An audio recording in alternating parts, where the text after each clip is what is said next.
And we are back, ladies and gentlemen, with some phenomenal racing coming in the world of RaceFace.Pro. My name is Stephen Koenig, and joining me in the commentary box so far throughout this endurance race after the red flag restart. Now, let's just give you a quick recap of what happened right here at RaceFace.Pro. We started at 12 p.m.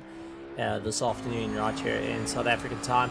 Unfortunately, due to some technical problems, it did throw a bit of a spanner in the works, and our drivers had to sit out and wait until 8 p.m. when we restarted the race right here at RaceFace.Pro. Good to see everyone rejoining and being part of it. 17 cars started the race. Unfortunately, a couple of retirements coming in, like Delta Negative, unfortunately not able to get to the line. And then we had the likes of the OKZ team, unfortunately, also retiring after their race. So they had to they got disqualified after a bit of an impact that dropped them down. So all our drivers pushing themselves that little bit more to ensure that they can keep up the pace. But we'll be going through the running order as it stands. And Cameron, a lot has gone on, but this morning has been a little bit on the quieter side for our drivers. Thankfully, no real major happenings at the moment, and that's always a positive side of things, especially after some of the nightmare runs we have been seeing with our drivers trying to push themselves that little bit harder and ensure that they can get a good finishing result at this point. So let's go through the running order. First place is Slick Racing. Second place going to the ominous KSR Endurance team, putting in a monumental effort. Then a third, we have got the likes of the Team Tryhard Bandits, followed by ZRC. Then True Racing in our solo GT2 class, leading their class, and also lying in 5th place, getting chased down by Luxury Time Racing. The PWSR car getting Tyler Humphreys behind the wheel after getting handed over by Thriller Miller as he looks to keep going. They've had a yo-yo of a race, being at the top echelon to unfortunately disconnects, going and dropping down. Pandassi Infiltrate 2, the B team, now keeping a great run ahead of the A team of Pandassi and Infiltrate 1. They're getting chased down by Helldivers, going and putting in a phenomenal effort. Then we've got Hybrid Racing Pro on their recovery after a bit of a stint that's dropped them out. Fafia is now into the car, and Team Kerigma Racing in 12th position. 13th is Venom, followed by Evan Flow in 14th in the Honda. 15th is Hansi Myberg, waiting it out in the pits. Unfortunately, 2 retirements being in the likes of the OK, the ominous gaming going, and unfortunately having that disqualification coming into play due to speeding in the pits well over the speed limit, and that's due to a throttle getting stuck wide open, and unfortunately dropped them way down the order. And eventually, when they got that car going, they were told by our in-game stewards that it is no longer to be the case. So it has been a challenging one. 10 hours and 43 minutes to go of this race, and our teams having to really dig deep on this point to claw their way back after some interesting racing out there. Yes, absolutely, Stephen. It's some very good racing. Yes, it might be a small field, but that does not exclude the quality of racing and the action that we have seen out there tonight. And I'm pretty sure the drivers are definitely feeling it as we are feeling it in comms box here tonight. It's still a long way to go, but the drivers can just think about it. Halfway done and only a little bit more to go. That's normally the motivation that one would normally need to just push on a bit more. Yeah, definitely getting chased up on it. So what we are going to do, ladies and gentlemen, just to keep everyone informed, we are going to take a bit of a break, just to get a bit of shut eye here in the box, and also to rest our voices, so we're not shot by the end of the race when we bring you all the live action a bit into it. So we're going to be taking a break until 4 o'clock SAST time, just to get everything going. So we'll have Tim on the cameraman showing you all the shots. Live timing is still up down in the description. Feel free to click on the link to Pitwall and keep an eye on the amazing action. We will have the live stream up as well, so you can keep track of all the fantastic racing out here at RaceFace.Pro for the endurance. And I see Roix Badger, who is wide awake, saying how's it, good to see you out here. So that is one of our Twitch streamers, actually a friend of mine, Jason Jones, going and saying how's it, good to see you. But like I said, we're going to be taking a break just till about 4 o'clock, and then we'll be back in the commentary box talking your ear off, driving everyone insane, and getting back up for the racing. So don't go anywhere, and keep the stream on air.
Alright, ladies and gentlemen, and we are back with the 24 hours of Nordschleife for the RaceFace.Pro, a GT2 and a GT3 championship. This is the first round of the championship. A good morning, a welcome if you're just joining us, and what a race it has been. And after a little bit of a short break, let's run through who is where in the world and what's happening with all our drivers currently out on track. As we have got Slick Racing currently out in first place. Then second place is the Team Tryhard Bandits, followed by PWSR. Has been on a monstrous recovery drive. They up into third place as it stands. Fourth place, True Racing. And to apologize, our only GT2 entrant in the race. And moving on, fifth place is Omnius KSR Endurance Team, followed by a ZRC in sixth. Hybrid Racing Pro Enduro lying in seventh, followed by our Helldivers going and fighting out for Super Earth in 8th place. 9th is Luxury Time Racing.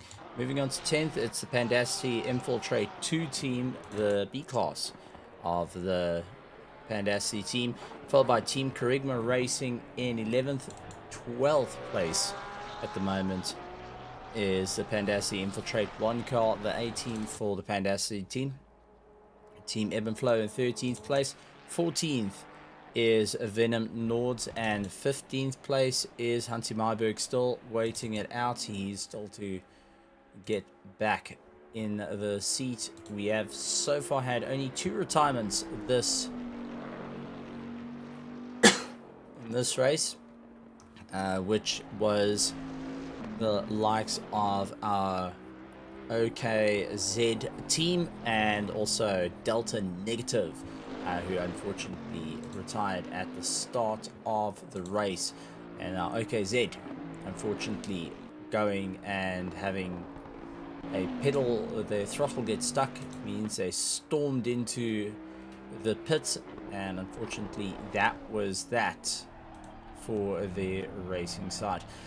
But Nordschleife is still bringing in the great times, but we're into the early mornings. Mist is around, so our drivers are having to take a bit more caution. 14 degrees outside on circuit. Drivers are a little bit more worn out after the night's racing, and we've into the final 8 hours and 4 minutes of the race. Ladies and gentlemen, it's good to be back in the commentary booth and waiting it out for the rest of the race to really go and start heating up. But some really good work on the PWSR.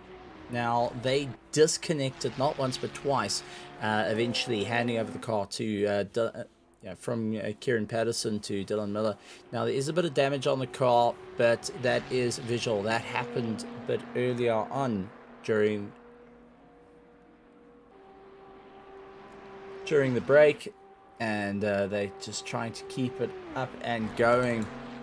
Byron now trying to put a lap in and improve that GT2, now getting up into third place by the looks of it, and that was for change for position. So it seems like a bit of aero damage has worked out in their favor. The GT2 managing to put a little bit of a gap. So it wasn't during the break. This was quite recent. So Tyler Humphreys now into the pits, but that means the PWSR team into the pits and having to get a bit of work done. I don't think the Omnius KSR Endurance team will be able to make up that time to go for a position on our PWSR car, but that does mean they lose out third place at the moment and allows the likes of the True Racing in the KTM to hold the third place spot in this race at the moment. Now we've still got some fantastic times. We've got ICU saying awesome. We've got Martinez saying let's go Brandon Kruger, JW Forschking, let's go Recovery Drive, and Ruin Heineke doing great, Slick Racing and Team LTR in the race, which is always enjoyable to see the spectators now going and cheering on some of our teams that are out there really putting in a tremendous amount of work. A little bit of a race that is going to start developing as time goes on. May actually be between Team 404. It's 11 seconds to the likes of Hybrid Racing. They are now starting to gain a little bit of time, bit by bit. Looking at the lap time, so it was a little bit slow on the last lap, 8 minute 34 versus Kieran Duplessis' time of 8 minute 21. And it looks like Kieran benching to open up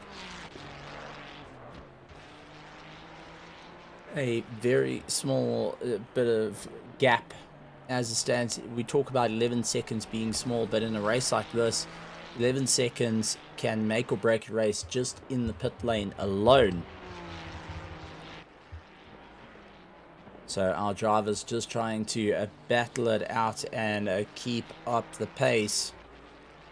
But the change in position that's going on at the moment is the KTM of True Racing now starting to open up more and more of a gap to the likes of Tyler Humphries. But it looks like Jaco this is Henry Plott that's gone behind the wheel, so they've done a pit stop and will be dropping into third place once our timing tower goes and connects up once again. So our GT2 starting to get into where it needs to be, putting in considerably faster lap times. 8 minute 28 on the last lap with likes of our McLaren. Seems like it went in and out of the pits with the driver change.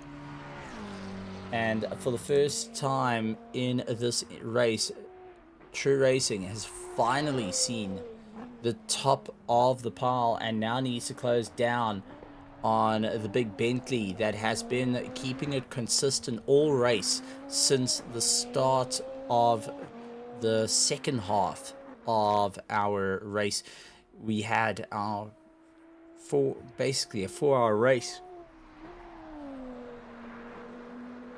at the start, going and landing up with a red flag due to technical reasons. So we had a red flag for some time, restarting at 8 o'clock last night for the drivers to go racing. It's good to see that the guys are still battling it out there.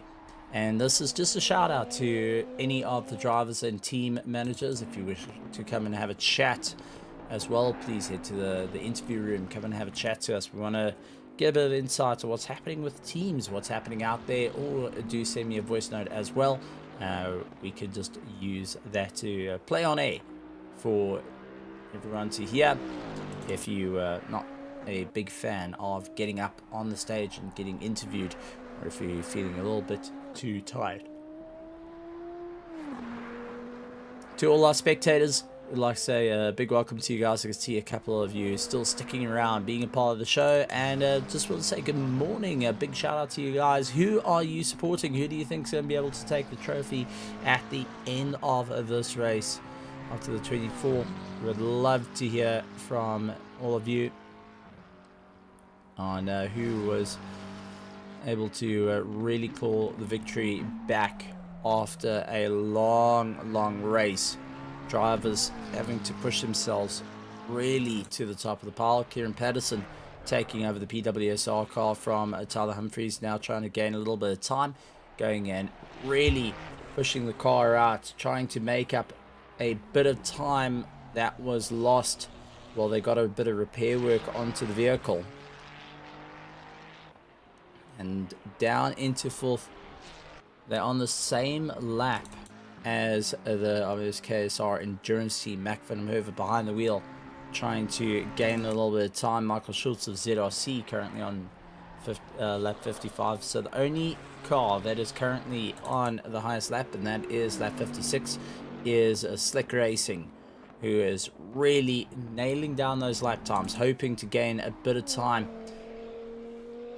Our second place KTM GT3, 1 lap down on the leader.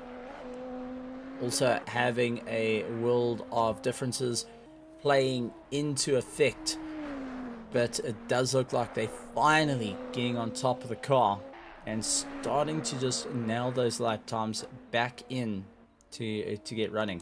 Chris Haneke though did do a very slow lap time of a 9:25 on his last lap, so not the greatest of laps to really set the world ablaze, but he's going to try and keep it going regardless of the effort. Then Henry Platt of the Team Triad Bandits are trying to just keep some gap to the likes of Kieran Patterson and also close in on our GT2 little by little. Yellow flags being shown in some of the sectors as well. So unfortunately, a couple of cars having a bit of difficulty. And slow driving as fatigue kicking in on all the drivers. Duplessis going and trying to keep ahead of Devet. That's starting to close down though. The Helldivers 21 seconds. Now breaking into the 18-second mark as they try close down on the hybrid racing. The Helldivers has also been a up and down race for them, going and moving their way through the order, not having the easiest of races. The Bandassi Infiltrate 2 team, which was the junior team, seems to be on a constant charge. Rob van der Heever now pulling into the pits to get the car all sorted out. Very, very slow as he comes off the circuit. And is it a fueling issue that landed up with a bit of a problem? That they are going very, very slow into the pits.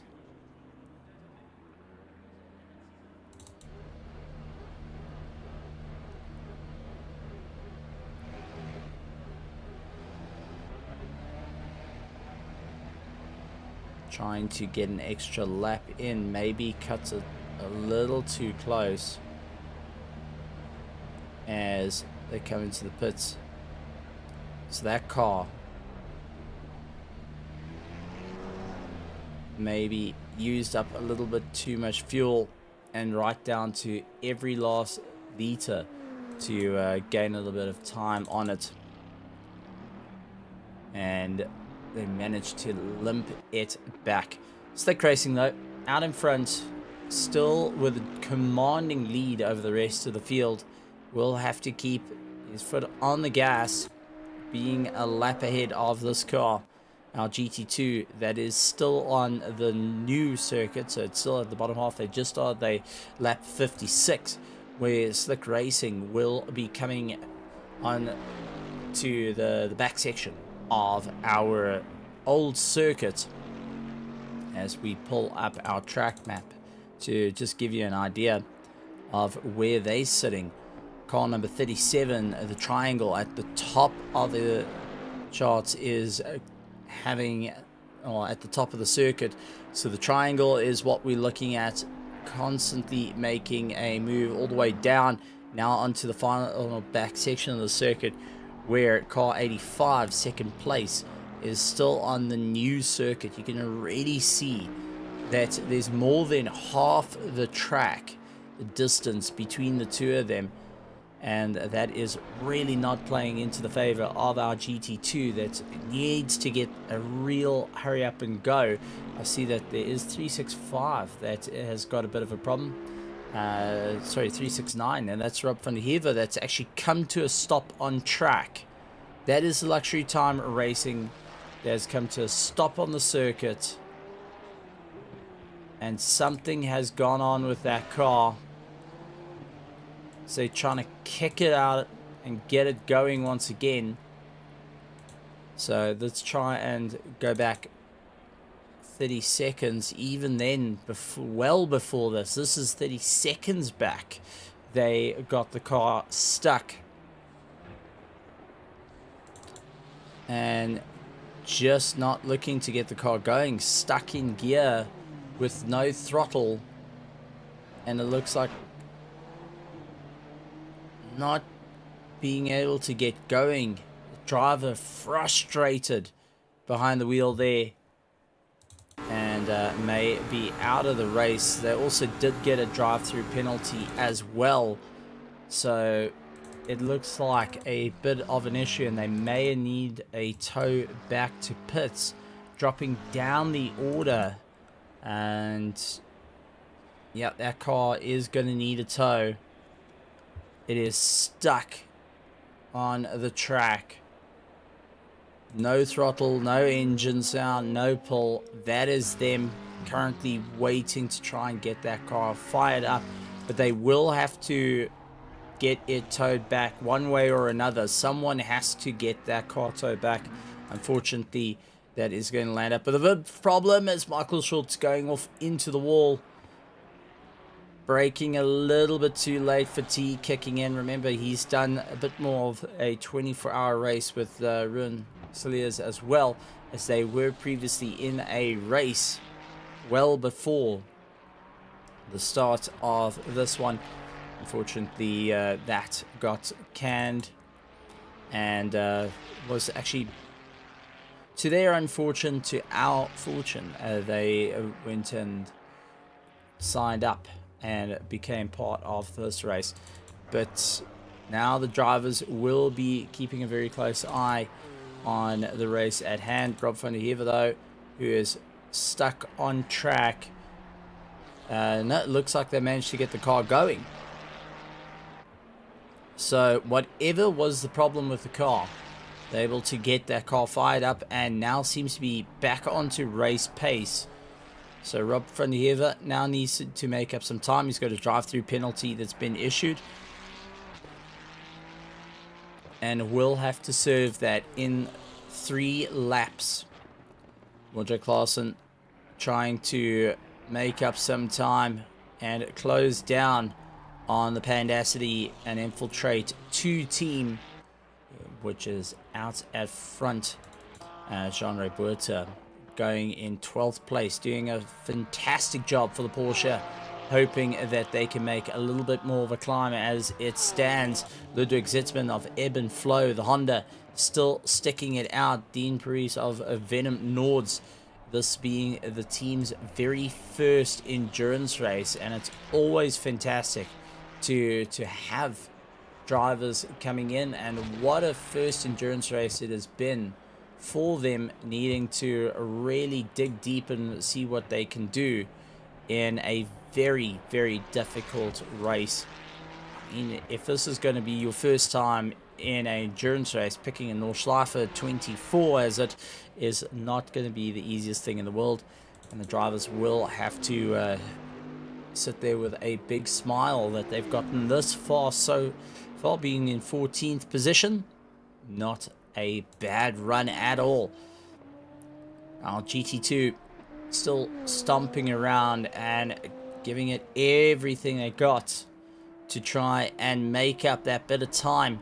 The 1 lap deficit is what they're sitting with, but they have to start opening up a gap a little bit more to the likes of 3rd place Henry Platt, who's only 25 seconds away. So 1 pit stop for that GT2 will drop them back into 3rd place. So Team Triad Bandits up in 3rd will be able to take the 2nd place back by the time they have that GT2 pull into the pits at this point, if they can still hold 25 seconds between them. 37 seconds back, or now 33, is Kieran Patterson. So Kieran trying to close up the distance after having some repair work done to the car from Tyler Humphries, having an earlier bit of wall contact. Now starting to catch up to the Ebb and Flow Honda just ahead of them. And Kieran is not hanging around at this point. He is giving it everything he's got, trying to get the car all the way punched through. Going to go a little bit later on the brakes into the carousel. Goes around as quick as he can and back onto the throttle. Just focusing on the apex as a quick little flash, just warning the car ahead of him that he's coming at a rate of knots and does not want to be held up at all. Ebb and Flow Honda will be keeping a very close eye on this yellow rocket that's right behind him as Kieran Patterson trying to get a bit closer and look to get into the toe. Doesn't want to lose too much time through here. This is a bit of a flat out section that you really got to keep it together. Dives on the inside, inflow moving out the way, allows Kieran to get past without too much of a hitch, and Kieran not losing too much time, gets past and still keeps on the throttle. Only 50 seconds now sitting between himself and the likes of Team Tryhard. Bandits are making their way around the circuit, going on towards the back straight.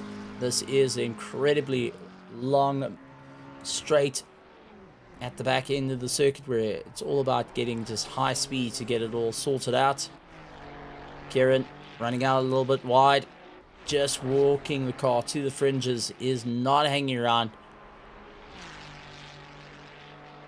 and is trying to close up back on a podium despite it all. So ladies and gentlemen, we're in for a bit of a race here from the PWSR team and Team Tryhard Bandits. They will be going that extra little bit to open up a bit of a distance to the PWSR car.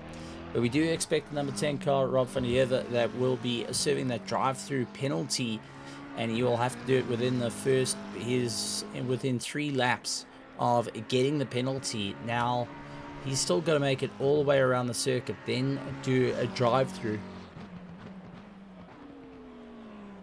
which compromises roughly about a minute to 2 minutes of just sitting on the pit limiter. Then after everything, they'll have to come back and get some fuel done. So they just can't serve, they have to serve the penalty, then they'll be able to do a pit stop. And that just adding on, compounding the problem with 7 hours and 45 minutes to go. These are the things that you want to try and avoid as much as possible. It seemed like a bit of a throttle issue that got them originally super slow into the pits, and then coming out of the pits, having to be stopped on circuit, has impacted their times. It does play into the favor of the number 11 car of Mordred Claessens, who has now closed up roughly about 40 seconds up to 40 to 50 seconds. So Claessens is going to be pushing as hard as he can. Mac van der Merwe now trying to make a bit of time. The honest KSR endurance team getting a little bit all out of shape. Now this is a car that within the first 4 hours of the race, before the red flag, was originally in first place, and unfortunately Bernard Barkhuizen getting a disconnect threw him out of the car and dropped this car all the way back down the order, and having to start towards the back end of the field to claw their way back into 5th place, 1 lap down on Kieran Patterson of the PWSR, who is really on a monstrous run. So Mac just trying everything he can to save maybe a little bit of fuel, slight lift and coast, and carrying as much of the speed through the corner as possible, sliding it around in this final part of the race, hoping that it will be enough to go and stretch the laps out a little bit more to the rest of the field. Rick Thomas, though, losing out a lap to Rob van der Heever. Rob trying to make a bit of time, has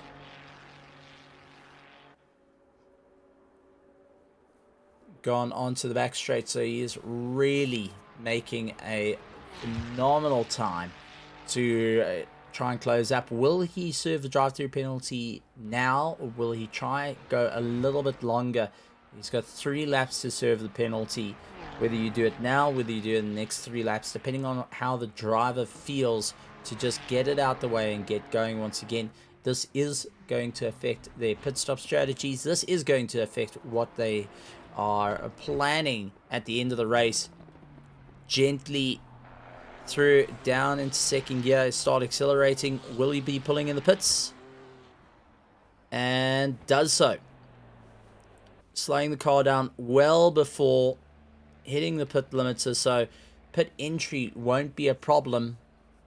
Pit exit is generally the case that slows you down, And Rob actually pulling into the pits. And stopped. Why is that? So slowed right before the end of pit lane. And now is stopped off to the side. That is a shocking twist for who is trying to make up a bit of time. Suddenly now parked off, and it looks like that car is stuck once again. Drove in just fine. He was a bit slow, but obviously something going on. Toad is into pit lane. Is he going to tow back to his pit box, or are they just going to leave the car on the entrance to the pit lane? So that's going to allow the Pandacity Infiltrate to start gaining a bit of time on them and possibly get a lap up. But if anyone has a bit of information from the LTR pit, I'd love to find out what's happening with the Luxury Time Racing. It seems to be having a bit of an issue right now. Unable to get the car going. They got to serve the drive-through penalty. They were early into the pits and slow into the pits, so I can't possibly think that they have scored anything that would hammer them too hard other than the drive-through. And now going once again, now driving a bit more, as you see more Drake Clarsons trying to get themselves in. They will be in the pits. What on earth is going on here for Team LTR?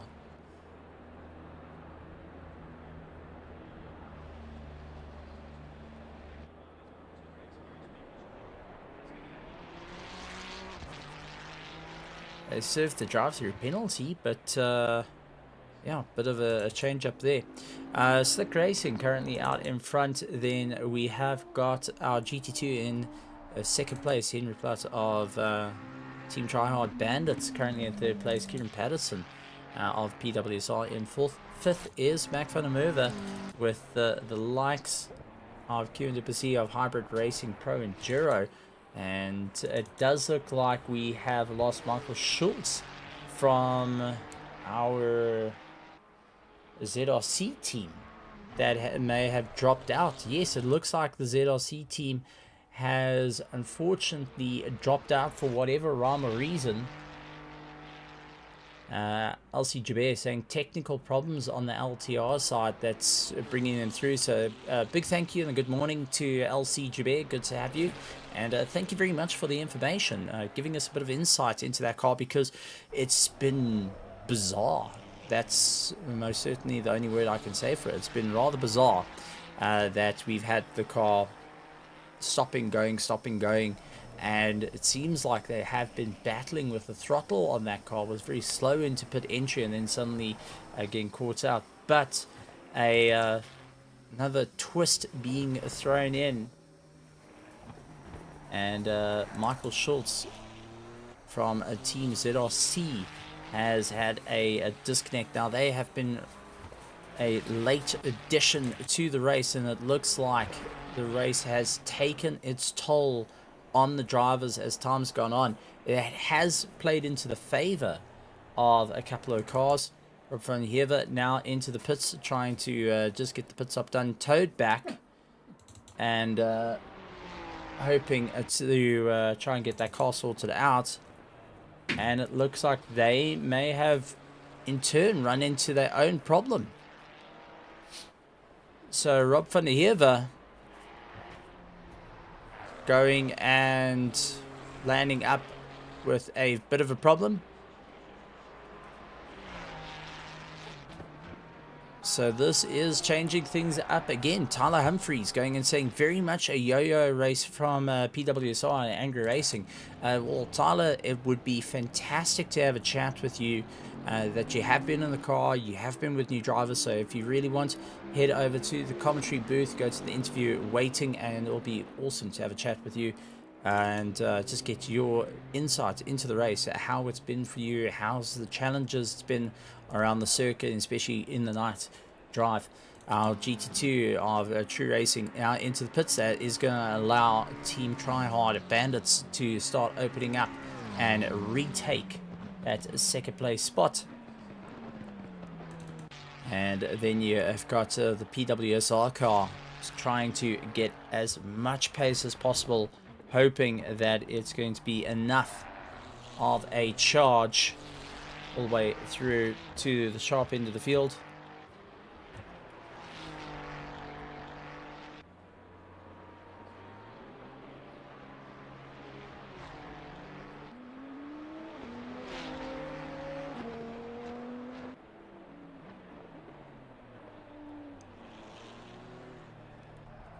So Kieran now taking up into that third place spot after the likes of our GT2 Byron Kutzer now having to really get a little bit more drive. They're down into fourth place, very close to Kieran, and it's going to have to be get past him and get going as quick as you can. But those tires going to be seriously cold to try and take the fight at the moment.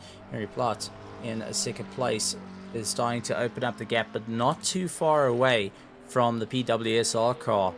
So Kieran's going to try and retake those podium positions and do what they can. Bringing into the interview room there is going to be Tyler Humphries. Tyler Humphries, welcome to the commentary box. Glad to have you here. And what a race it's been for the PWSR and Angry Racing team. You guys have been, as you've described, a yo-yo race up and down through the field. Technical struggles, trying to overcome those. Your race has also been some incredible laps, and then other times, unfortunately, the wall having magnets. How are you feeling this late into the race? Well, good morning, Stephen. Good morning, viewers. Yeah, it's been an emotional race, to say the least. Yeah, it's just we're quite happy with the pace at the moment. Below 15s, Kieran's in the 12s, and yeah, it's just occasionally the wall just sucks us in, and there's nothing you really can do about it. It's just put your head down and keep going. So we make up time, we lose a little bit. Make up time, lose a little bit. So we're just trying to keep the incidents down to a minimum at the moment. Fair enough. And I've got to ask, a very interesting pairing, you coming from Angry Esports, pairing up with the PWSR team. How did this all come about to eventually say, hey, look, let's go and put an entry in for the Nordschleife 24 for round one of the RaceFace.Pro GT2 GT3 Endurance Championship? So I had an entry with two other drivers. I wouldn't mention names, and I don't know what happened. We had a little fallout, and yeah, that just fell apart. And Kieran actually messaged me and was like, "Hey, I see you guys have pulled out. Do you want to come join us on my side?" And I'm like, "Yeah, sure, no problem." And here we are, 8 hours, 7.5 hours left, and going somewhat strong. And how does it feel to be with the PWSR team? I mean, seeing the inner workings from a different aspect. You're usually a competitor to them, duking it out. Now going and working with the team, seeing how they work. What's your take into it? So to be honest, it's not very different. It's just they approach things different to us, but overall it's the same thing. It's just different steps to get there. But honestly, the environment's good. Everyone's lacquer to be around, and yeah, it's a good place. It's always good to hear that drivers gelling well, and we know from endurance racing, it's all about gelling well with your teammates, because nothing's worse than not being able to gel well with your teammates, and you're having different driving styles affecting the car, different tire wear badly affecting the car, and it just not having a happy time. It's good to hear it out there. Nordschleife being a reasonably new circuit to the world of ACC, take us through how the circuit is for you, driving lap after lap. I mean, this is an 8-minute plus lap that you're busy trying to complete and requires so much focus to at least get it all together. I mean, not an easy circuit to get to grips with. No, definitely not. I mean, 24, 25k is 180 odd corners. Yeah, it's definitely difficult. Luckily, I've had a lot of experience on the track in Assetto Corsa, so have a lot of other guys. But from people I've spoken to and been working with, those who have not really had the chance to use the track on AC, it's they're finding it very, very hard. Not to memorize the track, but just to understand how to drive the track, if that makes sense. It's just you have to approach this place with a different mindset. You're not racing each other. You're surviving and you're staying away from the walls. That's the big thing. You're staying to your delta and you're not trying to die, essentially. No room for error. Now, obviously, the race has taken a bit of a change. Your strategies have evolved from originally when you started, and then we had the red flag, and then restarting the race, having the connection issues, coming back, and has there been major changes to your strategies, or has it been let's keep to what we've got? It seems to be still on with what we have, or has it modified in terms of the driver lineup to just try and get it the final 7.5 hours left of this race done and dusted? For sure, things have changed from the original plan. So, of course, the red flag threw everything out the window, essentially. Yeah, now we've all had decent seat time in the car. We're tossing and changing the driver lineup for the next couple hours, just to suit the plan that we want to go with. But it's constantly changing and evolving to try and maximize the time to try and cross the line first. You know, that's what we're going for. We're hoping for a top two here. Even though we are quite far back, we have done a little bit of calculations, and if we keep it out the wall, there is a high possibility of, for now, a P2 unless P1 makes a mistake, which looks highly unlikely at the moment. But yeah, it's always changing, always just trying to adapt. But yeah. Is there any car in particular or any team there in particular that you're keeping a close eye on?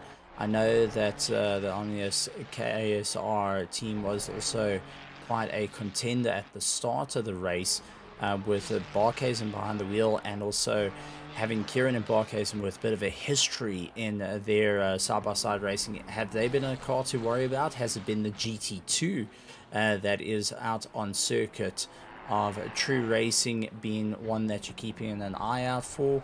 Or is it just running your race, not worrying about any competitor getting near you at this point, and just trying to get it to the line? So when we got the first green flag, it was definitely the 667 McLaren we were most worried about. They are very, very quick. And then unfortunately they had their disconnect, so that kind of lifted it off our shoulders a little bit. And now I haven't been following along, but they started further back, and they just haven't been able to catch up like they did in the first race, I think you can call it. But yeah, for now we're pretty confident we'll be able to get P2. We're just hoping to see if maybe we can catch P1.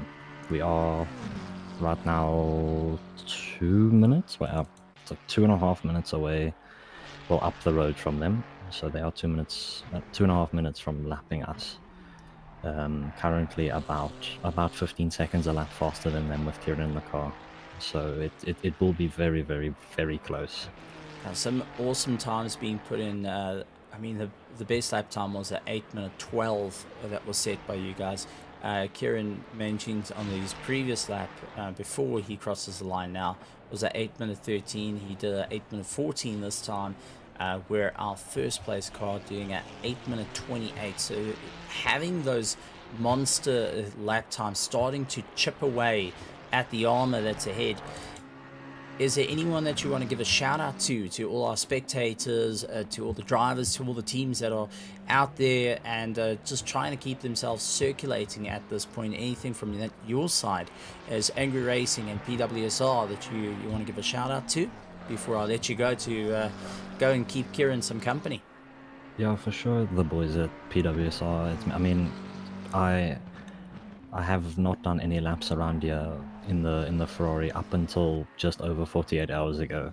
So they've helped me a lot to get me up to speed in this car, get to know everyone, and they've honestly been super helpful and super nice about it. And then just to all the drivers, it is difficult. It's very, very taxing on you physically and emotionally. So honestly, just getting to the end is an achievement in itself. But yeah, it's just how the cookie crumbles. You have to get to the end, and then it's an achievement. I don't care what anyone says. If you finish a 24-hour race, it's amazing. Just get across that line no matter what, see the checkered flag and walk away with a bit of a smile on your face. Now, we have seen quite a few little disconnects coming into play, ZRC unfortunately being the latest of the casualties going and dropping out. Do you expect to see any more of the grid running into similar fates, or do you feel that this is going to be the grid finishing the race by the end of it? I mean, disconnects are usually out of our control, so hopefully not, but it could happen. There's no way of predicting or preventing. It just is how it goes, but hopefully nobody else disconnects. But you wouldn't mind a certain Bentley to lose a lap or two? Maybe. Maybe. All right. Maybe. Well, Tyler, thank you very much for popping in and having a chat. Always a joy to have a chat with you. And please pass on a good luck and well done so far to the PWSR and Angry Esports team on a phenomenal effort. And just keep up the hard work. Keep those lap times piling in. You're starting to chip away at the armor at this point, and you've got the pace underneath the belt. Thank you, Stephen. Just before I go, how are you doing? How is the streaming going? You've been here for a long time yourself. You had a little break this morning. A very short break, and keeping my eye wide open on the stream just in case something goes out. You know, you never truly sleep in a race like this. You always just, even when you say, no, you're going to take a break, kind of got 4 screens on staring right at my bedroom, and of course it's all in daylight mode, so it's, you know, never in any darkness, but it's part of the fun, much like you enjoying the endurance and seeing if we can also get it to the end. But it looks like my co-commentator is going to be taking up a lot of the slack, busy getting his beauty night sleep in. Cameron, come back. Okay, before I head off, watch the end of this lap. We're up. We're gonna take P2 now. That's going to be awesome. We're going to keep a very close eye on it and keep up the hard work. P2 on the cards. Then it's about making the gap. And 60 laps completed by our leaders so far. So there is a very, very, very slight possibility, because that the big Bentley has also pitted a tad earlier, so they may need to make one more stop to go and get that car across the line. So for sure, maybe you guys have it in the bag. It's going to be a close race. You're going to have to pull the Porsche versus Lamborghini stunt right at the end. If all goes well, we're expecting to battle the last few laps. Oh, we're looking forward to it. So Tyler, go have a bit of fun and go and let Kieran know that he is up on his Delta. Awesome. Thanks, Stephen. Thanks, guys.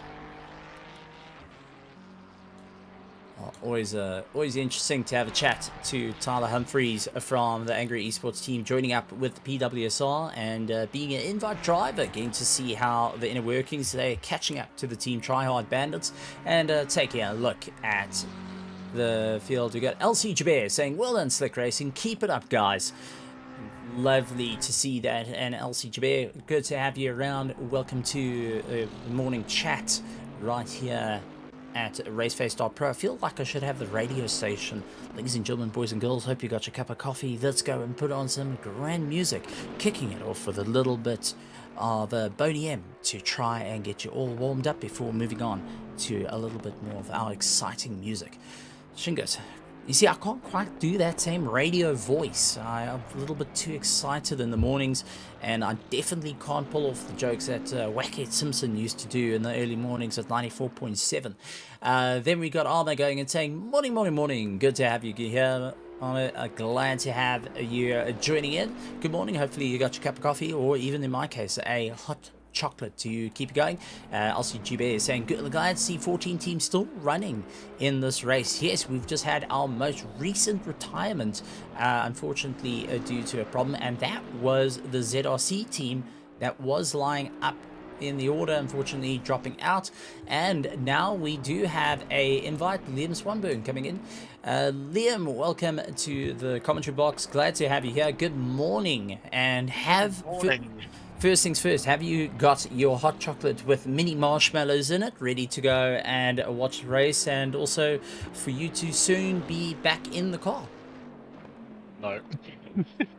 I've still got a cat and monster. I'm busy eating my bowl of Rice Krispies. Okay, I've got a question for you, because I know a lot of people are going to think heresy. You're adding milk to your Rice Krispies? Yes, that's correct. With Okay. a little bit of sugar on top for added flavor. Okay, well, I'm going to make you cringe properly. I used to add about 4 teaspoons of sugar, white sugar, into my Rice Krispies, and I hate having milk in it, so I always have it dry with a whole slap of sugar. Hey mate, no look, I've been there when I was in Dublin. I did the same at one stage. I had no milk because the fridge I had didn't work, so I ended up having a bowl of non-milk Rice Krispies. It was horrible. I think it's the best.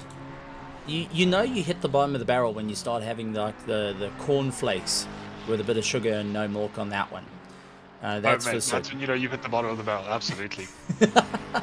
Now, how's the race been for you guys? As we see second place at the moment, now in a monstrous battle with Kieran Patterson. How's the race been for you guys? Pushing your way through, seeing everyone really fighting it out, giving it their absolute all right through, and seeing the drivers come and go, seeing the mistakes creeping in little by little, and the race ticking away. 7 hours and 20 minutes left of the race does seem like a bit, but go back a little bit further. Sitting at 12 p.m, that's when it all started. Absolutely, you know, I mean, a bit like shortly after, obviously, everybody sort of settled in for the night stint. That's sort of when I came into it.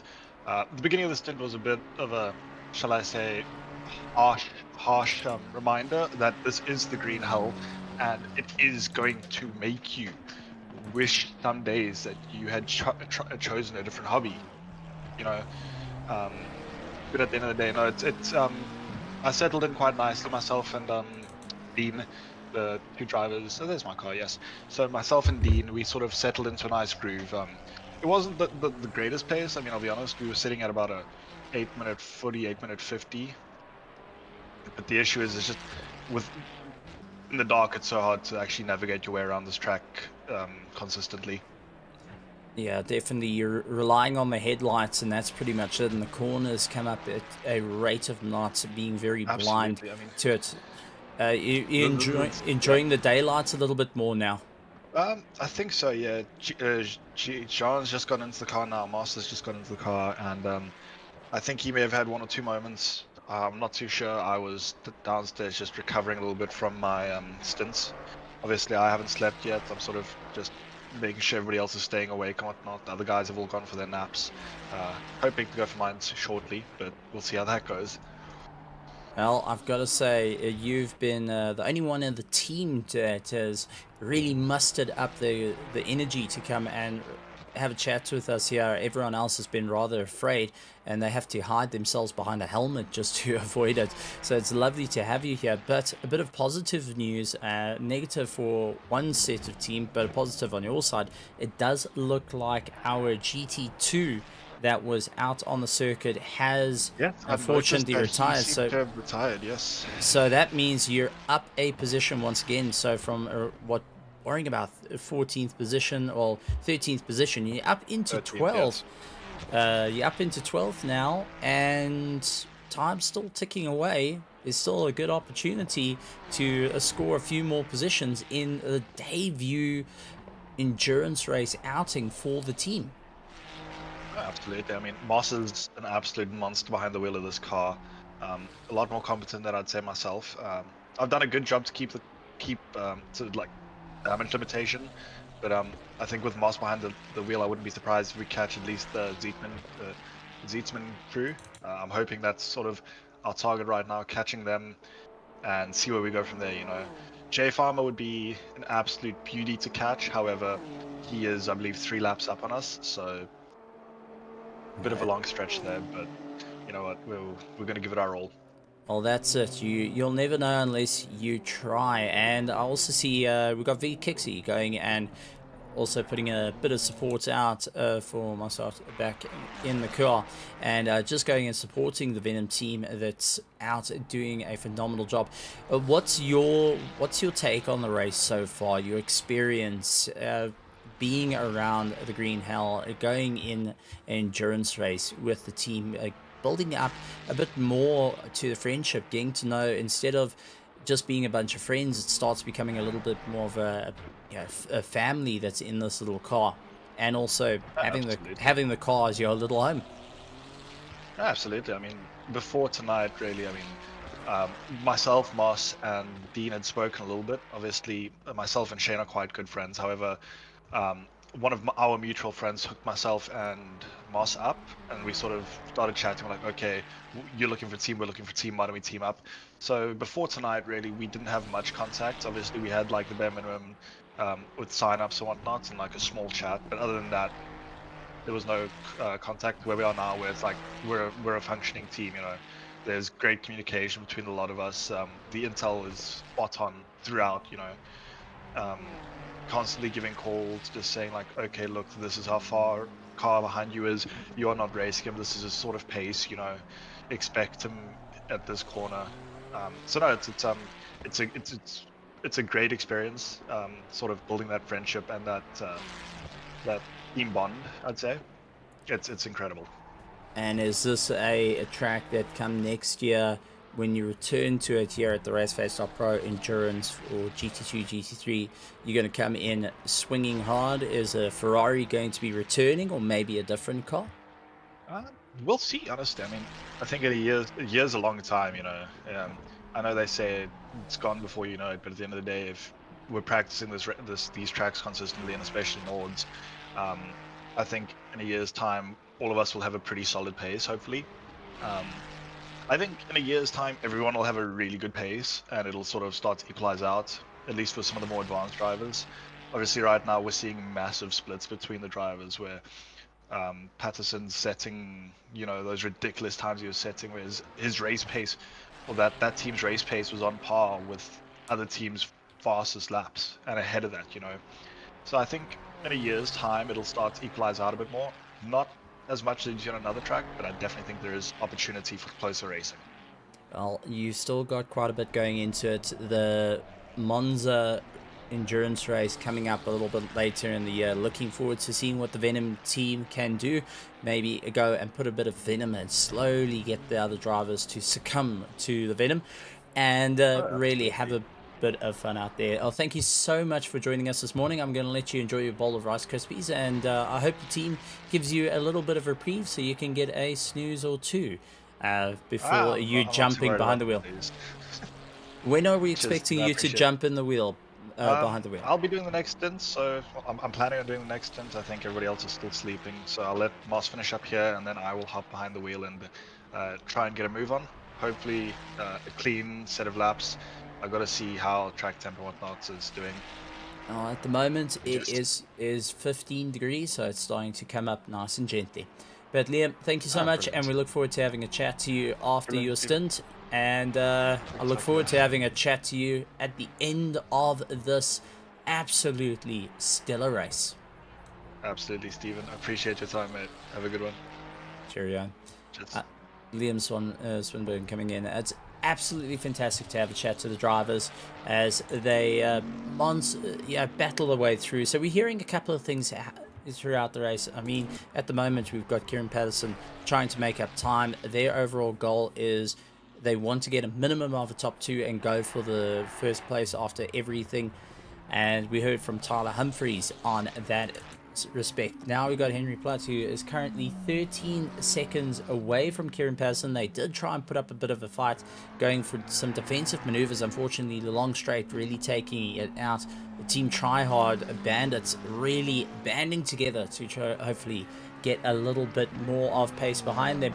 Unfortunately, the retirement of our sole GT2 entry is a proper gutting blow with 7 hours left on the clock. Unfortunately, they had to get that car was retired, unfortunately. And I know Byron Couture and Devin Ellis did everything they could right until the last minute. Michael Schultz of Team ZRC going and having a very gutting blow. And take a look over on their Discord. I don't see them in the chat, so it looks like they have called it through and through. So the ZRC unfortunately having a retirement, not ideal. They wanted to finish the 24 hour, and I think it's just taken so much of a toll on them. And this is what endurance racing is all about. Sometimes you win, sometimes you lose, sometimes you're rolling the dice and you're getting snake eyes on the way through. Mac Mover currently in 4th place.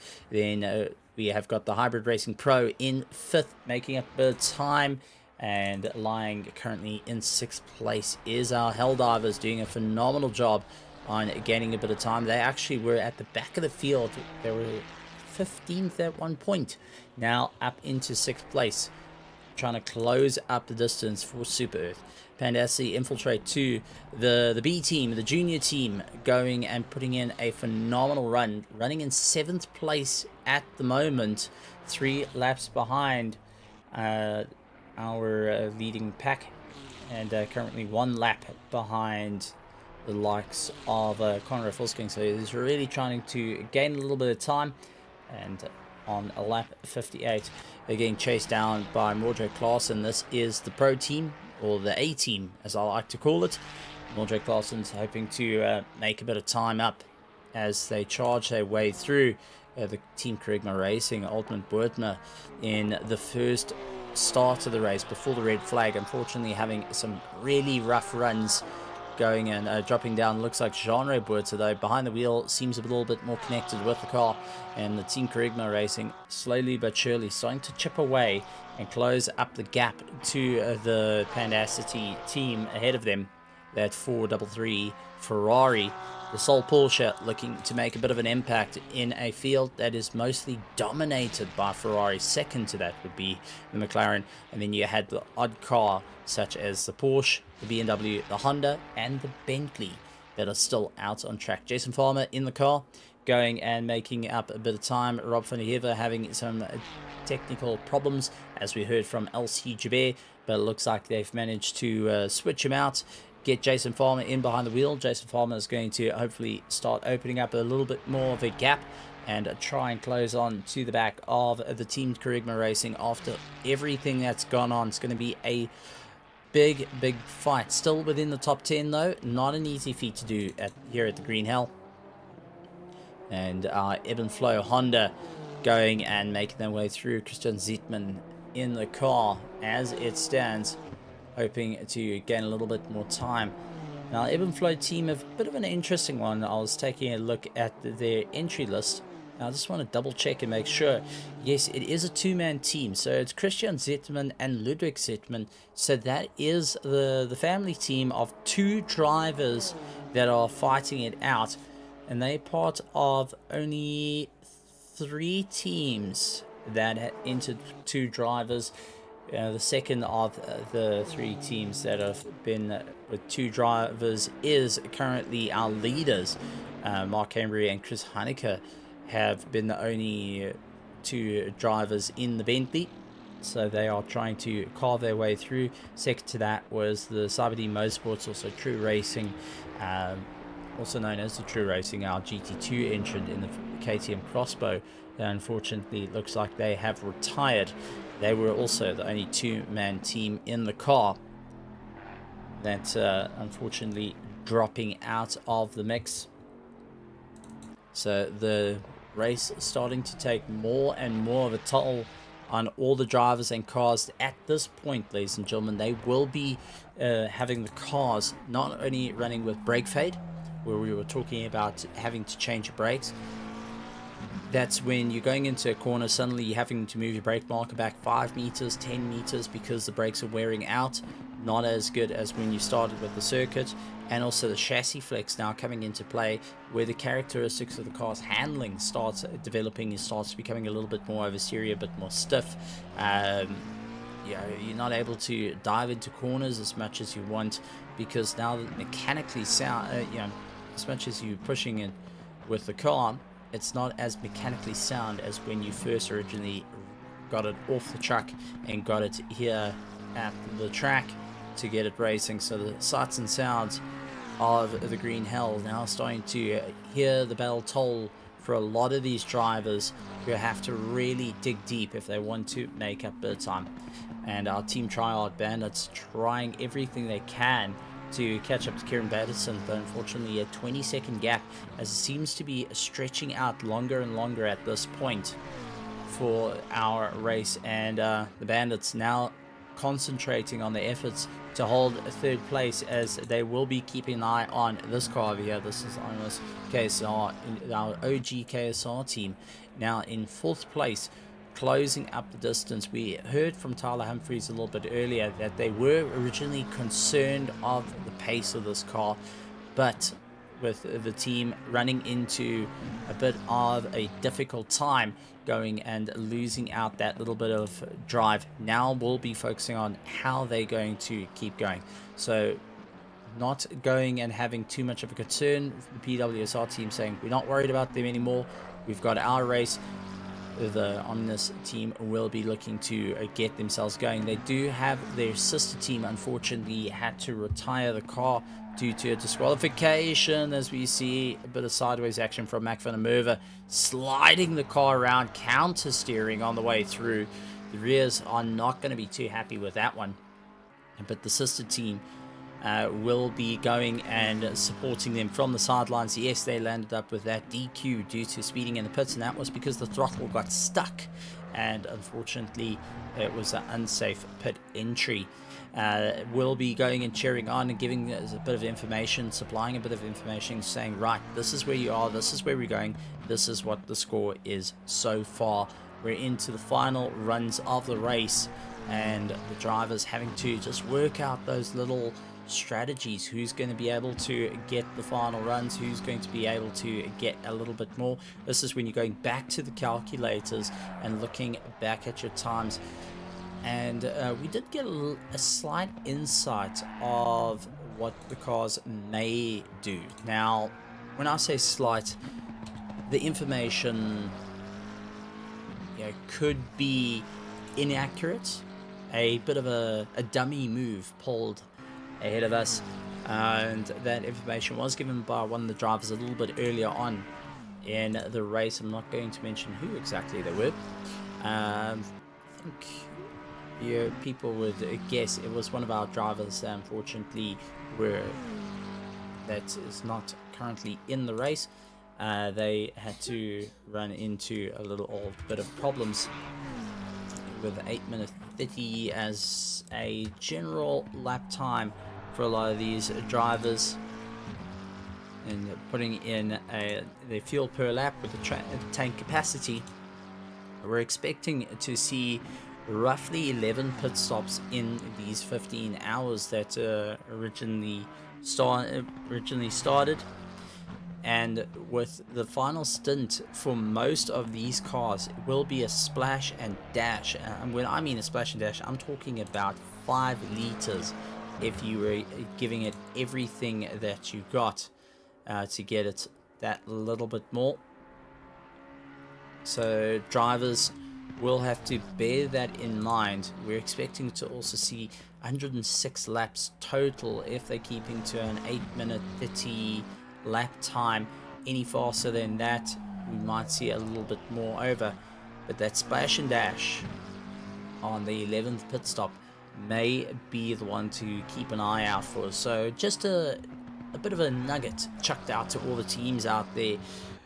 Go and take a look at what your fueling is going to roughly look like come the end of the race. You may need to go and put in a fraction earlier than planned. Maybe that one lap, instead of going the full 9 or 10 laps in the race, maybe you're going that 8 laps just to get that extra 5 liters in and get the final sprint down to the wire.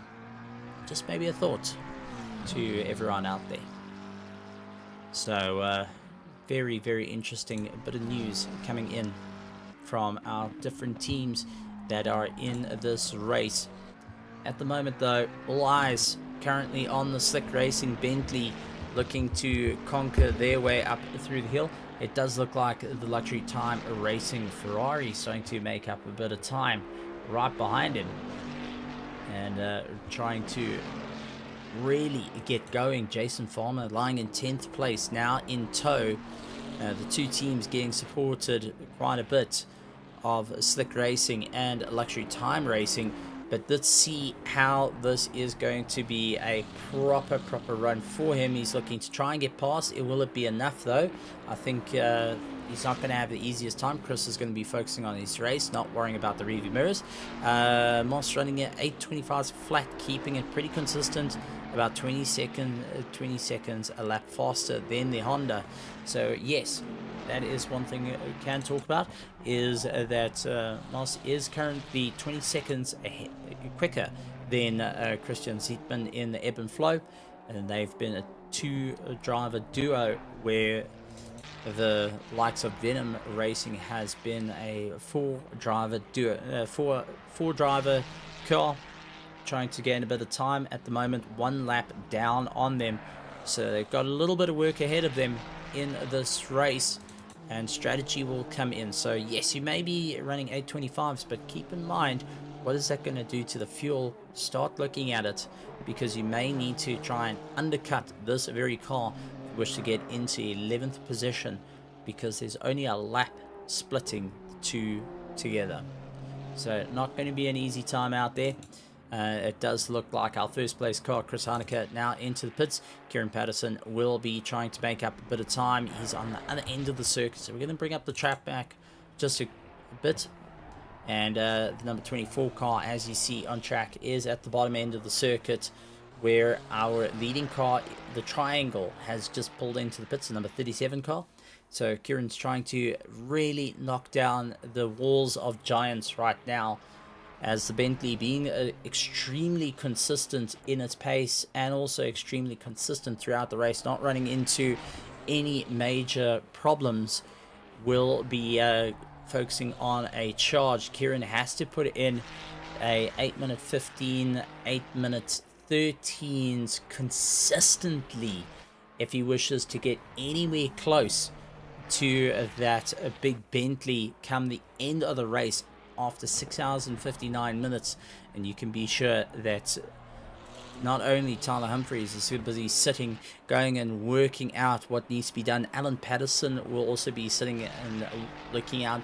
Darren Miller will be sitting there going, what needs to be done to gain that little bit of time? What do they need to do? How much is left in the tank of these drivers to push themselves that little bit more, to try and climb the ladder, to ensure that they can conquer the green hell, to conquer the 24-hour layout of the Nordschleife circuit. 175 corners, 25.9 kilometers long of racing, the longest circuit actively in history being used. So the Nordschleife being developed during World War II to be a circuit that will, well, prior to World War II, being the circuit of all circuits that will challenge drivers, cars, teams, everyone to the limit, that has got a KD ratio higher than any circuit in the world. And if you know what a KD ratio is, well, good for you. This is what comes into play. It does look like Christian Zietman now into the pits, and that will allow likes of Moss to start gaining up a little bit of time. This track has seen it all, that has done it all, and now we have our drivers right here at RaceFace.Pro seeing whether they can conquer the 24-hour layout of the Nordschleife in a 24-hour race that has had its ups, its downs, its thrills, its spills, and we have seen it all, from a green flag phenomenal racing to a red flag due to technical difficulties, and that's pretty much like red flag because the fog came down and it's unsafe to be out on the circuit. Drivers had to wait it out until 8 p.m. yesterday to go and be able to start their race and power their way through. With 6 hours and 57 minutes though, it is going to be a race of nutrition right to the end for every single one of the cars. Henry Platt now catching up, that is to the back of the Venom Racing team. So Moss will be keeping a look in his rearview mirror, seeing that our third place car of the Team Trial Bandits a little bit closer to them. A bit of a flat out session. You got to try and keep the revs up. You will be going from 5th to 4th. Carry the gearing down. Back up into 5th gear. On accelerating up.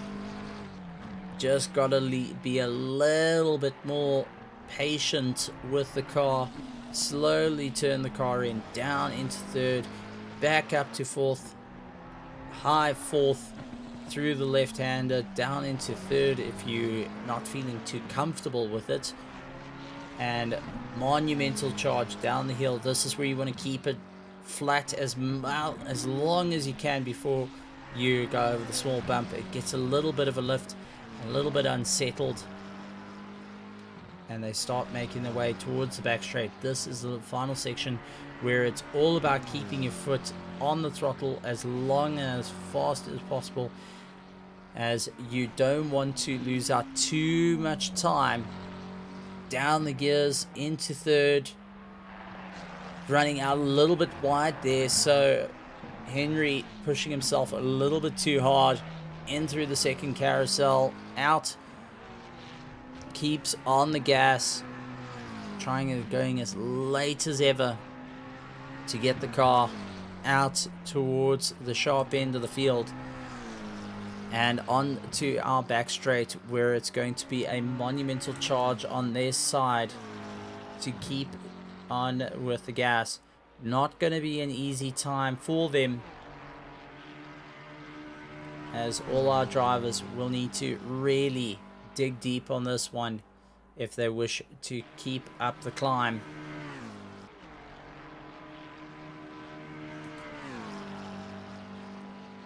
Everyone having to work that little bit harder in the race.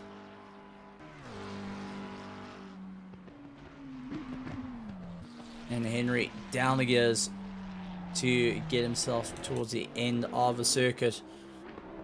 Our big Bentley charging its way through 63 laps so far completed in the 2nd half of the race, and really making a monstrous run. Chris Heineke saying well done to all the teams making it through the night, and a little bit of a cheeky flash of light from Mark Hanbury going in and saying how's it.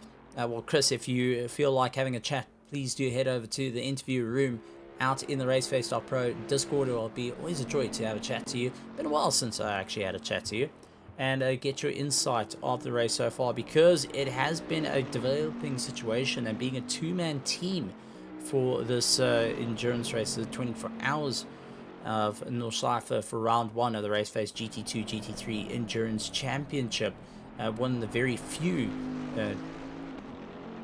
2-man entries, but this being in 1st place, and also being the one of the 2 surviving teams that are only 2 drivers that are still actively going at this stage of the race, with still some time on the board. Anything can happen, but I do think Chris will be feeling a bit worn out, and I don't think we may get an interview with him now. I think he'll be trying to keep Mark a bit of company and keep him going, as the 2 are trying to feed off each other's energy as they make their way through the race. So drivers still digging in deep, trying to figure out what's going to work for them, who's going to be able to get that little bit more of a climb now that the night is over, the sun is out, and the morning daybreak has come through right here at Nordschleife out in Nürburgring. And everyone's starting to come out of their tents, everyone's starting to come out of their caravans to watch a racing. We could see the spectators off to the side, and again a discussion with our spectators out on the live stream as well. Always fantastic to see the guys doing it and having a phenomenal time out there. Drivers, teams, family members, everyone bunkering down for the race and looking to just see the end of it, wanting to see that checkered flag and go and welcome the drivers, because anyone that crosses the finish line now, this will be a huge feather in the cap for them. Through adversity, through it all, they can turn around and say they survived the 24 layout of the Nürburgring Nordschleife. 175 corners, 24 hours, and in the second half of the race we're expecting to see 103 laps completed around this 25.9 kilometer circuit. Drivers have done thousands and thousands, has done well over 1,000 kilometers now as we get that beautiful sunrise. And I've got to say, Kunos has done a phenomenal job with this track, where you can see the sunrise coming up, you can see how it just gets absolutely stunning out there on the circuit. And the higher spec your PC is to be able to run higher in graphics, I mean, ladies and gentlemen, this is actually mid graphics at most that you're seeing right now, because my little hamster cannot run fast enough on the wheel as he tries to bring all the live action right here from the THT Productions. But if you have higher detail, do yourself a favor, max it out even just for one lap, and take a look at how much work has been done to the circuit, how much effort and care has gone into this circuit to make it what it is, to become this incredible piece of content that's added on to the Assetto Corsa Competizione sim.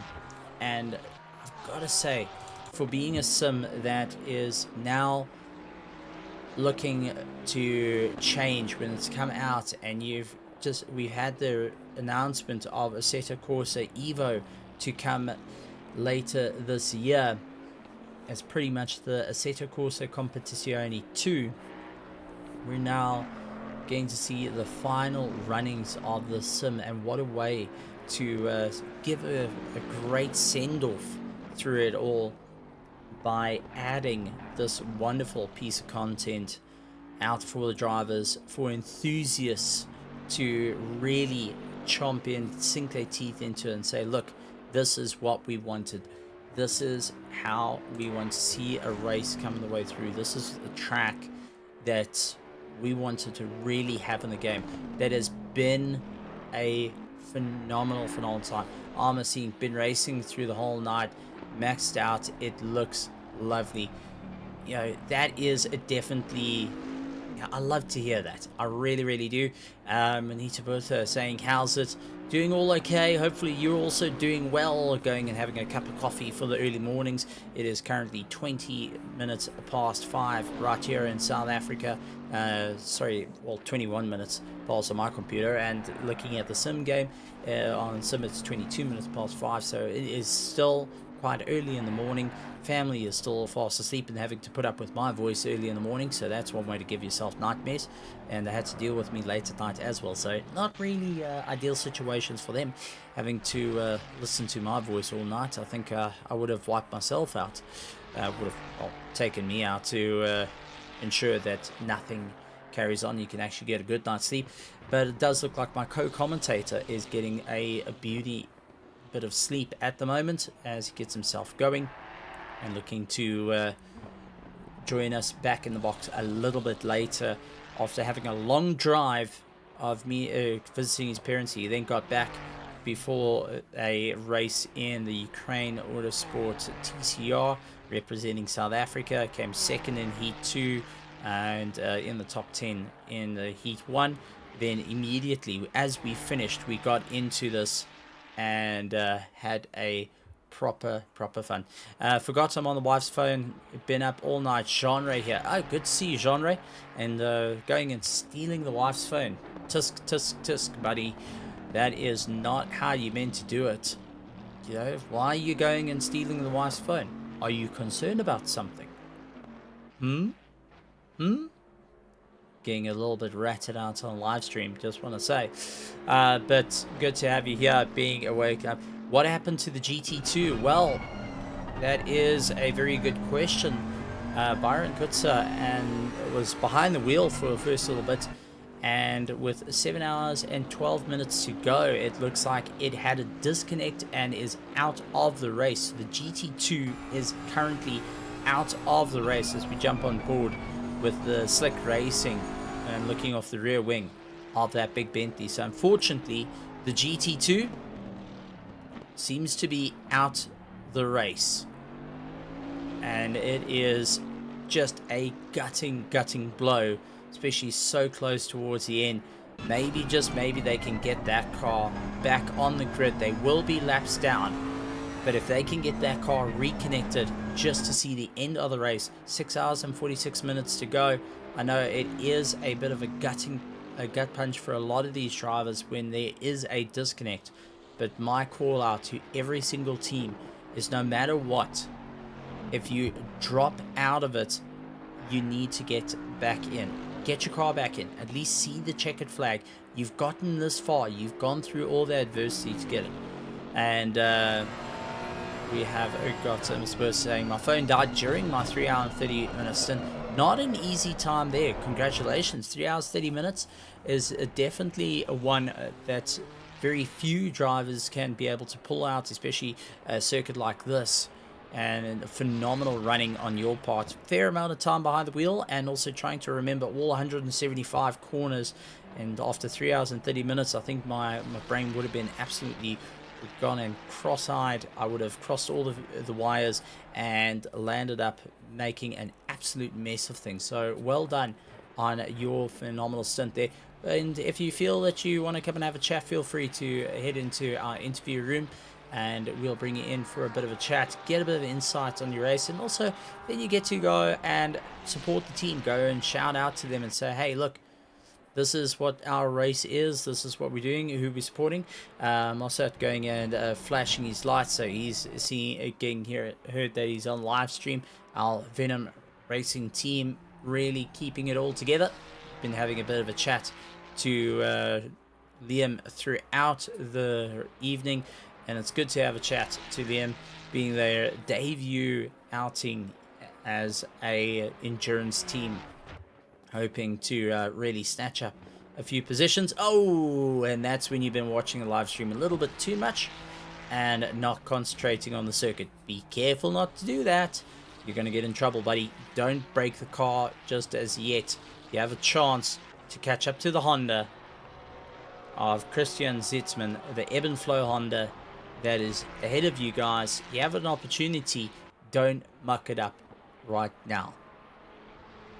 So just time to turn that live stream off. I love having the drivers tuning in to the live stream, but not a big fan when they start making mistakes. So before anything goes on there, we're going to just turn away from them, and we're going to be focusing on a couple of other drivers. We've got Kieran Patterson out on the circuit trying to make his way through. We had Duplessis, who we spoke to a little bit earlier in the evening, or yesterday evening, on the race, and giving us a bit of insight of how the race has been to and fro at the moment. As they're making up a bit of time, they will be looking to put another lap on the Venom Racing team and just work their way around, keeping a consistent pace. Q at one point went and chose that he was going to be out of his GT3 championship. It was actually our last championship, and he was able to get on and get racing at the Red Bull Ring for the final race of the championship. Did a phenomenal run on his part to really call to victory, and also got into an absolute ding-dong battle with his fellow teammate.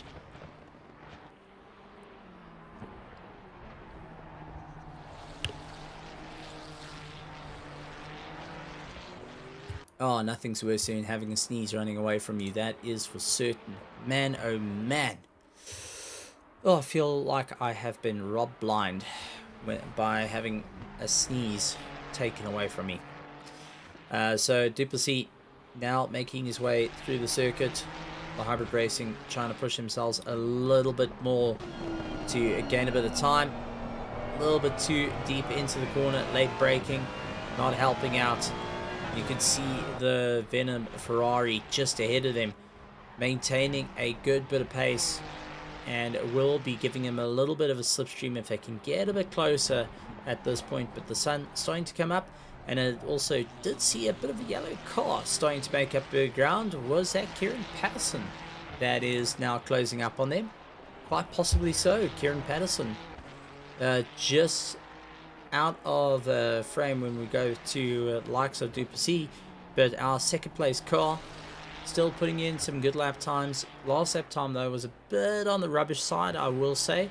8 minute 24 compared to Mark Embry's last lap time of 8 minute 19, so he did get a bit of loss of drive, maybe trying to carve their way through the back markers, maybe running into a bit of an issue where the drivers were losing out a bit of time. Small mistakes creeping in throughout the race as it stands. So race starting to get closer and closer to the end as we head towards 5:30 this morning on a Sunday morning, 21st of April. Our drivers trying to just get the last remaining hours out of this race as they really carve their way around the circuit, hoping that they can gain a little bit more time. And we do see Duplessis right on the back of the Venom Racing. Now this is not for position, but this is a very close set of cars that are currently out on circuit. So good to see that the two teams going to be keeping it out. Kieran slowly but surely gaining a bit of time. The difference in lap time though, I do want to say Duplessis also did an 8 minute 19, so Kieran really did get compromised on his last drive. And then you got Jean, who's currently in the car. His last lap time was 8 minute 26. He does let the hybrid racing team get past and not losing too much time there into the braking zone, just going out a little bit wide. Good on them, just trying to keep it clean. We'll be keeping a constant effort to try and make a bit of time up. But Duplessis now up into 5th place since ZRC's unfortunate disconnect and retirement out of this race, and that is truly a gutting blow on that part. And man, my heart goes out to the guy, really goes out to it, because it's not quite how you wanted the race to end by the end of it, having that spontaneous disconnect. Yakakota out in 3rd place for the Team Tryhard Bandits. At one point was staring at 1st place saying, we are going to be there. Oh, losing it into the carousel. The rear snapping out and the bottom nose out on the ground. Now trying to make up a bit of time. A little bit too early on the throttle through the carousel was the reason why it just sort of twisted around a little bit too far, and unfortunately getting caught out. So drivers having to push their way through. But we do have a driver that's come through. We're going to grab him before he goes. And that is a driver that has been doing quite a long shift in this big Bentley. Chris Heineke, welcome to the commentary box. What a race it's been for you guys in the Bentley. The start of the race looked good, and now the later parts of the race, you guys are sitting in the prime position of 1st place, 1 lap ahead of the PWSR team. All seems to be going well for the slick racing car. Yeah, how's it doing? Thanks for having me here. Yeah, I think it's been tough, huh? It's a long race. um, but it's nice to give it a go, give it our best, and see how everything goes. So far, we've managed to keep the car out of the wall for a better part. I think in total we've got about 40 seconds worth of damage in the entire race so far. So yeah, we're not the quickest car, but I think we can keep it safe and we should get to the end.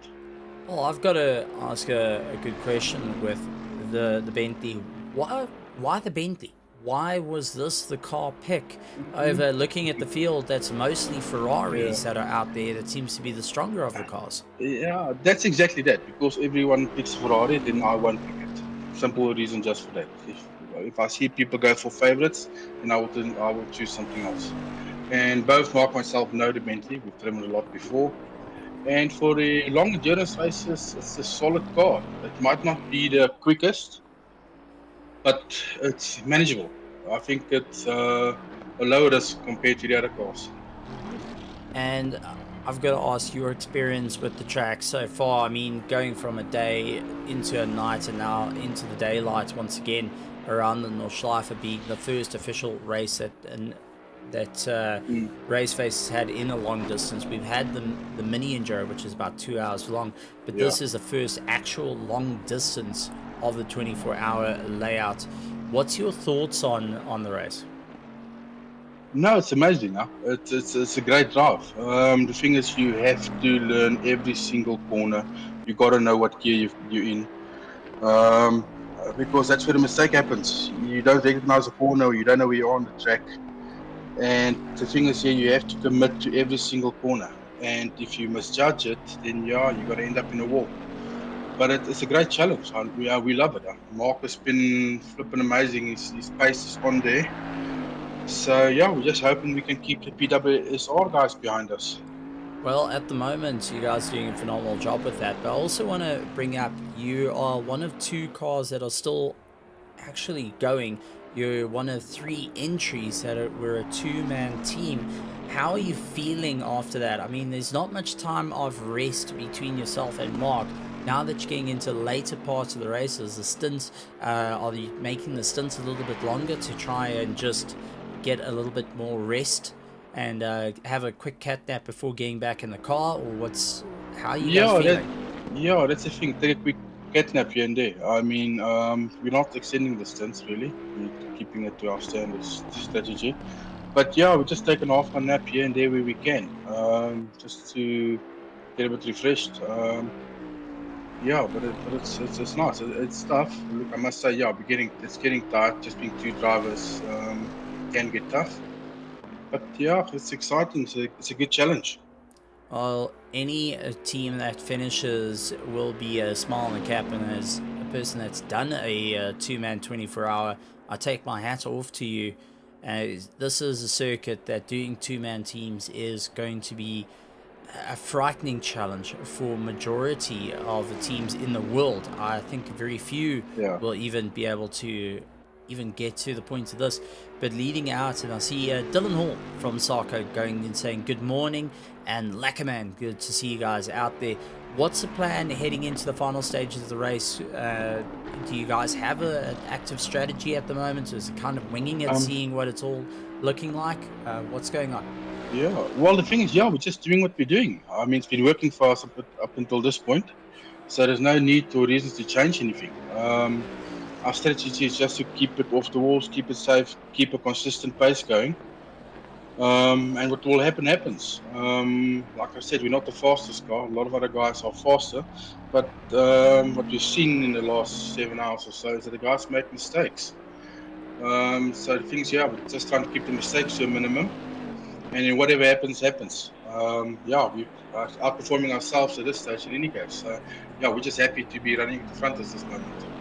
Yeah, and I mean, this is a race that has definitely evolved for you guys and all on the cards, and looking forward to seeing what it can do.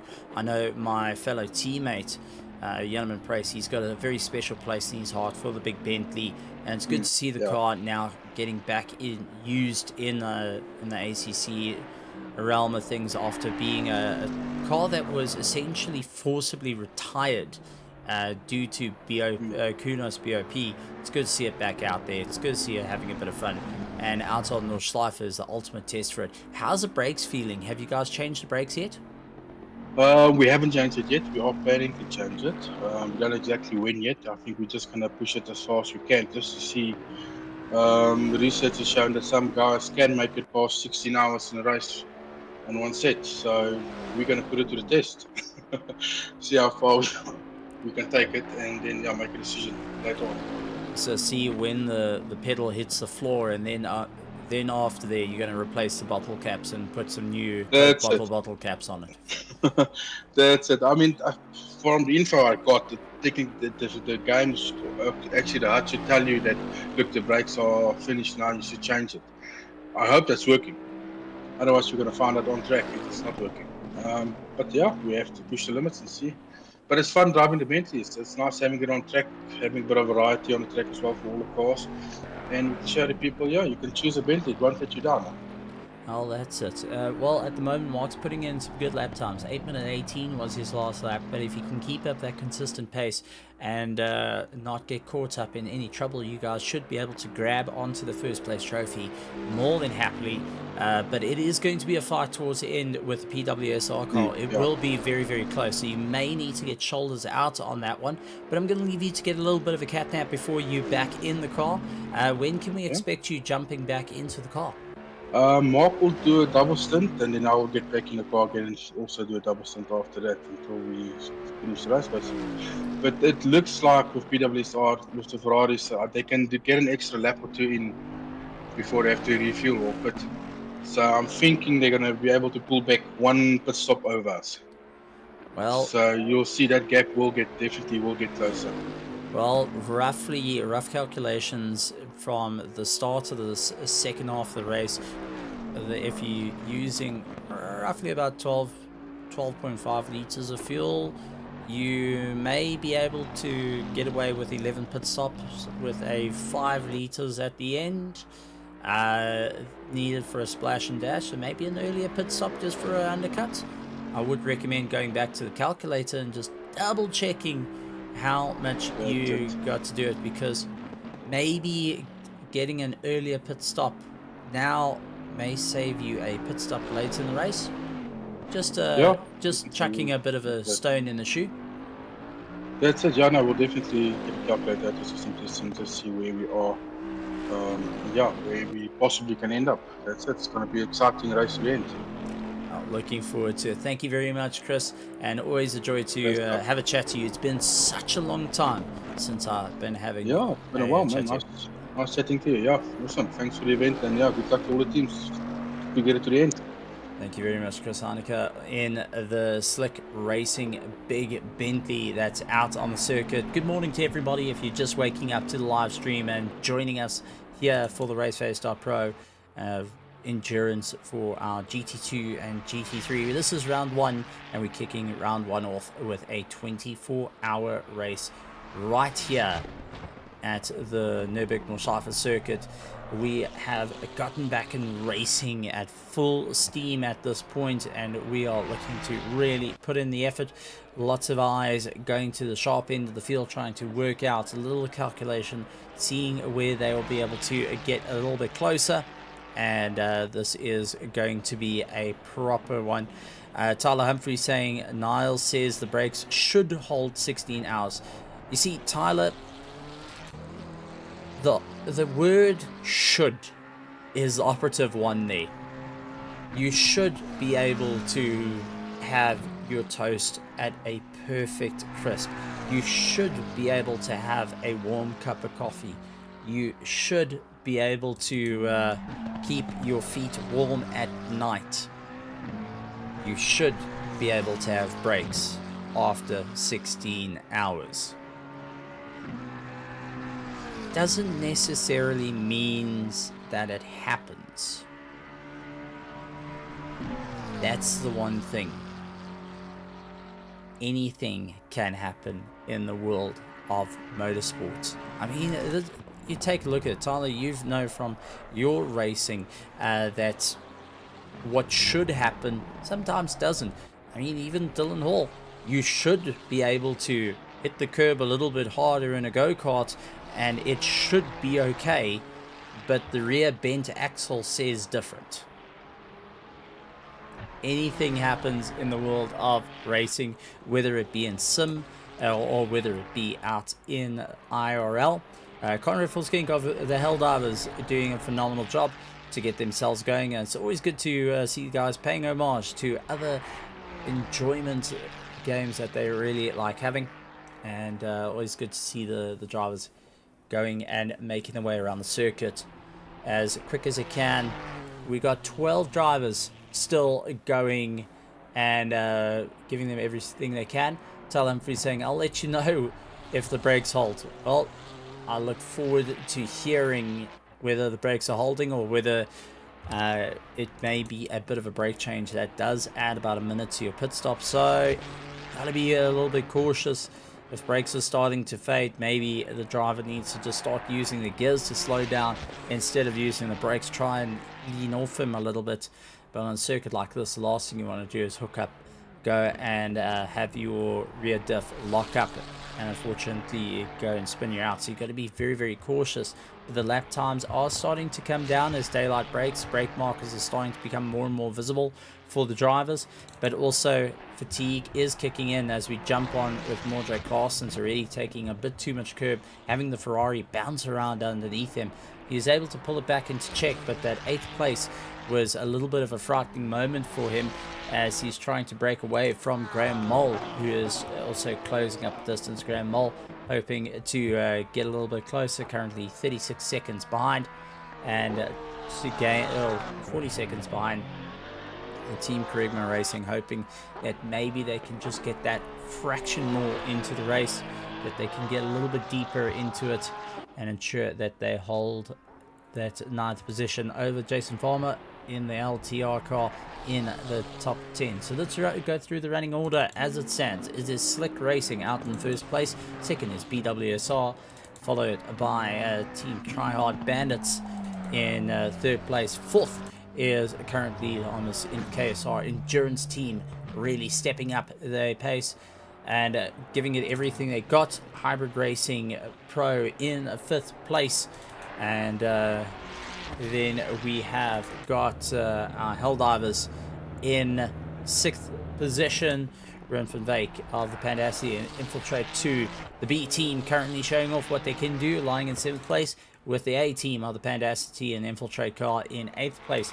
9th is Team Kerigma Racing, followed by LTR in 10th. 11th position is Ebb and Flow, followed by Venom Nords in 12th position, still actively going as they battle their way around the track. Getting a little bit of information though down from the pits, a little bit of concern starting to come in, and Tiana Spuerta being one of the drivers to first go and radio in saying, well guys, we may have a pending issue coming in and turning into a bit of a problem. Keep an eye out, or just worrying about the servers of Kunos giving trouble once again. And I'm actually going up to see where the link is, then I can quickly pull it up as well, just to have some sort of idea whether the servers are up or down or what's happening with them. Scroll fast, scroll faster. Oh, I haven't got a mouse wheel that can go this fast. This is where a gaming mouse will be handy, because it's can scroll faster. Fortunately, it is behind a multitude of different things. Just taking a look though. Oh boy, we do have a bit of a sitting issue that has come through. So let's see if I can give the stream a little bit off to the corner. Now, for any drivers and teams that are still in the server, do not exit. I repeat, this is a PSA notice to all teams out there. Do not exit. Do not have your driver leave the server by any means. They are to remain in the server You are not to drop out. This is a PSA to all teams. If you're friends with the team, send a message, jump in their Discord, shout in their ears. Do not leave the server.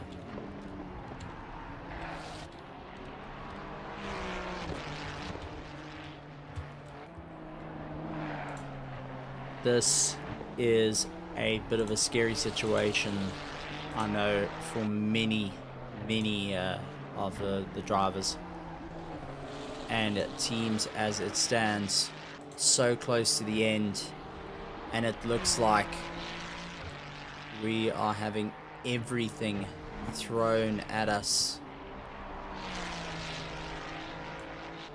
We are looking at trying to get this race done and dusted, to have no more situations of any red flags. So I'm just going to put our server status just into the corner of the screen for anyone of the drivers to see. And there we go. Our server status will keep on and showing for anyone out there. Will be actively refreshing to just see how it's all going. So there we go. To all teams, please ensure that you keep in the race. Do not exit the server. Let's keep going. And everyone wants to see it to the end. Make it a little bit on the bigger side. There we go. So please let me know if that is visible for you guys, or whether I need to just make it slightly bigger as just a PSA to all the drivers on our worldwide Kunos servers, starting to take a bit of strain once again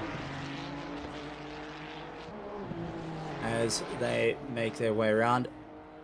Venom pulling into the pits, now starting to try and get themselves all sorted out, and they're getting a jump on the field. This has now turned into a race of attrition at the end. It's going to be a monstrous run for all the drivers, hoping to just keep themselves going. The Slick Racing trying to keep ahead of the PWSR car, and the TTH Bandits currently running in 3rd place. 4th place is our KSR Endurance team, hoping to get a little bit more of a run as they battle their way around the circuit. Duplessis currently running in 5th place of the Hybrid Racing Pro, as they claw away, scratching for that final time as they battle their way through. So we're going to take a quick intermission now, just to get ourselves all in check. We're going to have something to drink, and we will be back with racing. I'm going to leave Tim on the cameras to guide us through the race for the remaining little bit of time, and we will keep our server status out on the side of the screen for everyone to see and for teams to start taking notes of.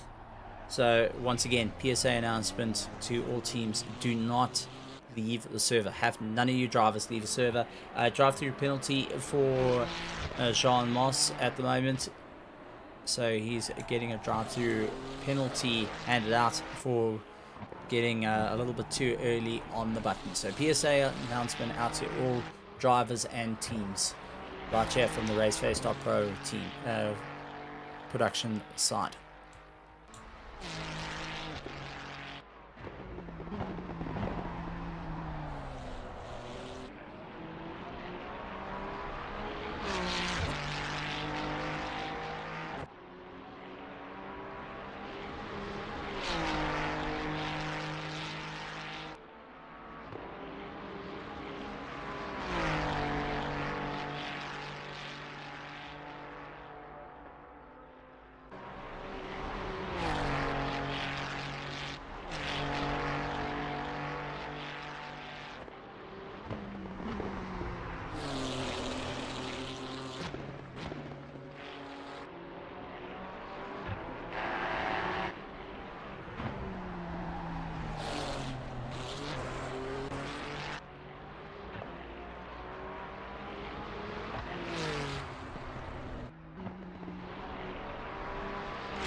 And we are back, ladies and gentlemen.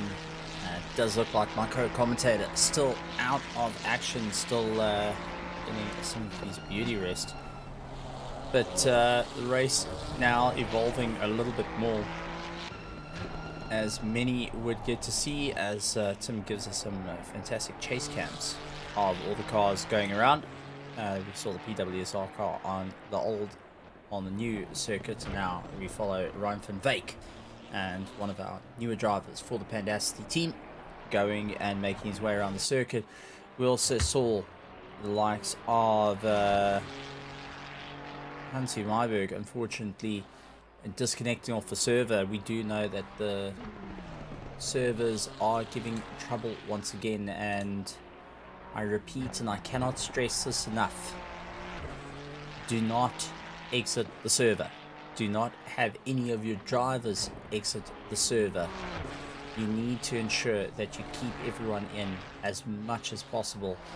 And yeah, unfortunately, that's changing in. So Hansi Myberg, after just waking up from his little nap, now getting to see that unfortunately he is officially out of the running, and we will need to battle, keep it going.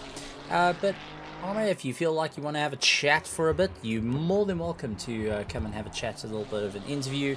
Give us a bit of insight on how your team's going and who you're supporting, especially into this side of the realm of racing, as we've now hit a bit of a tense point once again for all our drivers and for all our teams that are now just going and keeping a very close eye on the status update as it stands.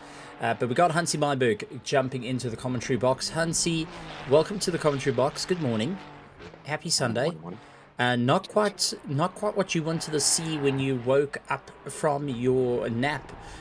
We've had a bit of a fun time, but let's hit with the first one, because we got the status out on screen, which you can see, of the servers once again becoming a bit of a stress point for all the teams and drivers. And I've been saying from the production side is bit of a call out to all drivers not to leave the server. Keep your drivers in as much as possible. I mean, call the guys, wake them up, and tell them to keep the cars in. I'm sure from an admin point of view, you're echoing that same feel. Yeah, no, 100%. I mean, the guys should keep their drivers in the server now, so in case something goes wrong, they can still have a driver to swap over to. And yeah, I mean, I also noticed it because I wanted to continue the race, and as I rebooted PC, it came back on, I said, oh shit, the servers are down. So yeah. Definitely turning into a interesting race. This has been a 24-hour for lots to remember. Some positives, some negatives. We've had quite a few little retirements. Yourself now being a retirement until the server comes back on. I'm sure you'll be wanting to see the checker flag. Unfortunately, we did lose our solo GT2 entrant of True Racing. They also landed up with a disconnect. ZRC also landed up with a disconnect. A disqualification came into play for the OKZ team after a throttle got stuck and they went charging into the pits at 120 kilometers an hour. That's going and also putting a dent in the plan as well. So it's been a race of note, but 12 cars still circulating at the moment. Our leaders, in a rough calculation, we should see the big Bentley of Mark Henbury of Slick Racing going and battling out with the PWSR right at the end. And 100%. I'm also surprised by the grid currently. I mean, the top three running on the same lap. It's impressive. I must say, it's impressive. 68 laps in, and the race starting to get closer to an end. Your time around Nordschleife, take us through what's been your thoughts of the race so far. Well, what I've seen and what I've experienced, this is not a joke. This track, it's very intense. And that's one of the reasons why I went to take some tablets and go lay down, because I got some migraines going. So yeah, I had to go lay down. But yeah, I mean, it was quite an intensive track, so you have to have a couple of drivers to do this track. Not a arrive, drive, and kind of wing it circuit, because they'll punish you for thinking about it. You know, we've always gotten used to Spa, that we can, driven around it, can sort of wing it. Monza, can wing it. This circuit going and changing. I remember that you and I were chatting about whether it be an April Fool's joke or now. Do you think the April Fool's joke was, we've given you the circuit, now try and finish it? I think that's true, Stephen. Yeah, no, this is just one of those circuits. It's well, like they say, it's the green hell. I mean, you have to get through it. It's tough. It's really tough. Now, from a RaceFace perspective, lots going on at the moment. We've got the BMW Z4 Championship in iRacing. We've got the SA Lube F4. And then on the 2nd of May, we're going to be starting with our next season of the RaceFace.Pro GT3 Championship. Your thoughts of everything that's happening in, and as a RaceFace admin, with seeing everything that's going on, can you give us a little bit more insight of what may be expected, what's to come, or your current thoughts of everything that's running? Season 18 will kick off on the 2nd of May, as you said. I've already planned the calendar and stuff, just need to do some artwork and stuff. And then, yeah, obviously this week it will go out, and yeah, then the guys will see what they're in for in Season 18.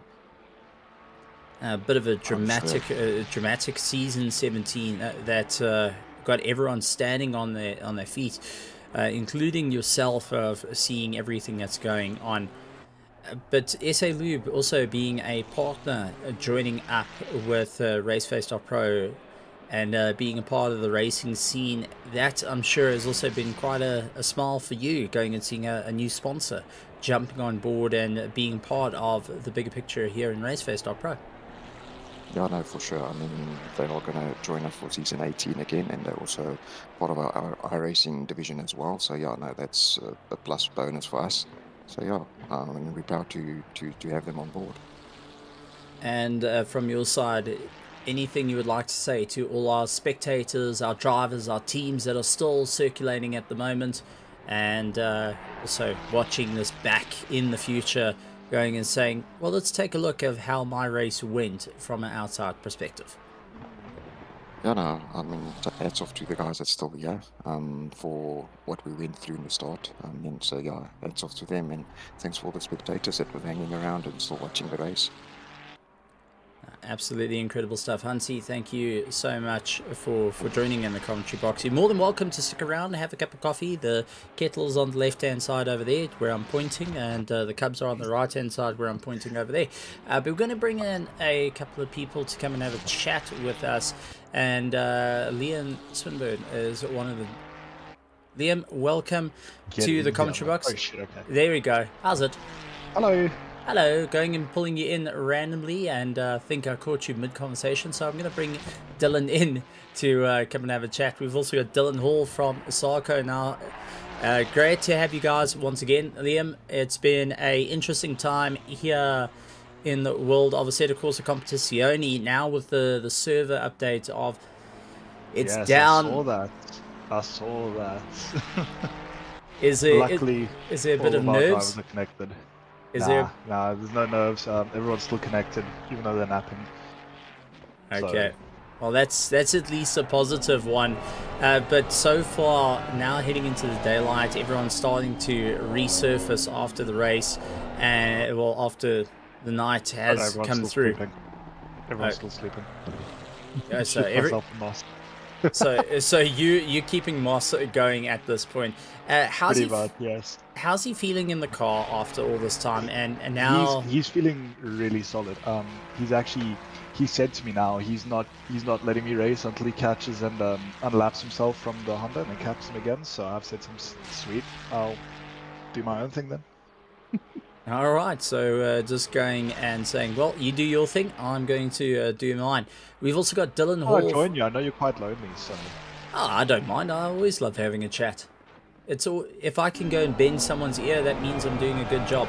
But we've also got Dylan Hall from Sarko in the commentary booth. Now, Dylan Hall was meant to be one of the drivers that was meant to enter, but unfortunately couldn't quite commit to the full 24-hour, but has been supporting the likes of LTR and Slick Racing that have been out there. Dylan, good to have you around, and good to see you going and supporting a couple of drivers and teams that are racing in this race through all the adversity on a circuit that is synonymous in terms of giving it absolutely everything, all the highs, lows, the dramas, the thrills and spills, and it seems that it's going to be carrying over into the virtual world without any problem in that. Morning, Stephen. Morning, everybody. Yes, as you can hear, a little bit fluey, but that was not the reason why I wasn't going to be racing. We had a 21st in the family, so I had committed to not being conference mentis in the wee hours of the morning, but it didn't quite turn out like that. So in hindsight, I possibly could have driven. But amazing to see that there are still the 12 teams out of the 17 that have entered, and the guys are still growing at the track that can kill them at any second. Well, that's it. I mean, this is a circuit that, if you've ever seen the latest TikTok videos, they say it's the right hand of God, but it's also the devil that you forgot. And I think that pretty much sums up what this track is. It's the track that everyone wanted to have and race around, but they forgot that it can be that little devil that can change your life in a matter of seconds just by clipping a curb wrong. But the different teams out there, you've been chatting to Slick Racing and to LTR, all the drivers, of what's been the general feel that you have gotten from the pits and amongst the community that is busy supporting all the drivers that are currently out on the circuit, Dylan? Well, there's nothing more that I can say on behalf of Slick Racing. I think Chris definitely covered that. But from the LTR perspective, a little bit disappointed with their issues that they started having. Their disconnect and getting back in their ACC drive, all of a sudden having a little bit of a freaked out moment, and had to pull onto the side of the track to get that all sorted. But talk about drivers up. I know we've got Liam with us saying that we were chatting pre-commentary box, and he was saying that he hasn't slept, where the LTR guys, they're all still in the chat on their Discord, and as I was coming in, they were basically swapping ships. So some of the guys that did the graveyard ship, they now are going to sleep, while the other 3 will be taking over. It's always good to hear the guys all still giving it everything they got. And you said that they're running an ACC drive. Now, for people at home that aren't too sure, what is ACC drive? You mind giving us a quick rundown of what that specifically is, and what does it control that can force a driver to pull off to the side to try and get something going? So ACC Drive can be the devil and it can be your saving grace. It's essentially an app that, instead of me needing to go in and fiddle with all my settings and all my tire pressures and all that sort of thing, especially on a track like this that is so demanding, you, as a driver waiting in the wings, you can go in and start setting all the pressures, and you basically take control of the pit window. So essentially you become your driver's engineer before you go and do your stint. It is vitally important that that is working when it needs to, because obviously if you're now starting to head through the backstage of the mountain through all the S's, there is no ways you're going to be changing tire pressures here, getting that sorted. So quite unfortunate that it didn't work out for them. But look, they're still there, still just under 6 hours to go, and exactly what you said, giving it all they can to make sure they get it to the end. Yeah, anything can happen. We saw quite a few different odd retirements coming into play. But Liam and Dylan, now that I got you guys here, the GT3s have been the star in everyone's eyes, but we've also got to talk about, we had a lone GT2 entrant, unfortunately. The KTM. Also, the KTM going and retiring. What is your guys' thoughts on the GT2s being a factor to come in and racing? Do you think it's a category that's going to expand as time goes on? I can say personally, I quite like the KTM as a GT2 class. Prefer the GT4, but it starts to grow on me, and it's a little bit different to the usual GT3s that we see currently out on circuit. So I'm going to pass that question over to Liam to start off, and then we'll get Dylan's thoughts on it. No, absolutely. I think that the GT2 class has a great opportunity. Obviously, I mean, it's a different type of class, you know. Whereas the GT3s, high downforce, slightly less power, they can take the corners a lot faster, you know. But the GT2s, that's a long back straight, you know, especially over Nords. It's a good 30 seconds you're on that back straight for, so it can be make or break. I mean, I'm sure over the course of the broadcast, you've been on the watching the KTM fly past GT3s like they're standing still. So I think it adds a different aspect to racing, you know, there's a little bit less corner speed, but it's got a lot of top speed, and it's got that pull that the GT3s just do not have. And Dylan, your thoughts on the GT2 class? I know as an avid GT3 racer yourself, that class is a bit of a anomaly that has arrived on the scene, and well, it has got a variety of interesting vehicles, from an Audi that looks a bit strange to the Lamborghini that looks amazing, and the KTM, well, that isn't on fire like it had last year in the actual Nürburgring 24.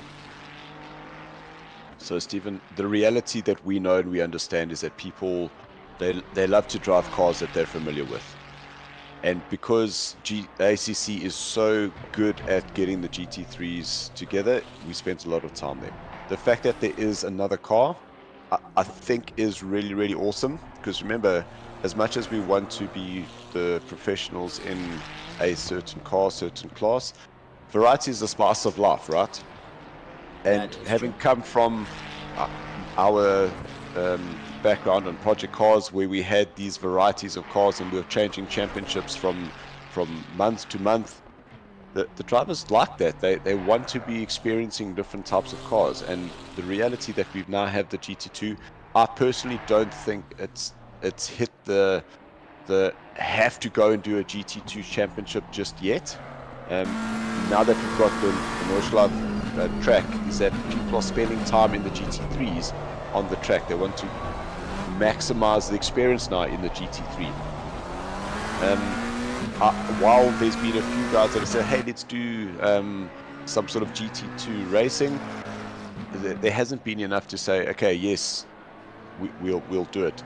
So it is one of those tricky scenarios, but I think it's amazing. It's different driving style. You got to be really, really careful with the car.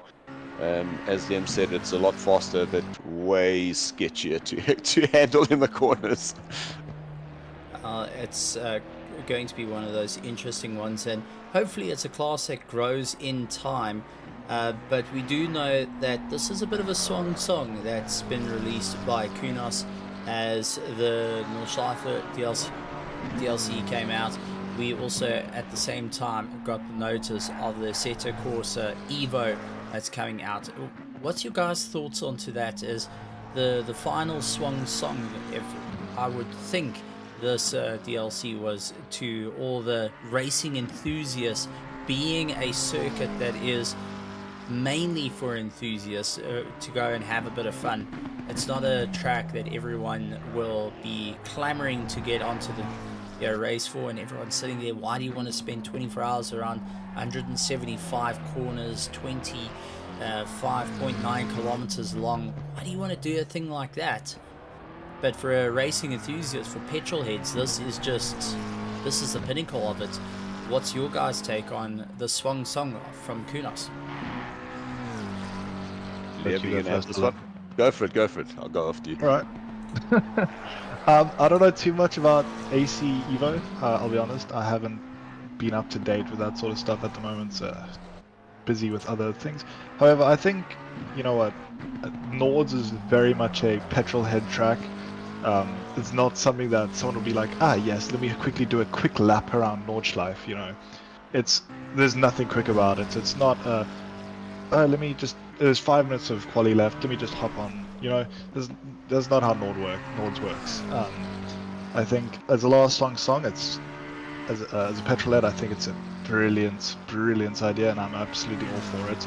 This is one of the most worldwide recognized tracks, I'd guess you'd say, especially among petrol heads. You know, as it's legally it's a toll road in Germany, so anyone can drive on it. You can take a city golf along there. I know. Stephen, you were talking about your golf earlier today, weren't you? Or earlier last night? Yes, we're making the joke of turning a Chico Golf into a GT3. Yeah. Yes, that's correct. So you could take your Chico Golf around this track, if you could get it to Germany, that is. So there's definitely a lot of opportunity for it. But I think it's a brilliant addition to the game and to the sim as a whole. So from my side, if we look at some of the other games, Gran Turismo has it, Project Cars had it, so it kind of seems like it's for the diehards that have specialized within ACC. It's now time to get the ultimate track. So to go, hey guys, we're gonna do this, drop this in, keep that excitement going until Assetto Corsa 2 comes out. I think Kudos hit the button right on the head there to keep us excited So should there be further developments required on Assetto Corsa 2, at least they've taken that sting out just that little bit more. Just going and saying, look, you waited for long enough on it. We gave it to you. I mean, this was a track that everyone was clamoring for. But a 24-hour race, this is definitely a difficult time for any driver as a team. You got your take on it being the debut run for your team specifically in endurance racing. But Dylan, you've been in 24 hours. You've been in endurance racing, not only in the virtual world, but also in the real world. The factors that come into play, the highs and lows, the thrills and spills, the emotions that the drivers all go through, the team goes through. Do you think the experience here this weekend is one that's going to be easily forgotten? Or do you think it's going to be one that is going to live in infamy? Or do you think the guys are going to be really soaking it in and saying, wow, this was a race? So the endurance races are always something pretty special, and you are right. I have done quite a few from an online point of view, and I remember them all. And the reality is that because you invest so much time, you spend so much time with the team, you prepping so far in advance, and those highs and lows, they come without a moment of like something's going to happen. It's a car just hits a curb wrong, it lets go, and you're sitting watching, and your teammate unfortunately clips the wall, is fortunate to go straight into the pits, but then that whole strategy that you had put into place is now completely fallen out. So you as a team have to accept that's now happened, but how do we now recover and get back onto track to actually just keep the spirit alive of the team and make sure that we finish, because that's ultimately what you want is for you to win first. You need to finish, right? That is most certainly it. You have to just see the checkered flag, and now that the drivers are pushing themselves that little bit more and getting towards the end, I'm going to ask the very poignant question, and first it goes to Dylan. Who do you think is going to be riding at the top of the charts looking at the race so far? I know everyone has their team that they want to see win. They want to see the drivers really go and claw their way to victory. But from your side, who do you think the top three may look at if we're taking a look at the current drivers, where we have the likes of Slick Racing making their way through, PWSR that are in second place, Team Tryhard Bandits in third. We've also got the likes of the KSR Endurance, the OG KSR Endurance team in fourth place, Hybrid Racing in fifth. We've got the likes of the Helldivers in sixth place. Pandassi Infiltrate to the B team, essentially going and beating out the A team, which is currently in the pits of the Pandassi Infiltrate 1. Team Perigma Racing on with LTR down in 10th position. 11th is Ebb and Flow in the little Honda, and 12th going to Venom at the moment. Who's your take to be able to finish and walk home saying that they survived the green hell, being able to hold the trophy at the end? So I'm fortunate that I understand times, I understand pit windows, and currently Mark Hennebree in the Big Bentley, I know that they're currently leading. Kieran currently in the car for PWSR, and we know that Kieran is quick. Chris did say that in the beginning, he was saying that, look, that there might be that pit stop behind, and that definitely comes into play. But we also know that Kieran is a quicker driver, and if he's up and he's fresh and they need him to bang into double stints just to close down the gap, I'm pretty sure that he's more than capable of doing that. The likelihood of them coming and taking the win is pretty high. So I'd say that they could take it, as much as my heart's saying, let's Slick Racing take this one. But then in fourth place, is that Brendan Kruger, right? That is Brendan Kruger, the KSR OG team that was at one start of the race, was leading with a 16-second before, unfortunately, Barkhuizen going and having a disconnect. Disconnect, exactly. So that tells me that they've got the pace. They're a lap behind, and in 6 hours, anything can happen. And I don't mean anything to say that Kutsia is not capable, but they've got the pace. So Kruger is able to possibly hunt those guys down and possibly take a third place. So if everything goes according to my plan, I would say it is Patterson, Hennebury, and then Kruger. 1, 2, 3. All right. Well, then, Liam, your side, I know you are aiming for the Honda as the target. You're currently sitting in 12th place, but I'm sure there's also that high hope dream to see the little Venom get right to the top and walk away with the win as well. But looking at the grid, what is your take on the first, second, and third? So I've sort of got the similar perspective of Dylan. However, the only difference is we had a chat earlier about that Patterson Ferrari, where we were actually speaking about their lap times in particular and how their, especially Patterson's race pace, is on par with most people's fastest laps and quali times. So I think if Patterson is, or if that team as a whole is able to keep their composure and just keep their head in it, I think there's a good chance they can take that spot from Henneberry. It's definitely a possibility. And then with regards to Kruger and Kotsia, again, I'm with Dylan on that. We might be in the last stages of the race, but it's still a long way to go. And anything can happen, you know, it's part of racing. A slight slip up, loss of focus, anything can happen. So it's just managing that and getting them to basically just get to the end. You know, at this point, it's as much as it's a race for the first and the top spot on the podium, it's also a race to finish and just get to the end. So I think I'm with Dylan on that. Definitely, I'm expecting Patterson or Henneberry on the top step, obviously. They've showed absolute perfection this race, especially for that Patterson team.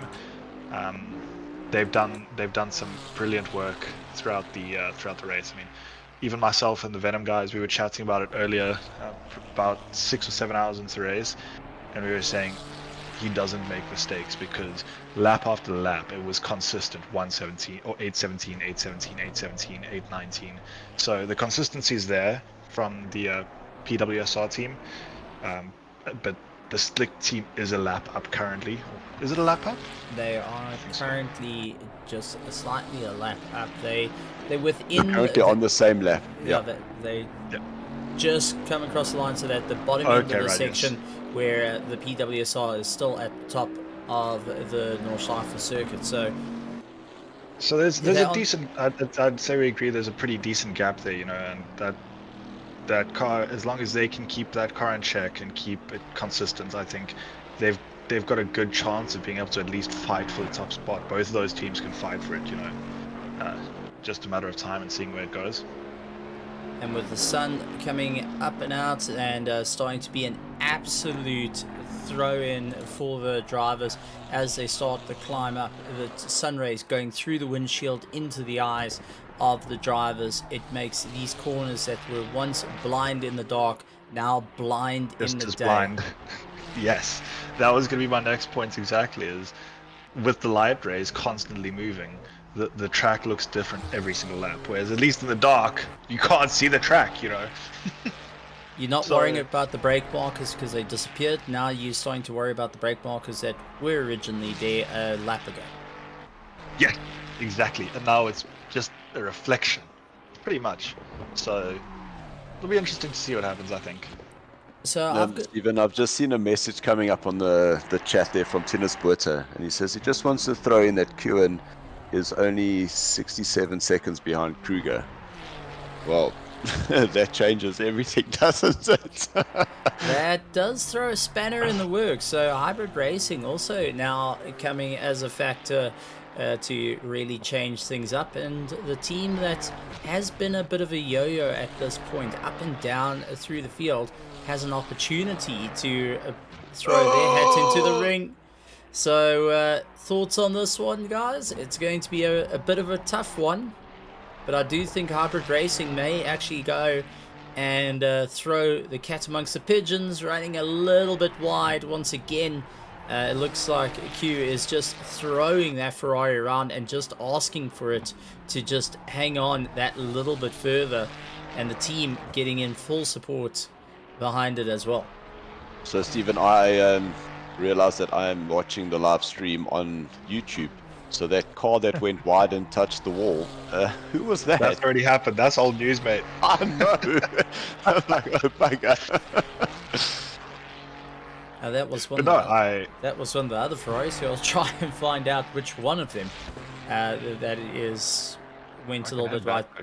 I think we might have been, because we were with Jean for a little bit, so he might have just had a quick rub against the wall, or it might have been. That was Jean. That was indeed Jean.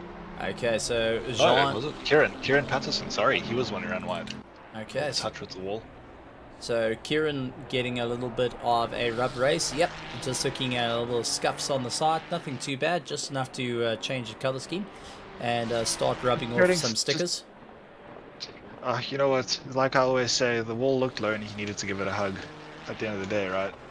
Well, Formula One is shown faster if you go faster if you have just bare carbon fiber. So start going and sanding things off already. Use the Onco barrier as that. But lots of things starting to change now. Hybrid racing starting to pick up the pace and really get going. It does look like Kruger though will need to try and dial it up to 10. But what does it mean in terms of fuel usage? Now you're going to start using 0.1, 0.2 more fuel than you originally planned. And from a 11 stops roughly calculated for the 15 hours, you may go 12, or you're trying to reduce it to 10. I mean, Dylan, you've been in these situations where you're starting to push a bit harder because you realize there's pressure coming on, but now you've also got competitors going and forcing you out of your original pit stop strategy, and you're working in fractions at this point. So from a fuel point of view, is that you're always gonna try and carry just that little bit. I said that little bit more.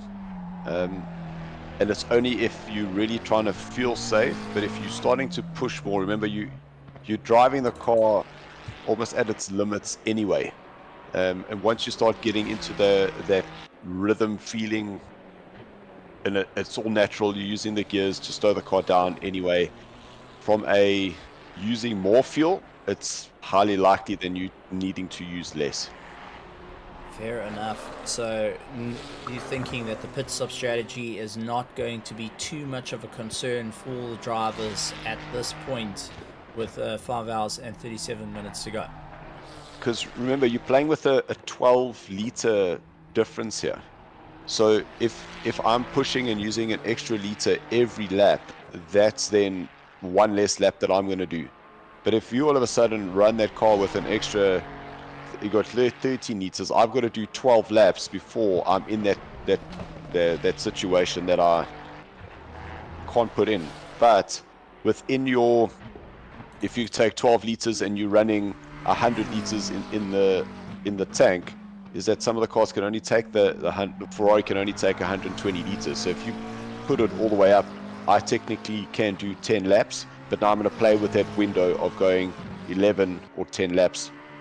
There's no point to try to push it to 12 because your car just can't do that. Yeah, well, you can push it to 12, but you're going to be pushing it around the circuit before you even get to the pit stop, and it's a kind of a heavy car to push around, that's for certain.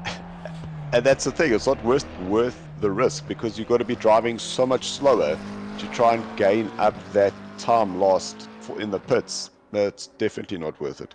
I say head down and give it pure gas. There we go. I was going to say it would be cheaper, I would like to chime in. to go to the gym there. Yes, Liam. So, I know we talk about, obviously, the fuel and the stops. However, I mean, if you're using, say, half a liter more a lap, but you're churning out 3-4 seconds a lap faster than the opposing teams, over, let's call it a 10-lap stint, that is still like 30, 40, 50 seconds, depending on how much time you're pulling a lap. So that is something to also bear in mind. Is if you're pulling enough time and putting enough time on the on the opposing teams, that little stint can actually gain you time rather than lose you time from at least a math perspective. Obviously, it's not perfect, but it is also food for thought, I think. Well, I'm going to chuck another factor in. What does it do to your tires that you're now taking life out of these tires and you're expecting the track to get hotter and hotter and hotter, and suddenly it's going to become a little bit more slick out there. You've pushed the car a little bit harder, you've picked up the temperatures a bit more, and you're starting to slide the car around a little bit more often than planned. What happens when the tires just say, listen, I'm taking a break now, you can go and just relax a little bit? That simple mistake we started talking about starts becoming a bit more of a reality for the drivers to deal with. Absolutely. I mean, that's also a factor to consider. But at least from the 2 or 3 teams I've spoken to, I know I don't know what team it was that Donaldson was in. They were changing tires every pit, because obviously, or every stint, because every time a driver hops out, obviously it's 30 seconds either way to get in and out of the car, you know. So it's like, use that time to as well put on new tires, and just you've got that time, it's free, so use it, you know. That's definitely a factor to consider. And that's one thing that you're doing, is you're eliminating the risk. There's no point trying to double stint on a set of tires when the time is there anyway for you to take the tires. Exactly. I mean, it's like there's also no point pitting after, you know, say 6 laps. Not unless obviously you're on that final stint of the race where you just get a quick splash and dash. That was quite a That close was one there. Kieran wide there, sure. And there's another one. Brandon Kruger going and doing exactly the same. Code coconuts inside those cars, definitely for certain. Yes, I do remember that. But now, Oh, it's a new one.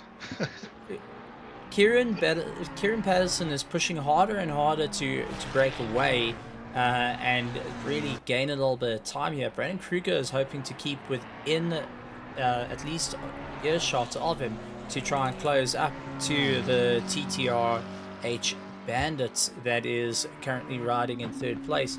Do you think by trying to match a car that is really stepping on the gas, that you're opening yourself up for a world of hurt? Do you think Brandon Kruger's taking a little bit of liberties at this point for his race by getting it sucked into wanting to be faster than the PWSR car ahead of him?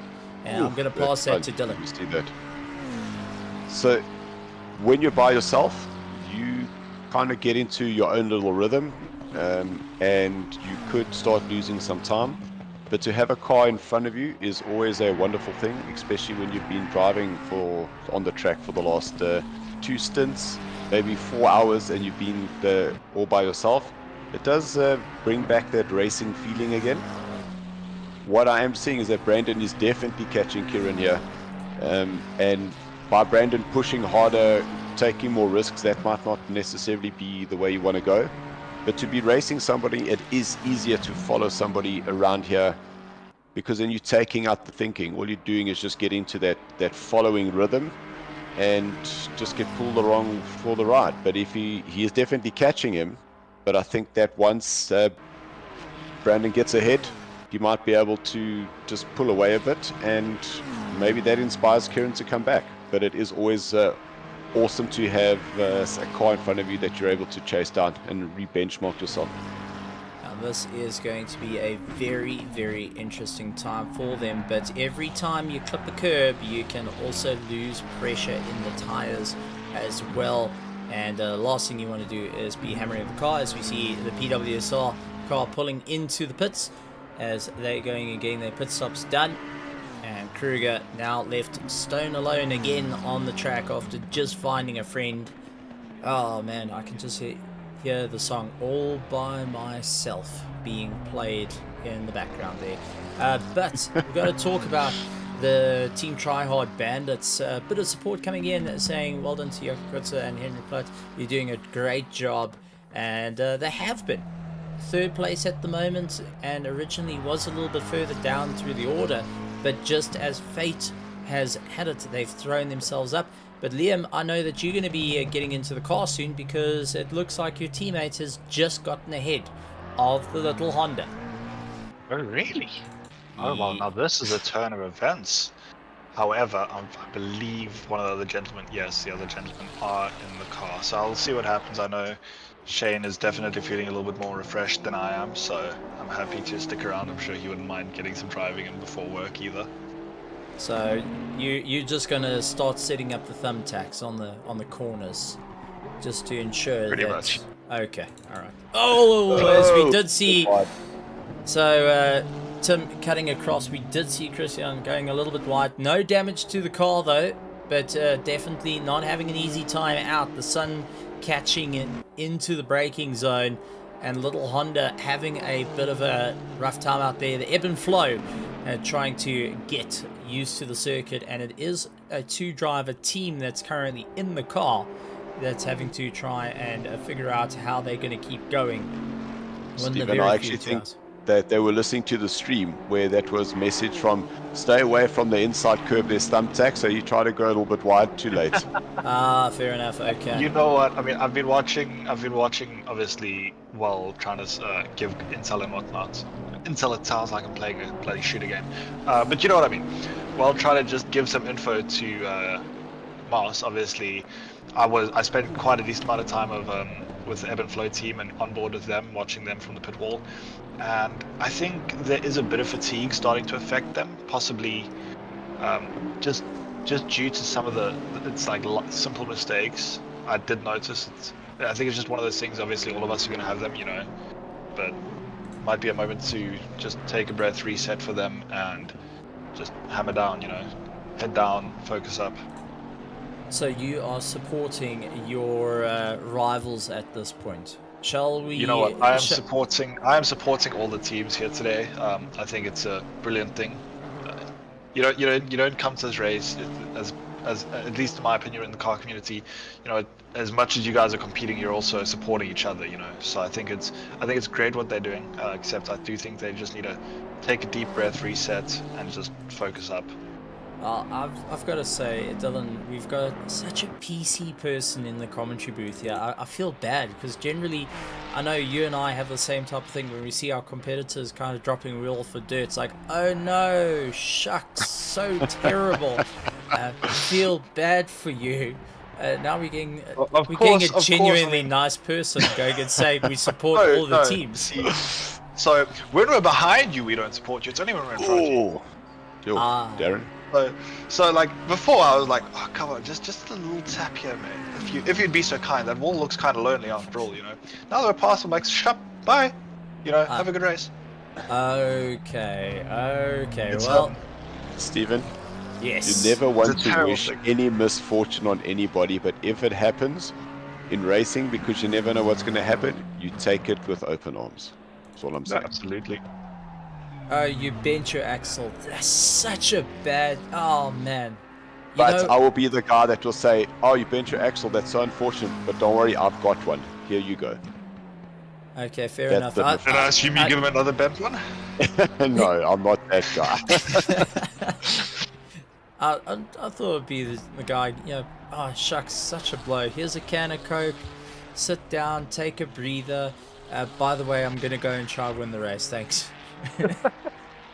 And pretty much. It's actually amazing to see. I've just noticed something here, Stephen. As obviously we had mentioned earlier in the stream that Ewan was catching up to Brandon. Brandon was then following Patterson, and then what happened? That gap went from 67 seconds to 69 seconds, nearly 70. So in that little stint, Brandon has actually pulled away from Ewan.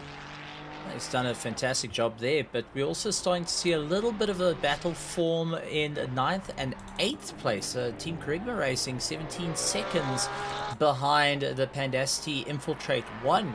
So it does look like Jaco Krobler may be feeling the pressure from Jean-Ray Buerta as time goes on.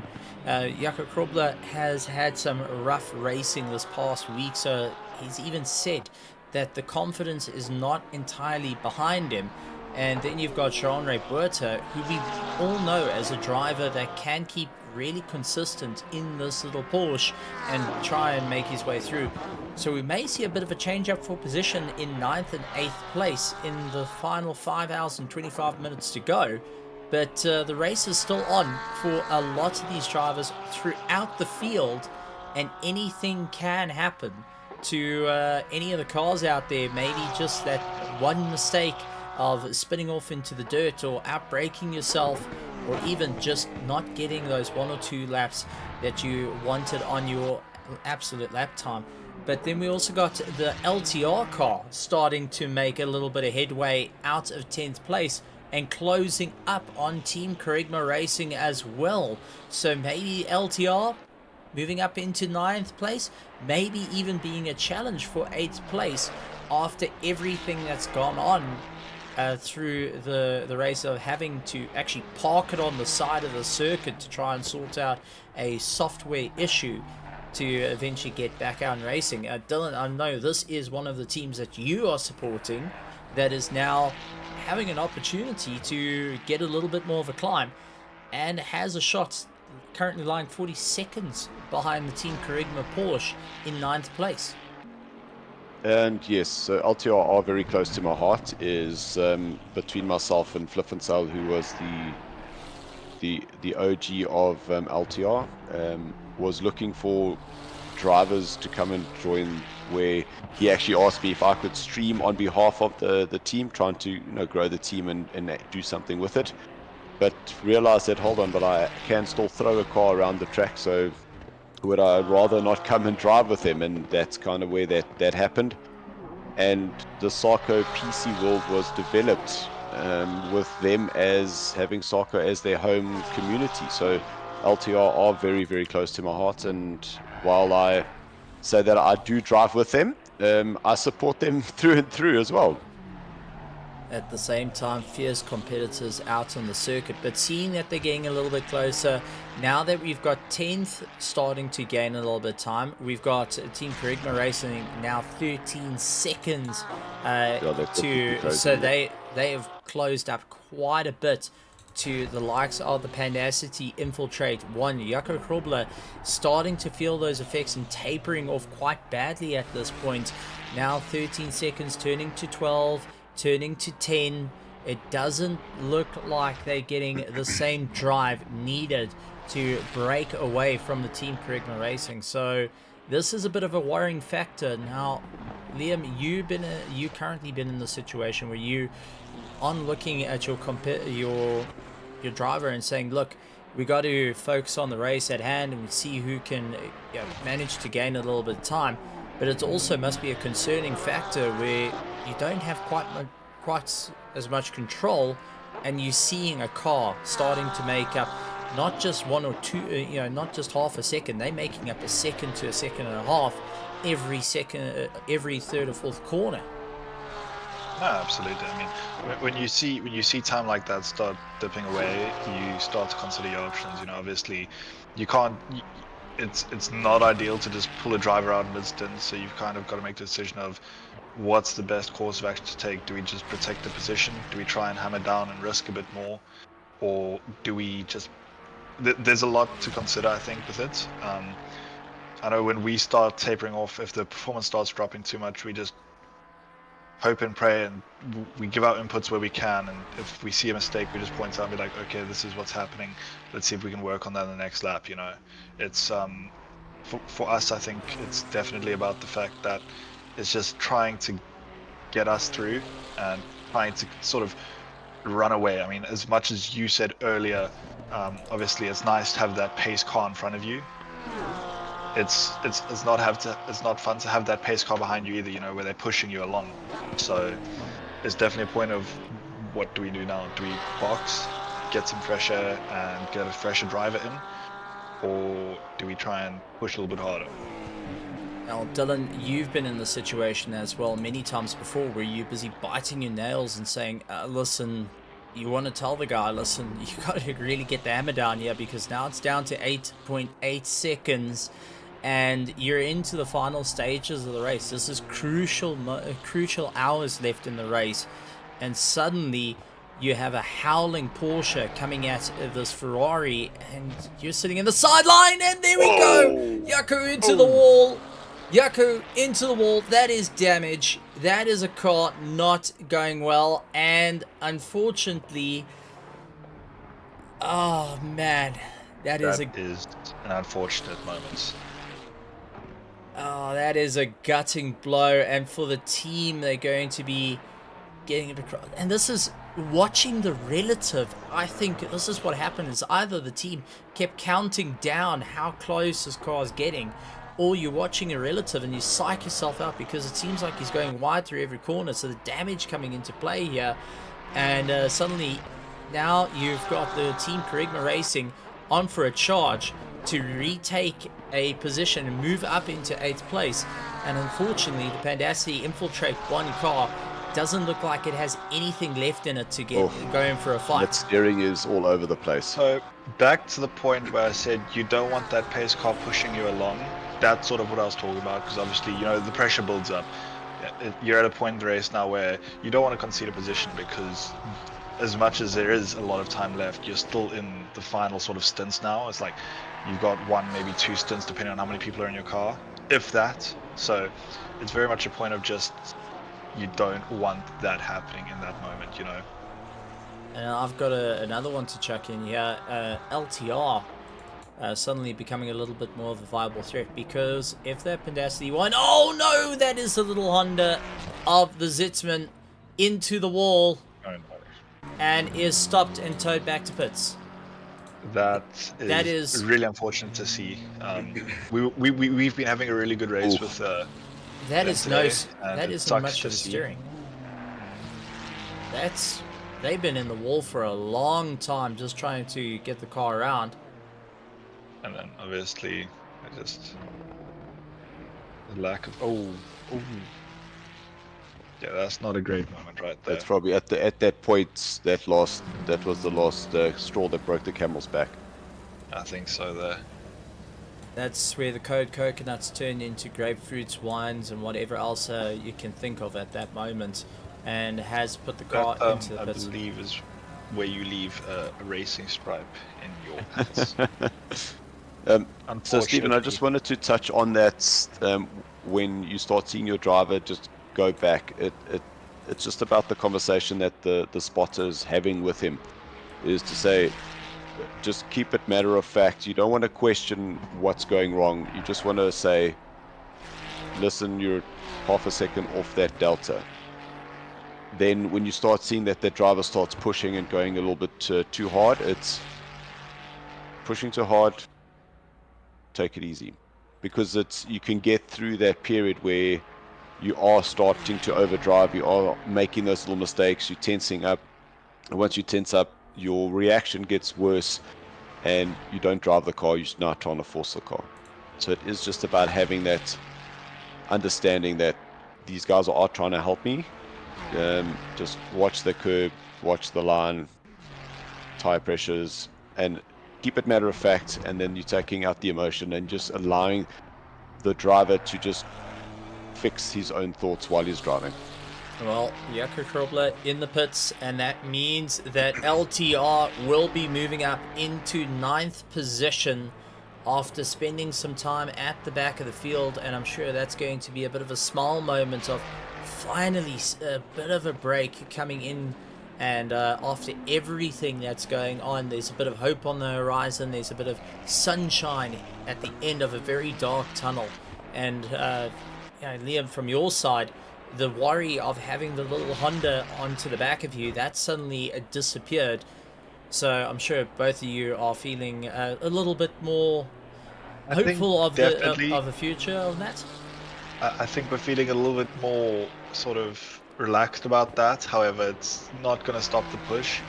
I think if anything, that's a great indicator for us to now push a little bit harder. In fact, just simply for the fact that we've got this gap. Let's extend it before one of the other guys gets into the car. You know, it's a safety measure. Might as well just extend a bit more and then see where we go. Obviously, with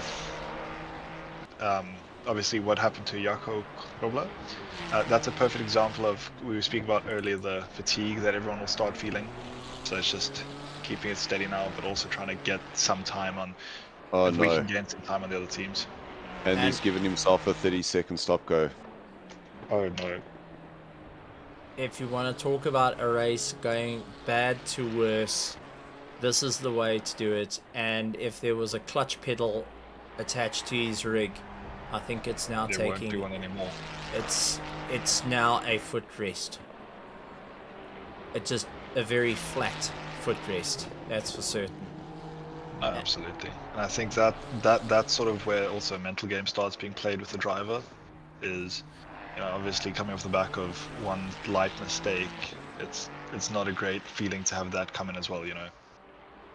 Unfortunately, this circuit is one of these, if you make a light mistake, it just gets impacted. I mean, Jaco hit the wall fairly hard, actually launching the car off its tires while going and smacking the Onco barrier. So that was at a considerable pace. And the problem is, it doesn't matter how far you push the brake in, you've only got such a short runoff before, well, you're going to say hi to the Nordschleife Onco barrier, and well, in real life it's got a bit of a bend. In sim racing, it doesn't. You know what? I'd rather have the one with no bend in sim racing than the one in real life, because that one costs a fortune if you crash into that. I agree. You know what? At the end of the day, you have to pay for that. So, Well, take the sim racing one any day. Yeah, you don't want to be the one to go and also bin your own car, because that's a bit expensive. Brandon Kruger now into the pits, getting his pit stop done and dusted. That is going to allow the likes of Hybrid Racing to start closing up on them quite a bit, and Hybrid Racing starting to become that more and more of a real threat to the OG KSR team. So this is going to put a bit of a challenge. This is where the strategies are starting to evolve and claw their way through, but it does look like Jaco going and losing out even more time, as LTR up into 9th place has an opportunity to go after the likes of Team Kerygma Racing.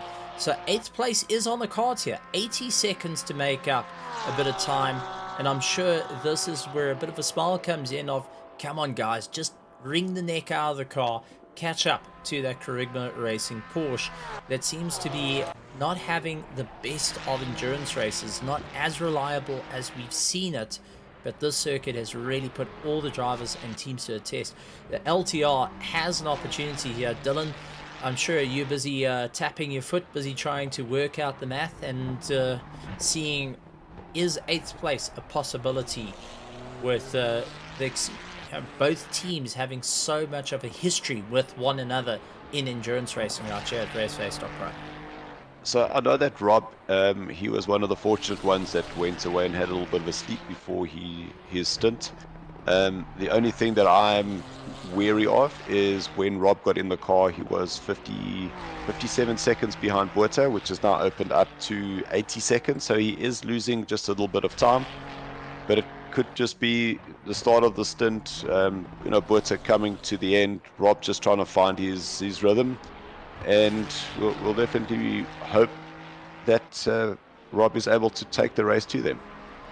Yeah, it's going to be a monumental fight, and Krobler with that stop go 30-second penalty added to his time, that is going to allow Jean to get a little bit closer. So now I'm going to ask Liam, for the Venom team, it seems like fate may have it that your race is not done yet. You're out of 12th place, but a top 10 may be a possibility here. Are you starting It to... might be very possible. I think Jean's actually heading into the pits now himself. We're changing over to Shane.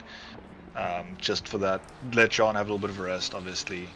I mean, he's done a monumental stint. I think he's been driving since just after 4, actually. So he has been racing for quite some time now. I think he'll be quite happy to be out of the car and take a break, stretch the legs a little bit, because we know how those long stints get. Yeah, you've got to really work through it, but obviously the mental game now is, what if starts running in the back of the head? What if there's an opportunity to get a top 10 in your debut outing as a team?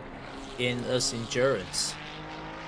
I think the what if is definitely there, but I also think that a what if isn't a guarantee, so rather focus on a guaranteed finish and a guaranteed. Right now we're sitting 11th, obviously, so I think our biggest thing right now is just focus on the laps ahead and just bang out solid laps that we know we're capable of. Obviously, our team's still quite new, as you know, so we might not have the pace of everybody else, but we're definitely going to give it our best shot. But the biggest thing is just keeping that car in one piece. So now I've got to bring in Dylan. We're hearing a bit of, let's talk about the guaranteed position. Let's talk about just keeping it all together. You and I, we've been in situations where the what if starts becoming a little bit more of a voice in our head that starts pushing us that little bit harder. I know that Liam is being very PC at the moment, saying, look, you know, let's focus on the guaranteed position. He doesn't want to truly admit that you know, the bug has bit. Your thoughts on this? I think Dylan... In terms of the bug biting. Yes. All I can say, whenever there's somebody that would join us at soccer and they'd start and always say, welcome to the start of your new life. And that's what happens, is between my real racing and endurance karting, my racing online, is every year my wife and I, we get together and we plan the races, plan the endurance. Is okay, so what's left?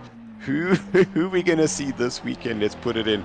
And my life essentially revolves around racing. And that's the good and the bad of it, I suppose. So how many coffees are you taking to bed every morning as an apology for sucking her into the life of motorsport? This is where it worked out, Stephen, is that I give her coffee during the week, but in T-minus 20 minutes, the cup of coffee will be brought to me in the boys' room. Ah, okay. All right. So that's how it works. You just better hope she's not listening to you right now. Otherwise, you're going to have a little bit more than just a cup of coffee coming at you. Yeah, a cup of coffee and a 7 o'clock, because you don't see it coming because it starts at 7 o'clock. It's going to be a awesome one. Well, we're into the final 5 hours and 8 minutes. We got a 9-second gap between 5th and 4th place. Hybrid Racing now has gotten past the likes of the KSR OG team, and this is going to be a proper fight for them down to the wire.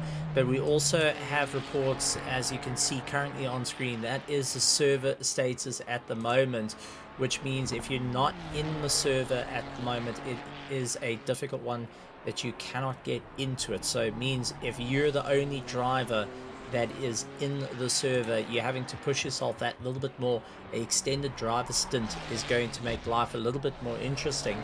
But this also starts weighing onto the heads of everyone, because let's be honest here, I think we've all had these situations of worrying about a disconnect, worry about force majeure happening, and you have out of your control, suddenly it pulls you from actually driving, and the what if starts coming through. That little voice in the back of your head starts getting louder and louder, starts shouting in your ears.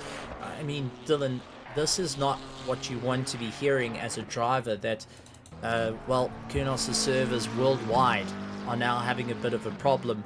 So just try keep going and let's see what happens. Well, this is the thing, it's the same for everybody. Unfortunately for the LTR guys, is that they had 3 guys that were in the server, so they have options. But if you've got a team that only has the 2 drivers and the one went away to go and sleep and left for some reason, which should be doing that's going to get very, very tricky. But then again, it is all about the person who you have in your Discord to say to you, hey, unfortunately server's done, can't go in, you're going to have to do an extended stint. It's just something that either you as a team are going to have to figure out whether you're going to be able to do it, or do you get to the point where you just can't drive anymore?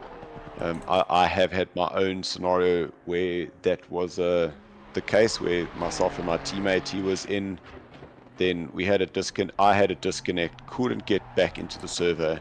He drove for 2 stints, and after that was just, sorry, he physically cannot drive anymore. And by the time I got in, we had lost another 25 minutes, but we stuck it out and we ended up finishing the race. Well, it's one that you just want to drive it to the guy, give him a cup of coffee and say, you got this, boy. I believe in you. Keep going. I mean, it's definitely one that is turning into a phenomenal event that I think no one's going to forget this 24, because it has literally thrown everything at the drivers, everything at the team. We've had a red flag, we've had green flags, we've had yellow flags, blue flags.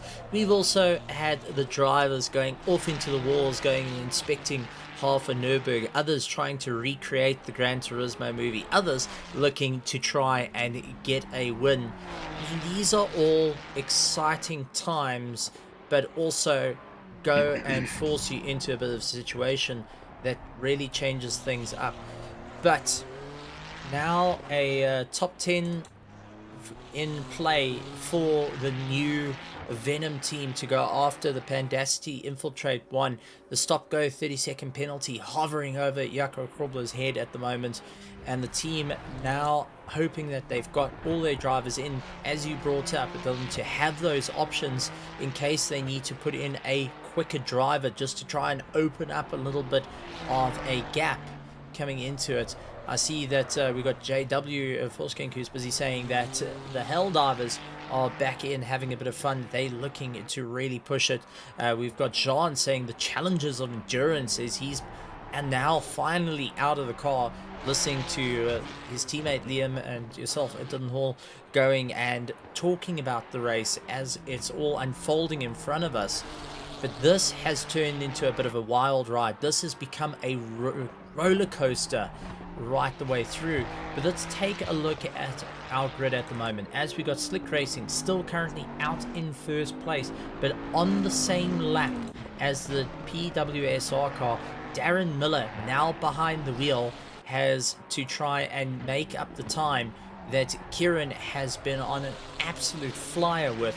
Now, we do know Miller is incredibly quick, but can he put in the same lap times consistently as his teammates to be able to close down the gap to the big Bentley ahead, the Boatley going and looking to take a maiden win for its running here at the Nürburgring, the Nordschleife 24, and being the very first 24-hour of RaceFace around Nordschleife.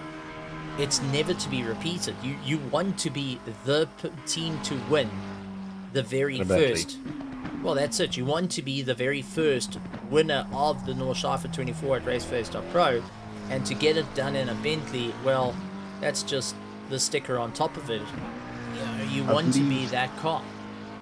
I believe that would be considered a monumental task complete. If the Boatley manages to just stick it out for the next 5 hours, I think that'll be an absolutely incredible feat myself. Getting a car of that proportion, shall we say. Magnitude. That magnitude, yes.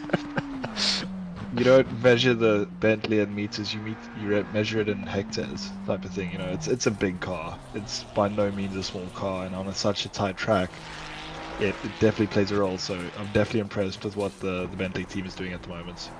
Stephen, apologies if I had missed it earlier on in the stream. The BOPs that are running here, that might come into play.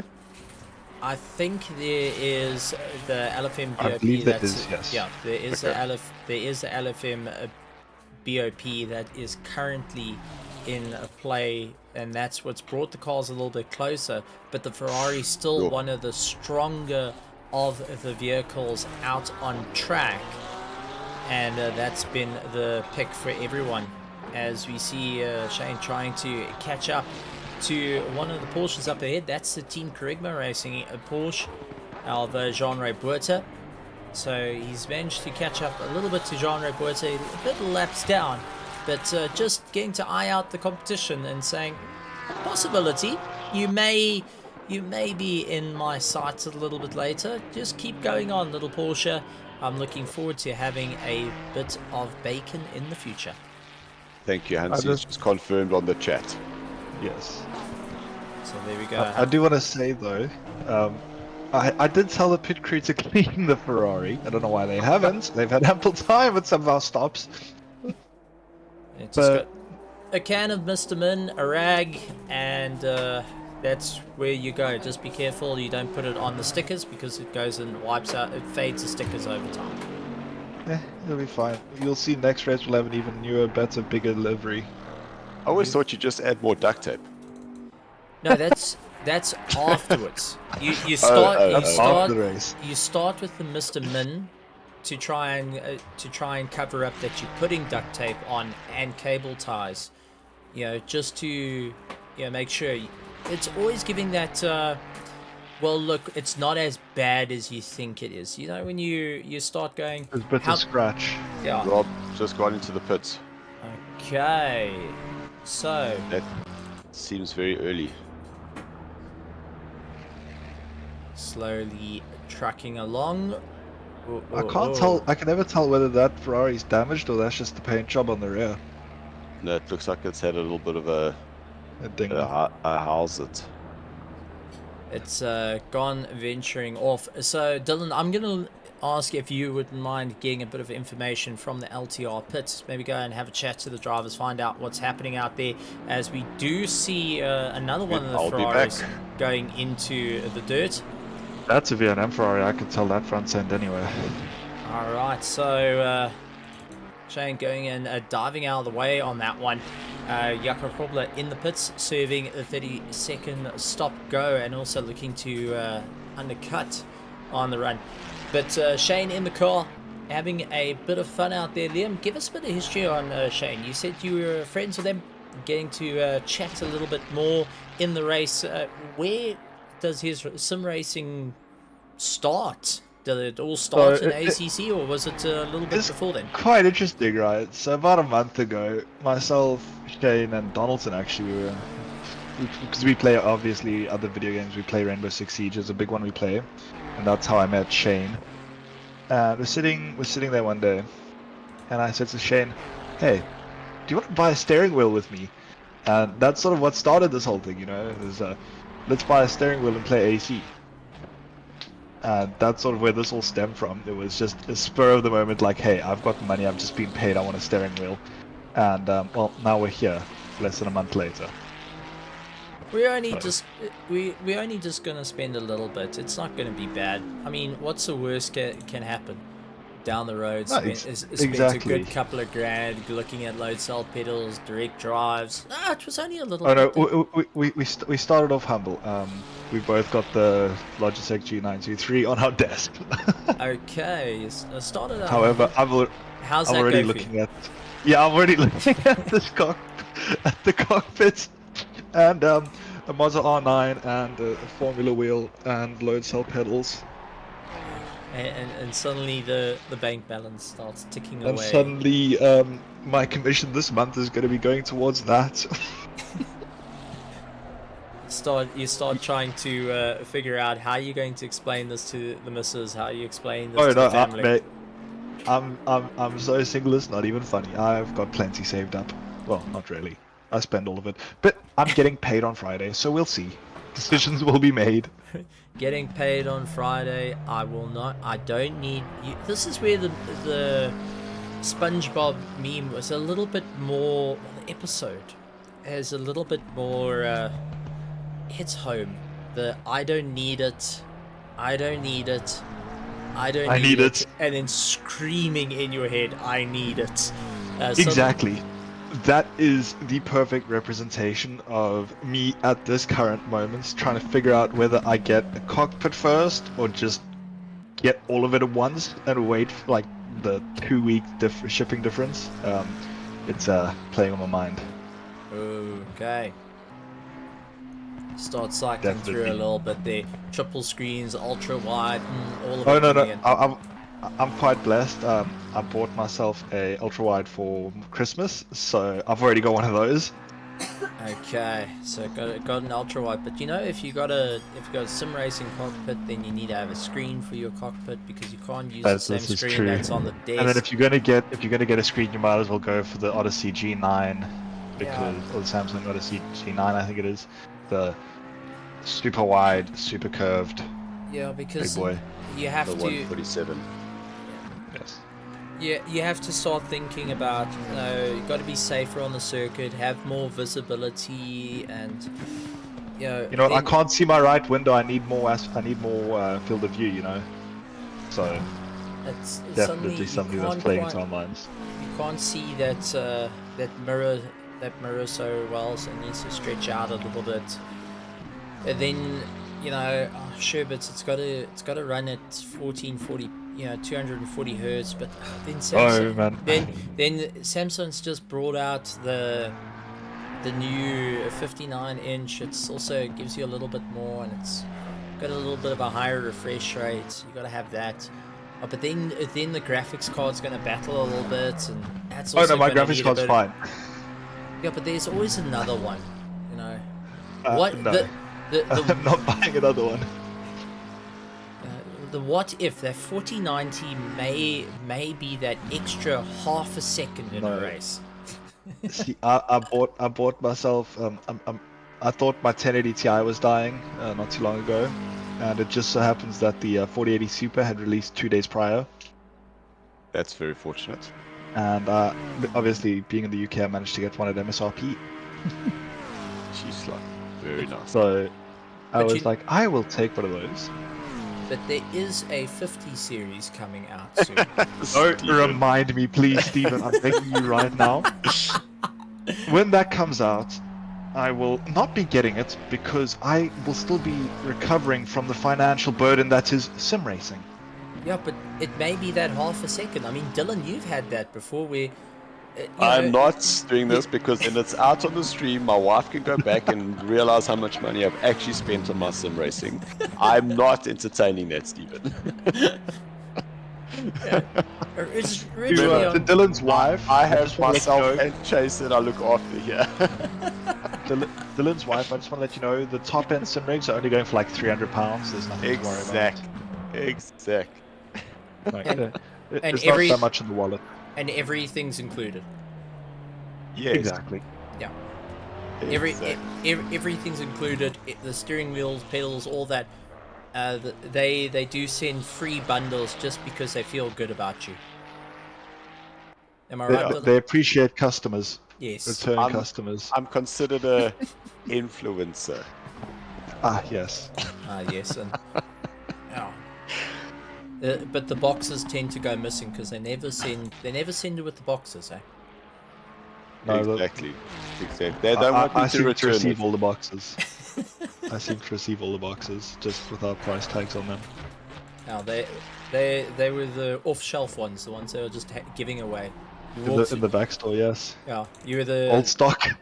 Yeah, you were the 100th customer that walked in through the door at the time. So Dylan, you got to have a chat to the team, the LTR team that pulled into the pits. Jason Farmer currently behind the wheel. They're in 9th place at the moment. Can you give us a bit of an insight of the pit stop? Was it a planned pit stop, or was it a tad earlier? Well, it just shows you how time flies when you're having fun. And I said, just Rob, what happened? That seemed a little bit too short. And he goes, no, it was a full stint. So clearly we've been talking a whole bunch of coconuts for a lot longer than Rob had actually been driving. But the damage was a little lapse of concentration coming on his last lap.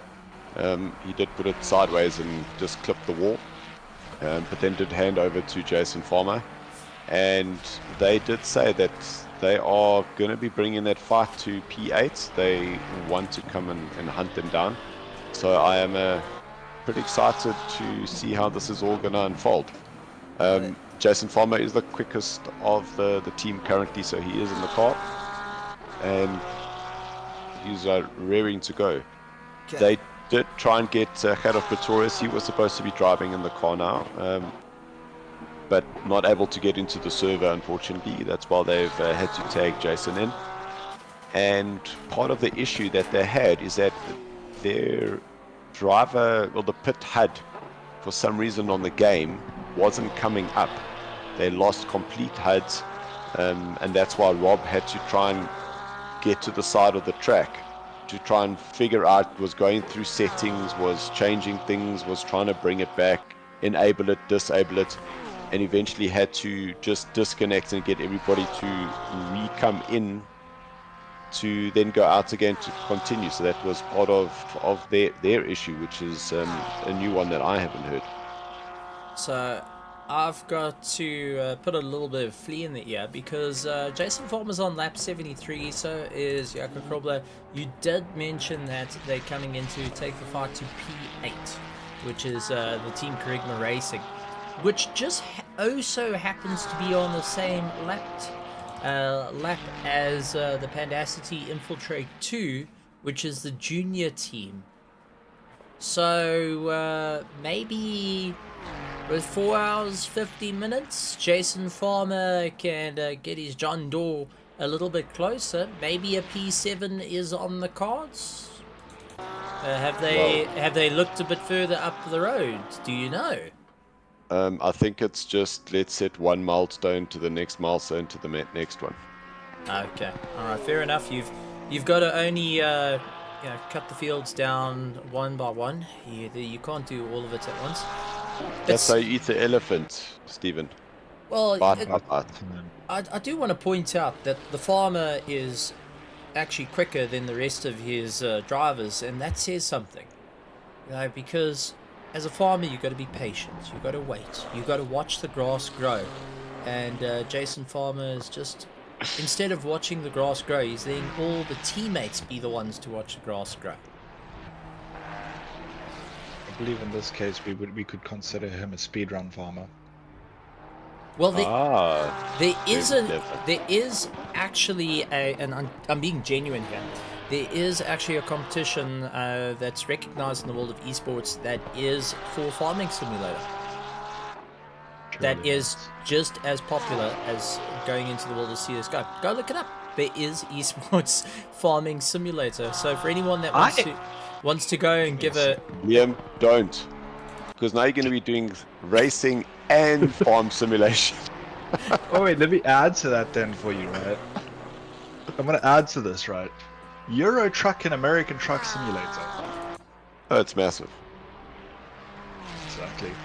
Let's just add that. The cherry on top. In those weird niche communities. Yeah. It's mental. What? Some of the things those guys do, you're like, wow, okay.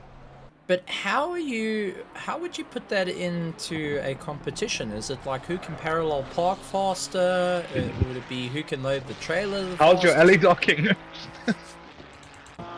Well, the way I understand it is that you've got to do exactly that. You've got to hook stuff up, but you've got to get it to a certain destination. But there's traffic all around you. So it's literally driving a truck to go drop off cargo. But it's an esport? I wouldn't even be surprised. I've seen it being streamed. I don't know if it's an esport. I know the farming simulator is actually an esport, and I can only imagine where they, going, and Fred's going through the crops. You can see going as fast as he can. Oh, slightly off, and now having a bit of grain off to the one side. Now dropping it off. That is going to cost him at least another 50 rand, and having to replant. Jeremy trying to tag in and get involved in it. I can't imagine how Yes, Stephen, that's what we call a grain off. Oh, goodness. As they run to go and milk the cows. I mean, this is... We're talking about Farming Simulator while we're taking a look at Nordschleife. All of us have gone insane. All of us are falling over with sleep deprivation. That is for certain. I've got sleep deprivation. If anyone. Anyone. So you are able to enter a Euro Truck Simulator 2 tournament? No, surely not. Steven, I'm signing you up. Give you a bit more experience, mate. Get that it looks like it truck is... control underway, Yeah, it is overseas. just So It'll be fine. I can just imagine that. How we'll ask Hansi when the next esports truck e-series is going to be starting here at RaceFace. the reason to buy a Mazda steering wheel. Oh, Darren Miller going off onto the grass. Miller Whoa. getting it out of shape. Touchy Nearly moment there. going and dropping Did he touch the the ball. wall there? Can we see that replay? I am trying to get to it. I don't think he touched the wall, so let's go back roughly about a minute and just watch it through, because it looks like he lost a bit more than that.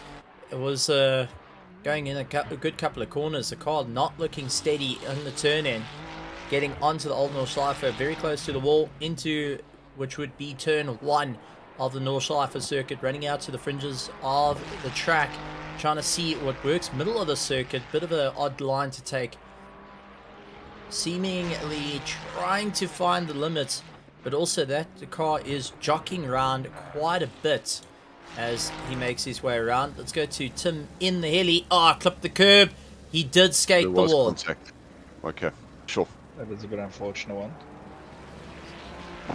And Also, unfortunately, Dylan, that's going to impact a little bit.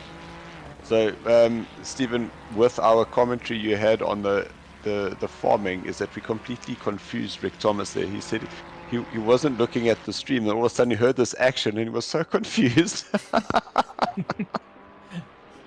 also, it looks like you don't have to ask Hansi. He heard the whole thing about the No, he knows. He saw. Euro truck. He saw all of that. He's already got the steering wheel. The calendar's planned out. Rulebook's going to be released soon. Button boxes are being prepared. There we go. There we go. He's going to be heading out. But Rick Thomas, getting confused. Did you get a bit excited? Suddenly hearing that you can go farming and there's going to be action-packed. Mark Hembry into the pits. Slick Racing now getting their pit stop done, seeing that Darren Miller of the PWSR getting a bit of a scrape. So maybe trying to undercut at this point, getting a bit more of a fuel stop, and also realizing that there is going to be a bit of work done to the car of You know what, the PWSR car. At the end of the day, I mean, it's for Hanbury, this is a brilliant opportunity, of course. I mean, if Miller decides to stay out, that could cost him time that initially they don't realize, but at the same time, if they come in now, they've still got that repair time. So it's an important decision to be made now, in my opinion. This is what Chris was saying, because if you look at the time, understanding the distance is that with 4 hours 43 is Hennebree and Chris Heineke will have to stop again. So where Miller and them are currently within that window of not needing to stop, that's where this race is still very much open in the front there.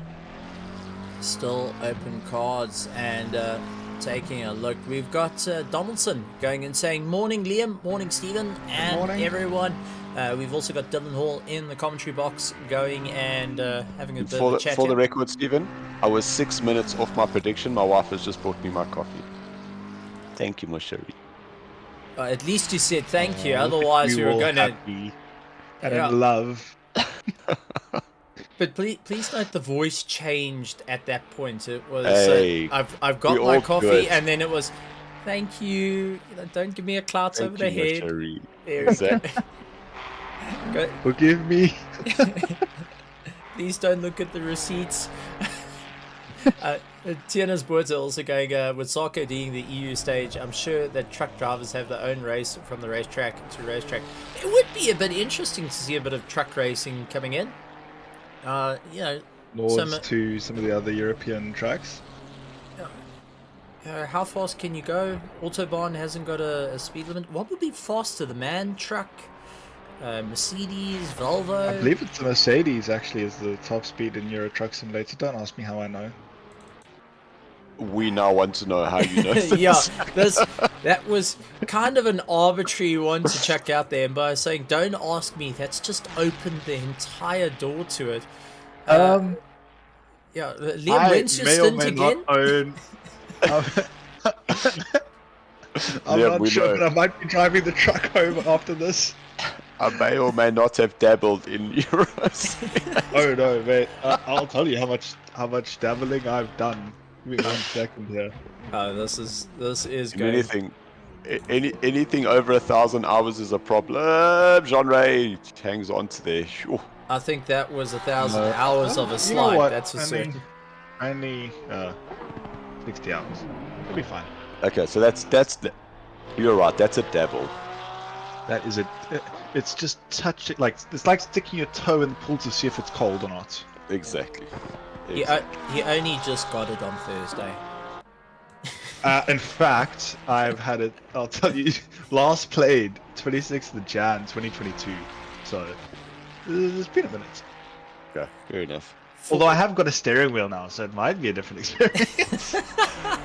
Down the rapid My hole. parallel we go. parking might just be spot on. And Liam trying to get the truck in, loading it into the docks, got a little bit of a sideways. Oh, just not quite where he wants it to be. He's going to have to move forward. That is going to compromise a bit of time, and he's going to have to figure out, will this be enough? Will he score enough points to ensure that he walks away with the RaceFace.Pro Truck Simulator Championship for 2024? Steven, I think we should sign you up for the commentary of Euro Truck Simulator. You're making trouble here. You didn't put the disclaimer, is that please note that this is not what is currently happening.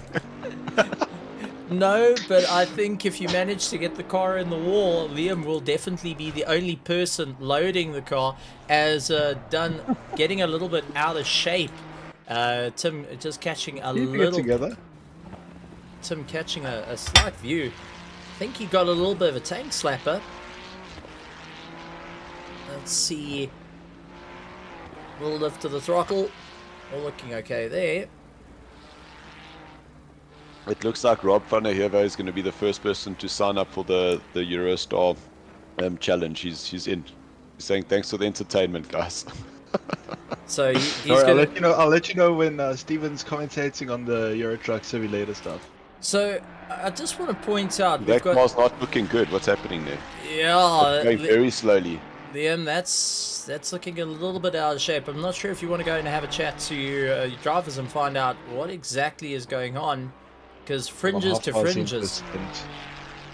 I just want to check how far he's into a stint, because half an hour, I might be getting into the car soon, to be fair. But I'll stick here for 5 more minutes. I'm enjoying this. Okay, fair enough. Fair. How's this, Dylan? We've managed to convince... Miller's back in the pits, Okay. which tells me that he's now going to be out of sync. That car's broken. Yeah.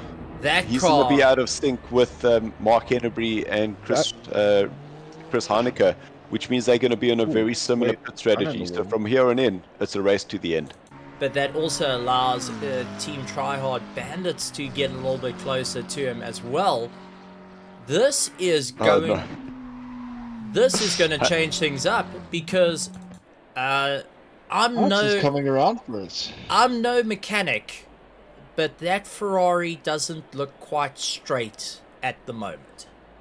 No, not to at be all. fair, it looks like the type of car I'd pick up in a truck. See what you've done now? It's happening. Confirmed by Liam. We are going to be having a truck simulator. Hansi's going to be setting up the servers on it, and we do have Rob also going to be joining in, trying to go for those quick. You know what? We've got quite a bit going here. Truck simulator, farming simulator.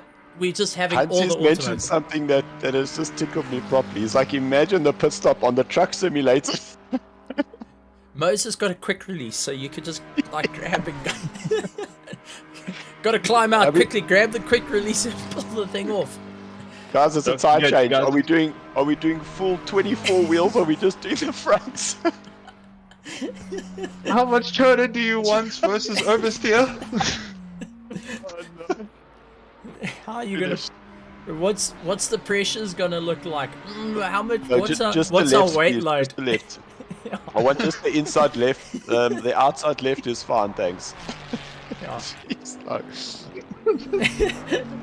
What's our load at the Oh. moment? As we see Mark really getting the hammer down at this point, they've suddenly smelt a lot of blood in the water. Miller back out onto the circuit, and that has also got the No, it's team changed to trials. Tyler Humphries.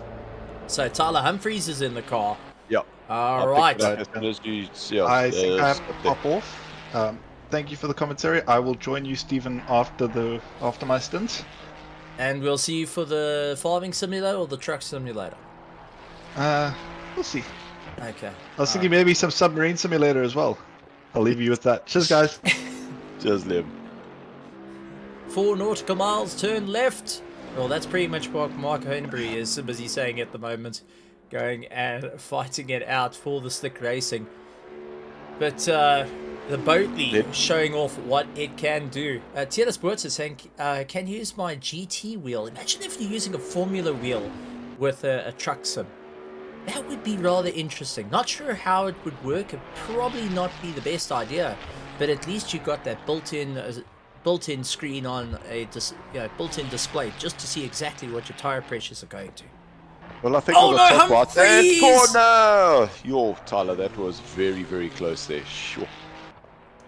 And that's just getting the entry wrong, clipping the curb, unsettles the rear, and from there on in, it's he was very fortunate that corner had opened up that way, and he didn't put it into the wall there. But this is now making it all change up for the PWSR team, because at one point was the leading car with no one able to catch it, to the disconnects, dropping them down to the great recovery. And now in the final stages of the race, the last 4 hours and 34 minutes, I think maybe they're listening to our conversations and they're getting a little bit distracted. But now to take a look, Henry is on the same lap as them, both on lap 79, but are a lap down on Mark Henry on lap 80 at the end of, towards the end of this race. So second and third may be a lot closer than we think. But also to bring in Gideon Reyna and Duplessis on the same lap of one another. So fourth and fifth is still on the cards between a bit of a fight. Ruan van Veek of Pandacity Infiltrate 2 on the same lap as Jean-Ray Buerta of Team Carigna Racing. Jason Farmer trying to make up a bit of time will eventually get onto the same lap as well. So that will have 7th, 8th and 9th within earshot of one another. And Jaco Krobler only 80 seconds behind in 10th position. So he has an opportunity to gain a little bit of time and claw their way back into a fight. I mean, Dylan, this is getting a bit wild for all the drivers. The two teams that you are supporting suddenly have an opportunity to move forward, but at the same time, the competition looking rather stiff behind. It doesn't matter where you are fighting in the field. Is once you get your target and you're chasing him down, that's what makes the sim racing, especially in the endurance stuff, so exciting, is that you kind of work yourself up to these little milestones.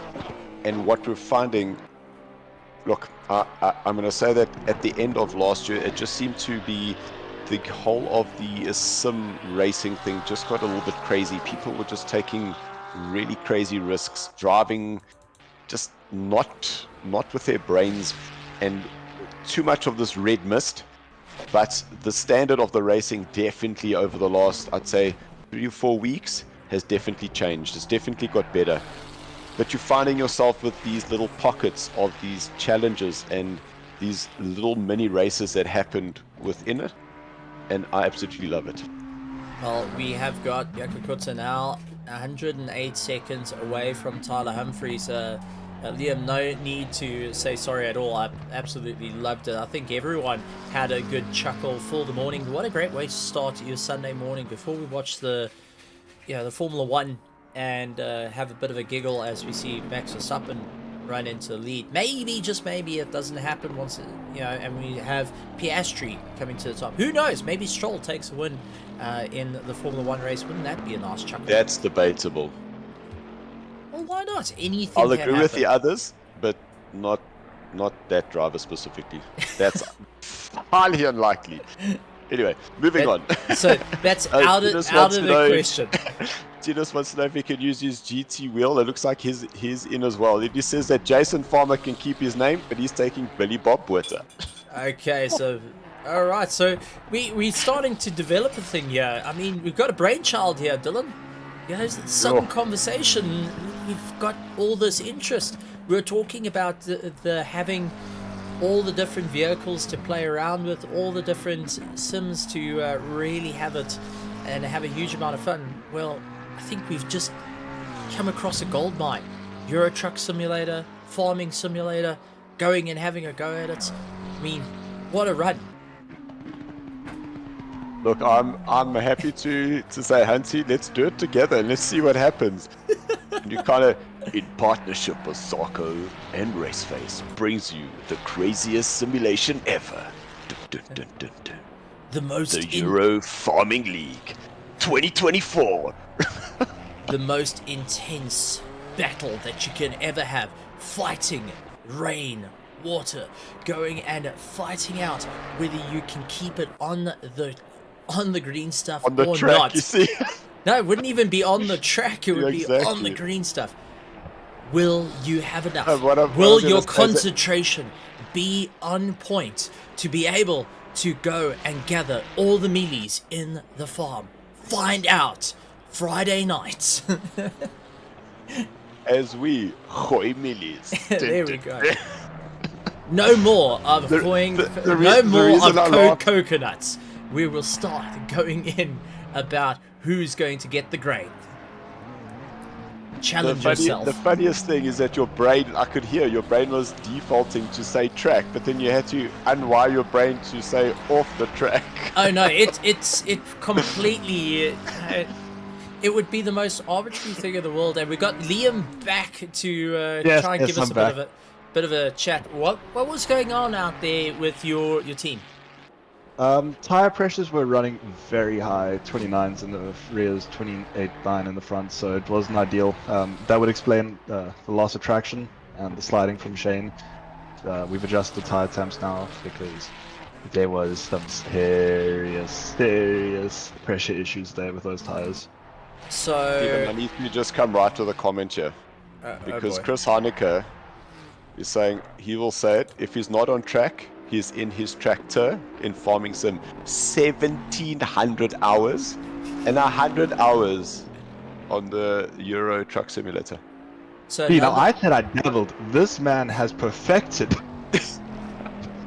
Chris, I take my hats off to you. So that means is that not only are you good on and off the track, I suppose you need both to realize where to put it and where not to put it. I think, you know how everyone has their little nicknames? That should be Chris Tractor Heineken. Yo, 4-time Okay. world no champion. more taking the coconuts out of Truck Simulator and Farm Simulator from here on in. We got You some. think that's gonna work? I'm We've- joking. We've got some serious top runners in Euro Truck and Farming Simulator. I know, you know, ZRC is also one of those that have actually got a whole community. They've developed the community to do Farming Simulator and Euro Truck, just trying to get it going. So we've got a very passionate and also a very competitive field for season 1 that's going to be coming out soon. I mean, this is really Even going you to better be a let me challenge. present this with you.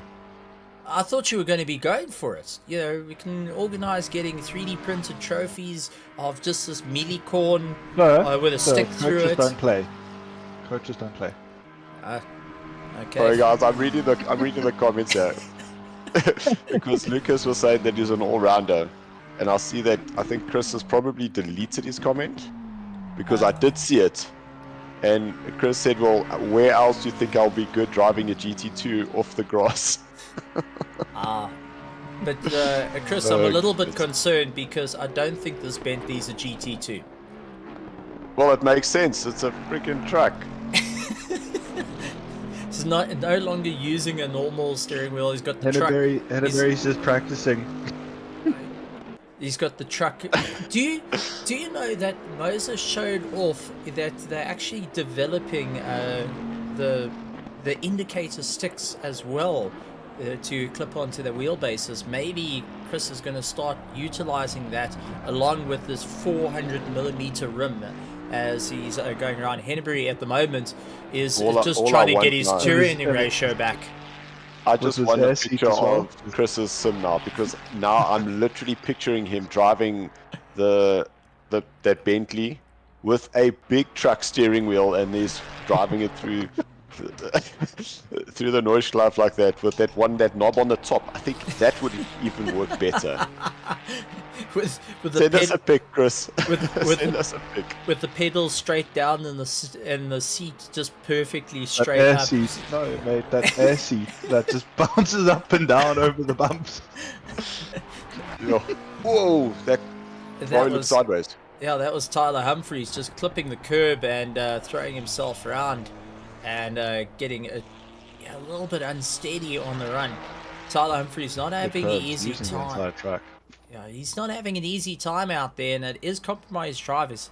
Lap time starting to taper off a bit compared to Hanneberry. I mean, last lap time was 10 minutes and 23, but that was working with the stop. But Kyoko Kutsa with a 9-minute 28. All the drivers starting to sit within the 8 minutes mark, and you know don't what want to go too further. You know what I'm starting to think it is at the moment? I mean, obviously, the track temperature is starting to change now. It's warming up a bit. I mean, over a couple of laps, we went up a couple of degrees. We're now sitting at 19 degrees track temp, so that will probably play a factor into lap times at the moment. So now we're going from racing to going and making balloons. Watch all our drivers as they compete to see who can make the most realistic dog out of 3 balloons. At the moment, Tyler Humphries doing everything he can to catch up with Shane Dunn, who has not only gone and put in a phenomenal time, it looks like he has also gone and made a panda that has fallen off the circuit, and that seems to be Ryan van Wyk, who went and lost out a little bit of time, maybe popping the balloon just a little bit too much. Dead silence, I'm a little bit I'm concerned. speechless. Yeah. I've got nothing I to say. didn't know how to come back from that, to be honest. No. You lost me with the balloons. But you're now starting to picture it. That's the problem. That is the big problem. You're starting to picture those rear tires, but what I'm seeing right here is Van Wyk trying to limp a Ferrari back that is going and skating all over the show. I mean, let's go on board with it. Dylan, this is not ideal to be trying to get your way around the circuit. And normally when you hold that little thing in the middle straight, you want the car to be going straight, and then when you get to when the little red and white things go to the left, you want to turn the little middle thing, but as you can see is that they're not turning in the right ratio. So that is a big hit and miss, and I would not want to be in that car right now. Especially with a very long definitely. drive. Joining in the commentary box, we do have Alan Patterson, who is going to be having a bit of fun. First question, Alan, before we get into the world of racing, are you going to be joining us in Euro Truck racing and seeing if you can get it all sorted out, or even farming simulation, where we're going into the world of esports? We've got quite a competitive field built up, including a possible multi-champion sitting with 17,000 hours, 1,700, mate. 1,700 hours in farming and 100 hours in Euro Truck Sim. Sorry, Alan. All I'm saying is I'm sorry and welcome. Steve, the night has done it to you, buddy. You've got damaged. I don't know what to say. But yeah, I've been sitting here with tears running down my cheeks. Morning, gents. Morning, ladies. Morning. I thought I would come and say hello. This has to be a first. We've managed to get 3 commentators into the commentators box from different communities. So, hi guys, how you all doing? Good. We've thrived. I think really good. We've come across a gold mine right now. We've come up with a few strategies. We've even possible collaboration between Sarko and RaceFace.Pro on 2 very passionate things. That was a little Honda. The ebb and flow into the Onco barrier, flat out, and Christian Zittmann now trying to just limp a car back that is definitely not pointing straight. Looking from the front windshield, I can see that steering is 90 degrees at the moment, and it is not going to turn right, even if you ask it nicely to. Oh, that might need to be a little return to pit. No. Dylan, what did you call that? The little round thing. Little round thing in the middle. Must yes. be aiming straight when you're That's it. going straight. Yes. Okay. Good. So that thing that you hold onto, your hands need to be facing up on two sides. Yeah. Oh, So as you can I thought it see, was meant to be inverted. Gearing up with the left and gearing down with right. Am I doing it wrong? Dylan, I think you need to go back to reading the score books, because that doesn't look very round. It's kind of got a little bit of a dent in it. Don't want to be a Look, bearer of somebody bad headbutted news. it. Yeah, don't want to be bearer of bad news, but that's like trying to put the square in the circle. listen, after that impact, I'm not surprised it's not round. It's been bent. Yeah, it's got a entirely different shape to it. It's even been bent forward with a monster hit. Thankfully, he was right towards the end of the Nürburgring circuit, not having to try and get it around. But this is a very, very long drive back to the pits. But Alan, welcome to the commentary box. It's been a hot minute. The team has been through some serious adversity throughout the course of this 24-hour event. You've originally at the start, it didn't look like you were going to be right at the front, and then it all just developed. Beginning of after the red, we got going once again out in front, all looking like it was going well, and then Lady Luck stepping out of the pits. Take us through what's been going on. Yeah, that's exactly it. This Kunos problem is a problem, but it's affecting everybody. However, we did on the restart. We obviously had Kieran in the car because he had been busy the whole day. So myself and Tyler had done the first stints in the first round, but let's ignore that. With Kieran getting us out into the healthy lead, we were up by about a minute or so over the Bentley of Mark Hanbury, and then the third changeover to Darren Miller in Durban, and he was literally, Kieran had just said goodnight because he'd done his job and he was going to go and catch some shudder, and this was about 11 o'clock. Darren Miller he didn't even get to the Nordschleife left. He was still on the GP track and he just vanished on my screen. So I had to quickly get the phone Kieran because he's driver one. He had to climb back out of bed and run back. Everyone got off the server. However, Tyler Humphreys had gone to Kip earlier because he was doing early morning shifts, and he was still on the server as a spectator, and Kieran still managed to get in as driver number one. So we were super surprised about that happening because we know the laws of this game. Everyone must get out of the team and then driver one get in, and Tyler was just chilling there as a spectator, and yet Kieran could still get back in. So Lady Luck was a little bit on our side. However, we went from first down to seventh. Kieran did a lap, brought it back in, gave it back to Darren, and then the guys fought back through midnight and through the night to where we are now. So yeah, it's certainly been a challenge. And right now, I'm supposed to be getting in the car, and we are still disconnected. Okay, so it's all eyes for Tyler Humphreys to keep up the pace at the moment. You've been keeping an eye on the live stream, seeing what your car's doing. A bit of heart in mouth moments Definitely through the race. But how is it having Tyler Humphreys in, a driver that's a bit new to the PWSR name and coming from Angry Esports with a different driving style to like yourself, a lot more of an aggressive driving style to your more of a tame driving style? How's it been in that transition? Yeah, look, exactly. So he's coming from a Porsche background, a quick rent-to-driver deal that we kind of struck because Daniel de Villiers has just been having a mare of a few weeks with his tech. He has a set of Thrustmaster pedals which do something similar to what the Logitech pedals do, where during the middle of the race his accelerator will go from full power to like 80%, and this has been seen on a lot of the streams.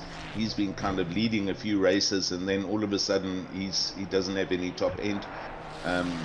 he thinks he fixes it. It works 100% for like a week, and then halfway through the middle of the race, it fails again. So we looked around, and it was the 11th hour kind of thing. Kieran made got hold of Tyler and did a deal with him just to help us out for this thing, and let's see what happens.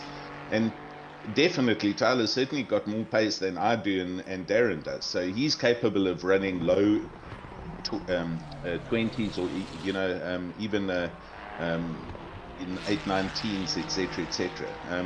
Not as quick as Kieran, but still quick. However, he's also had a few moments, so it's just a matter of managing his temperament and just keeping him calm and relaxed, and don't freak out. It's a long race. It's the usual pep talk that we have for endurances. Now, I've got to ask you, you did bring up about not being able to connect to the servers. Does leave you with your plans changing up.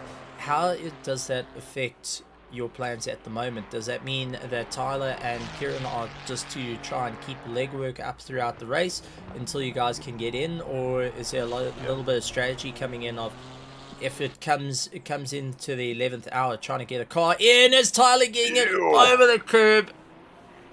He held it. I missed that. Wow. He held it.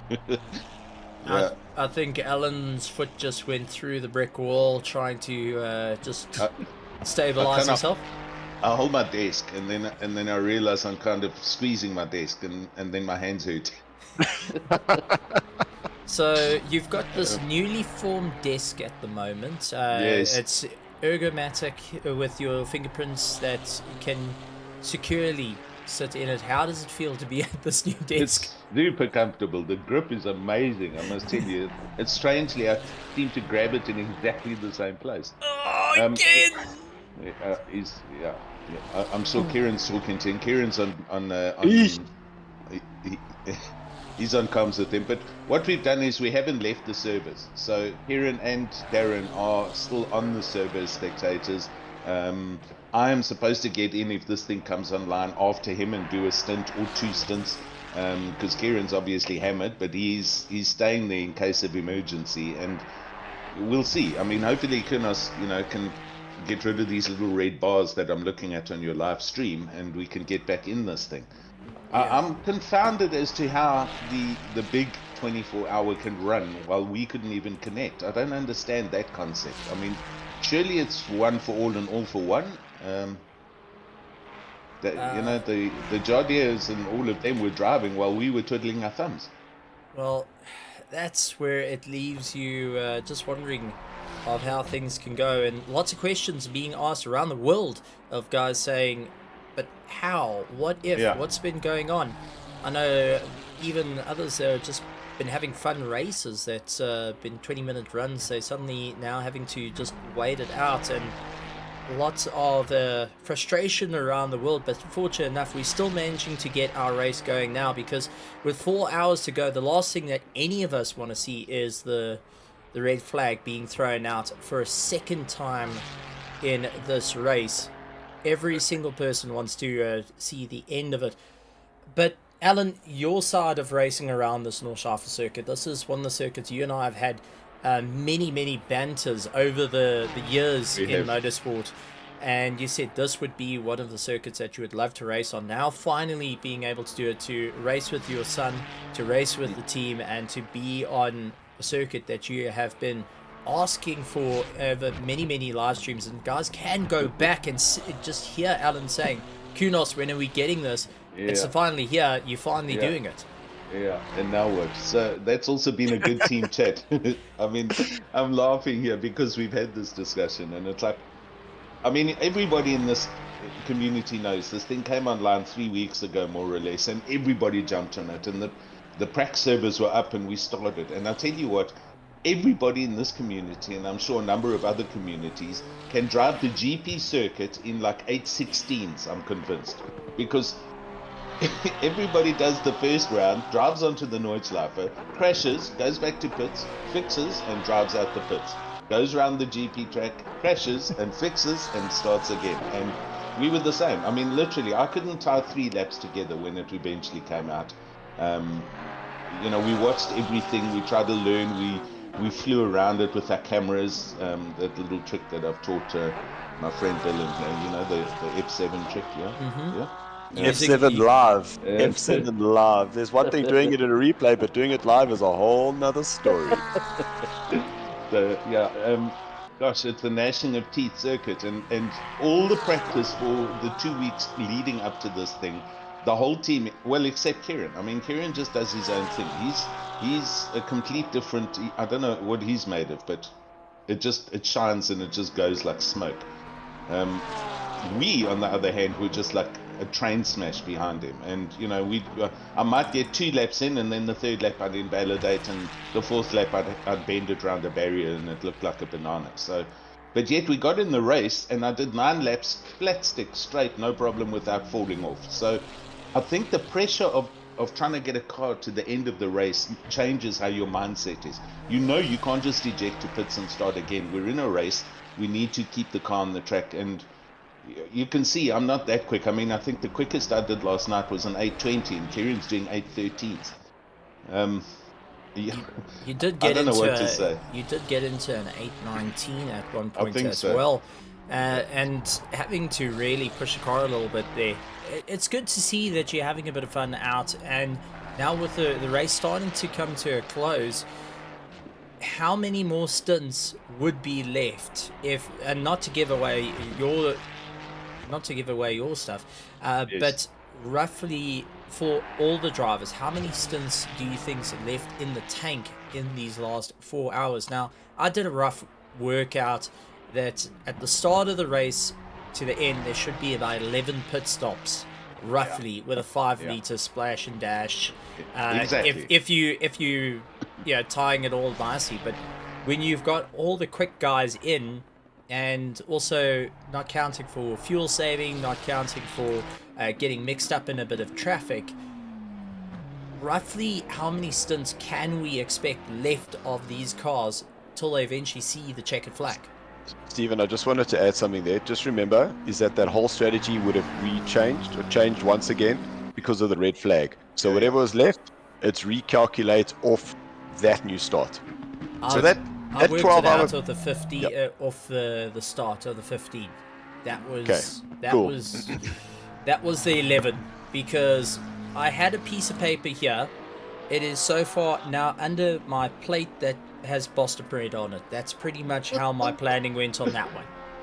Yeah. Look, it's based on this car's capacity and capabilities, as you saw. The Bentley and the McLaren are going in at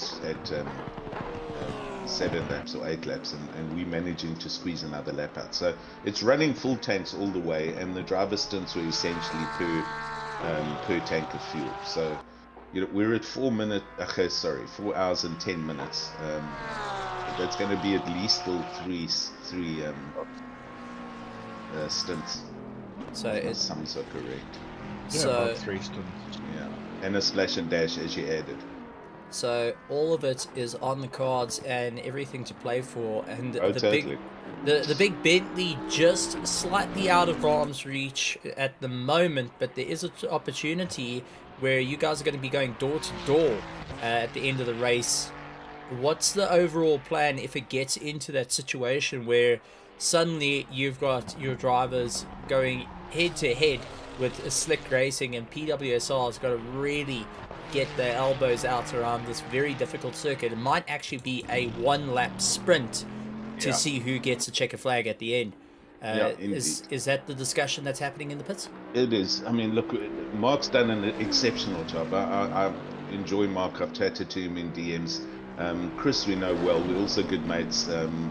It's huge respect to them. I mean, they've done all of this with 2 guys in the car.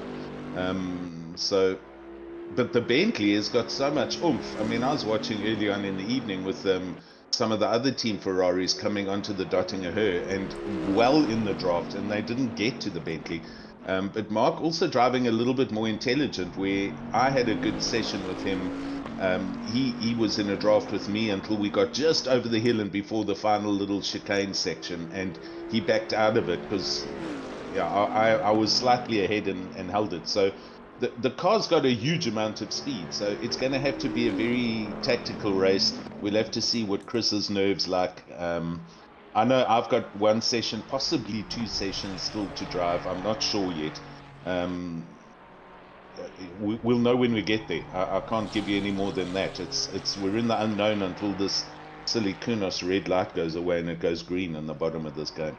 Yeah, Alan, just from my side, is with me having done my little calculations, understanding that the Ferrari can go a little bit longer with the fuel, it does still look like you guys are pretty much on a very, very similar pit stop strategy now, and it's literally a race to the end, unless there's something that happens and needing to have that mechanical stuff repaired due to an accident. I agree. I think the race is to the end. Yeah, Okay, it is. It is. It's going to be it's going to be a fist fight right to the end. all right, Dylan. And could you not have asked for anything better than a race for 24 hours? Indeed. Look, last night when I packed it in off, we started recovering from the disconnect, as I say, and we were, I don't know, it was 2 minutes and something seconds, and between Kieran and Tyler and Darren, they managed to get it to with a lot closer than that, and then we had another big drama, and Darren's wheel, he started having problems with his force feedback. That's why we had to urgently change him and get Tyler in the car. So we're good now. We've got Tyler there. Kieran's connected, and if he needs to get back in the car, he can. I will get in as soon as this thing goes live and at least put one session in.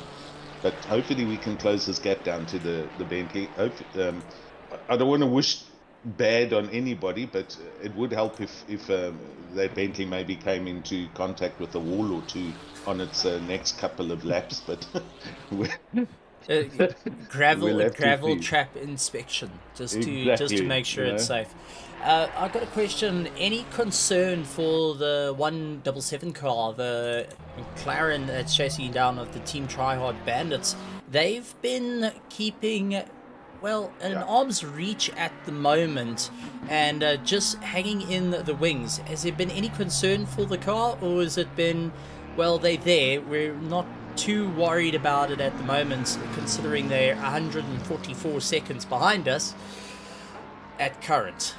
It's again that definitely you got to keep your eyes peeled all the way up and down the field, and we know who we know who we got to watch. Obviously, I recall going past Tennis Water at some horrible hour past 11 last night and actually lapping them. So, but then you put Kieran in the car, who's also a demon, or Daniel in the car, who's ridiculous. He's like Kieran. So this is where the team challenges come into effect, where you have a Kieran against a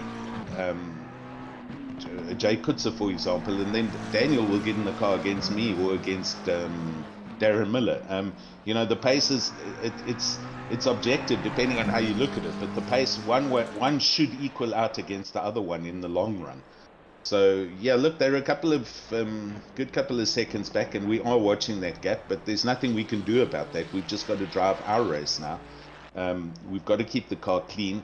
Kieran is, I know, talking to Tyler and just keeping him comfortable and don't chill. And it looks by what I'm watching on the stream and the screens, he seems to be okay with the car now and putting in good laps. So there we go. We've got 4 hours left, and let's see what we can do with this PWSR Ferrari. Well, we've also got live timing up for you. If you go to the description in the YouTube video, we do have pit wall up that has been within the server throughout the entirety of the race. So if you need to lean on that a little bit, it's there. Good man. I also do want to just add one thing. Obviously, we know Chris is probably here. Chris, don't think that you're in the farming esports in the Bentley, as much as they're wishing for it. I think that would be great. We've got the likes of crossover. Alan. Well, that's the thing. I mean, Alan can also do the commentary from his side, giving the technical side of how much grain can what's the total volume. Okay, I'm going off on a tangent here. You haven't had enough sleep here, buddy. I think between the two of us, Alan, I'm the one that should be in the car to just remember what I'm actually commentating on instead of talking about trucks and grains and farming. We have managed to find our way all over this morning. Yeah, definitely. All right, Stephen, but thank you. That's what very it much. means, Papa, just going with the grain. That is Yes. it. That is it. That- No Right, more guys, I'm going back crackers. to the team. I might pop in a little bit later, but thanks. I just wanted to say how's it to you guys, and thanks for an awesome job. Thank you Driver very change much. there for you, Alan. It looks like Henry's into the pits and going to be changing to Chris Heineke. So you'll be able to see how this all unfolds very shortly. Look at the damage on that Bentley. It's wrecked. I think the Well, They're the gonna have farming to- crossover seemed to have happened. yeah, they're gonna write that car off, man. There's no way that car can go back on the track. Hey, no, to be fair to you, right? I was driving in snow and ice not too long ago, and I managed to have an accident in my Clio. The airbags didn't go off, and they still wrote the fucking thing off. Yeah. Hey, To be Family fair, friendly. I managed to beach it. Excuse my language, sorry. Yeah. I managed to beach the car, and you could rock it up and down. oh no way. Okay. So yeah. Black ice is a good thing. Excuse my language, I do all apologize. good. Okay, boys. Catch you later. Alright. Cheers, Alan. Good luck, Bye. and Cheers, Alan. shout out to All the the team. best. Thanks, man. Cheers. Well, with Alan out of the box, we do get someone that's woken up from his beauty sleep. He has finally surfaced, and much like Sleeping Beauty, unfortunately wasn't kissed on the lips by Prince Charming. We do have Cameron de Bastos finally joining us. Good morning, Cameron. You've missed everything. Dylan, Liam, and I. Dylan, Liam, and I have. We've actually got an entire grid lined up for season 1 that is going to be He's going on tremendous. the tangents again. Everyone's going to be there. I'm not gonna hear the end of this. Good morning, everybody. Good morning, Stephen. Good morning, Dylan. There. Well, yeah, I went to bed with a plan of waking up in about 3 hours. You said, Stephen, and I kept the stream up on my phone. But one thing happened, I forgot to turn on the power for the charger. And, yeah, phone died. Charge. I fell asleep longer than I expected. Don't worry. B team is there to back you up, Cameron. Yes, I think Stephen can say yesterday was a rough one in terms of everything. But no, yeah, yes, it's still good to see 12 cars. Sad to see that we lost 3 cars actually during the night with Hansi also not being able to get the car out there again, and our lone GT2. I'm sad about that now, Stephen. Seeing us losing him makes me sad. But it's good to see the other cars still running. Yeah, unfortunately the GT2 is out, and that unfortunately has come to play. Well, Dylan, you're not driving at the moment. Can we get a GT2 out on the circuit? I'll join you. We'll go out and have a bit of fun. Or do we talk to Liam and get maybe his truck out to see what happens? Yeah, he's got the Volvo sitting in the parking lot to go have a bit of fun with. What would you Look, take? the way I'm feeling, I'd rather be driving the GT2 than the truck, to be honest. I really don't want to be a moving chicane for the guys that are currently on track. At least I'll have a little bit of top end. Well, you know, could be anything. It's Liam's dabbled in it, so he can give us a bit of insight. But let's take a look at a couple of Believe things it or that are not, happening. you're faster without the trailer.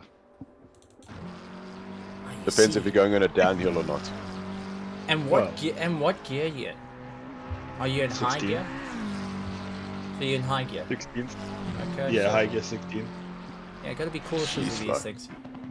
16 gears, so if I'm on my little pedal shift and I'm going to change 16 gears, I'm basically...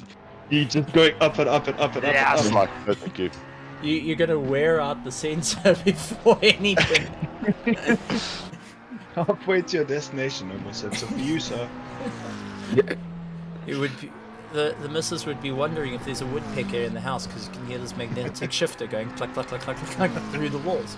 At the moment, Mac van der Merwe trying to catch up to Duplessis out in front, so the hybrid racing getting into 4th place. So this is something we did touch on a little bit earlier, saying that hybrid racing can be the spanner in the works in the fight, and we didn't talk too much about the Team Triad Bandits also being a bit of an effect into this. But one that I have been keeping an eye out on is Jason Farmer starting to close down a little bit of the gap to Buerta ahead of him. it's been a long haul for the two of them, but it looks like they may be getting a bit closer to Ryan van Wyk lying in 7th position as well, as his times have been tapering off quite a bit. Last lap time was at 8:34 for quite a bit.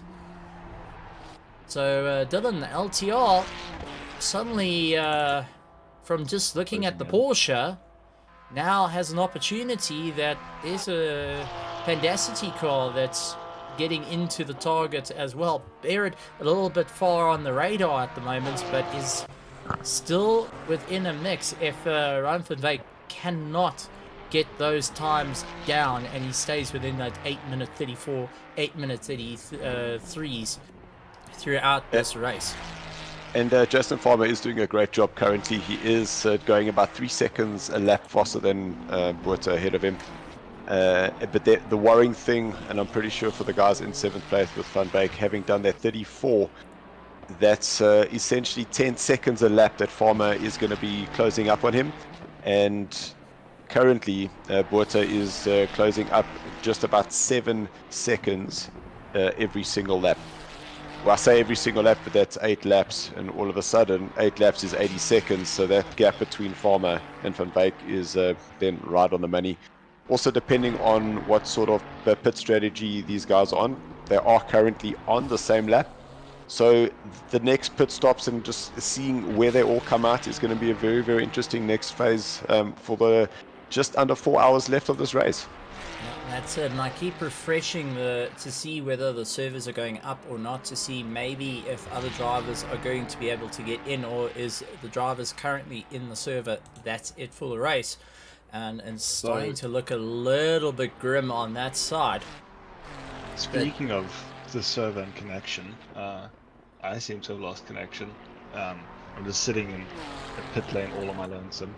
And Dunn's just pulled in with a very second-hand Ferrari at this point.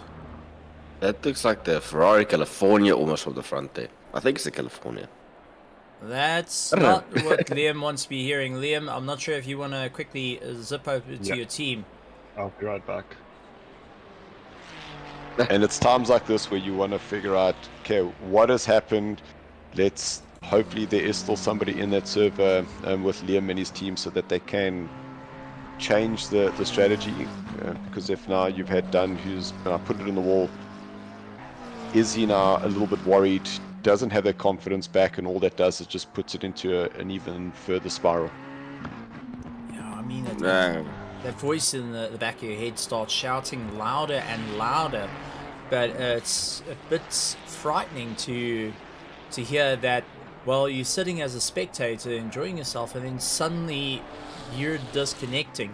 How many other teams are facing that very same problem? Because it won't be only just one person taking that hit. As we saw, Hansi Myburg was just sitting and he was getting a little bit of rest, and then all of a sudden, poof, gone. And he was actually in the car. This is a bit of a worrying factor, and a lot of news that not many people want to be hearing at this very moment, especially into the dying stages of the race. Well, as you said there, Stephen, it's quite strange that, well, not strange, but it's sad that the cars or drivers are not suddenly experiencing this again, especially if they're already in the server. I just think that the Kuno side or the Kuno servers just haven't recovered fully from the events of yesterday. I mean, from what I hear throughout the people that we've spoken to and social media, it sounded like, with hours included, there's been 3 24-hour races running yesterday up until today. There's, of course, the LFM one, the one from SSRI, and then ours. And I think the LFM one is not just one simple server. There's multiple servers running there, and I think the strain is just a bit too much for the Kuno servers to be able to manage it. So I think now what we're seeing and experiencing is some of the leftovers that are still there, some of the gremlins and demons still in the infrastructure running around, causing havoc. So it's unfortunately, I mean, we've all experienced that, where you just driving, and next moment the car just disconnects. Now the question starts: is it your internet? Is it the game? Is it your PC messing about? And then finally it's like, oh no, it's just a game service and it's something out of your control, and you have to sit by waiting for the service to be up again. So it's quite sad to see it, but it's good to see the cars just trying to go on there, and I really hope. It looks like Sean has been able to get the car out again and not suffering any disconnect there, but it's getting spicy again right at the end of the race, Stephen. We do know they one driver short now, that is for certain.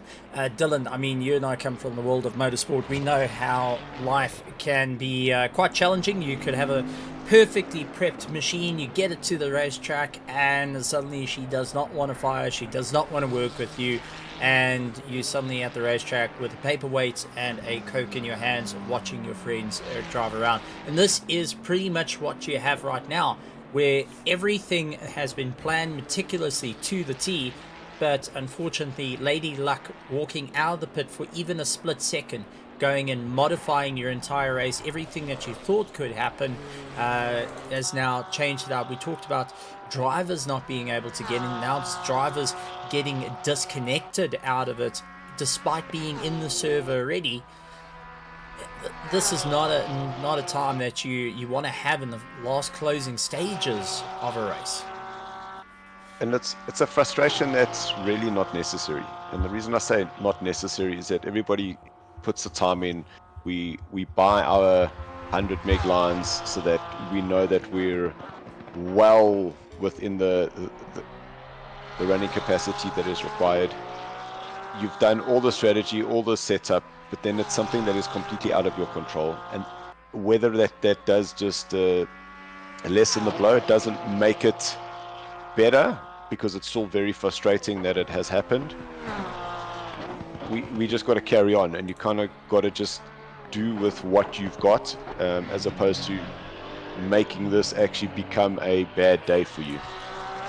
Gotta suck it up, gotta choose it. And this is one thing that's being touched on. All the teams and all the drivers that are out on the circuit or have been out on the circuit during the course of this race and still sticking it out even to the last moments. And I want to even talk about the drivers and teams that are sitting in the grandstands despite everything. They are wanting to watch, they are cheering on every single friend, every single rival, and saying, listen guys, let's get this thing to the end, let's go and do it. And you can be sure they're jumping into each other's discords, going and talking to one another, they are going and cheering them on.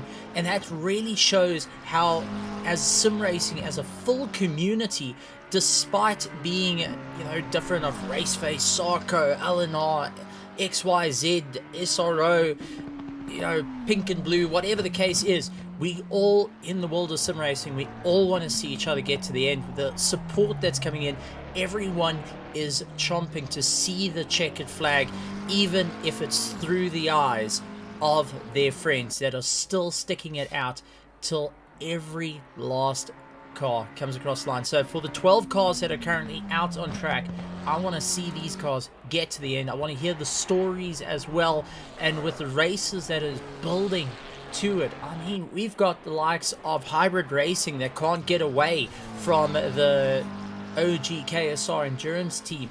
We have got the likes of Slick Racing that can take their debut win here at RaceFace.Pro Endurance Championship, and especially the GT2, GT3 Endurance.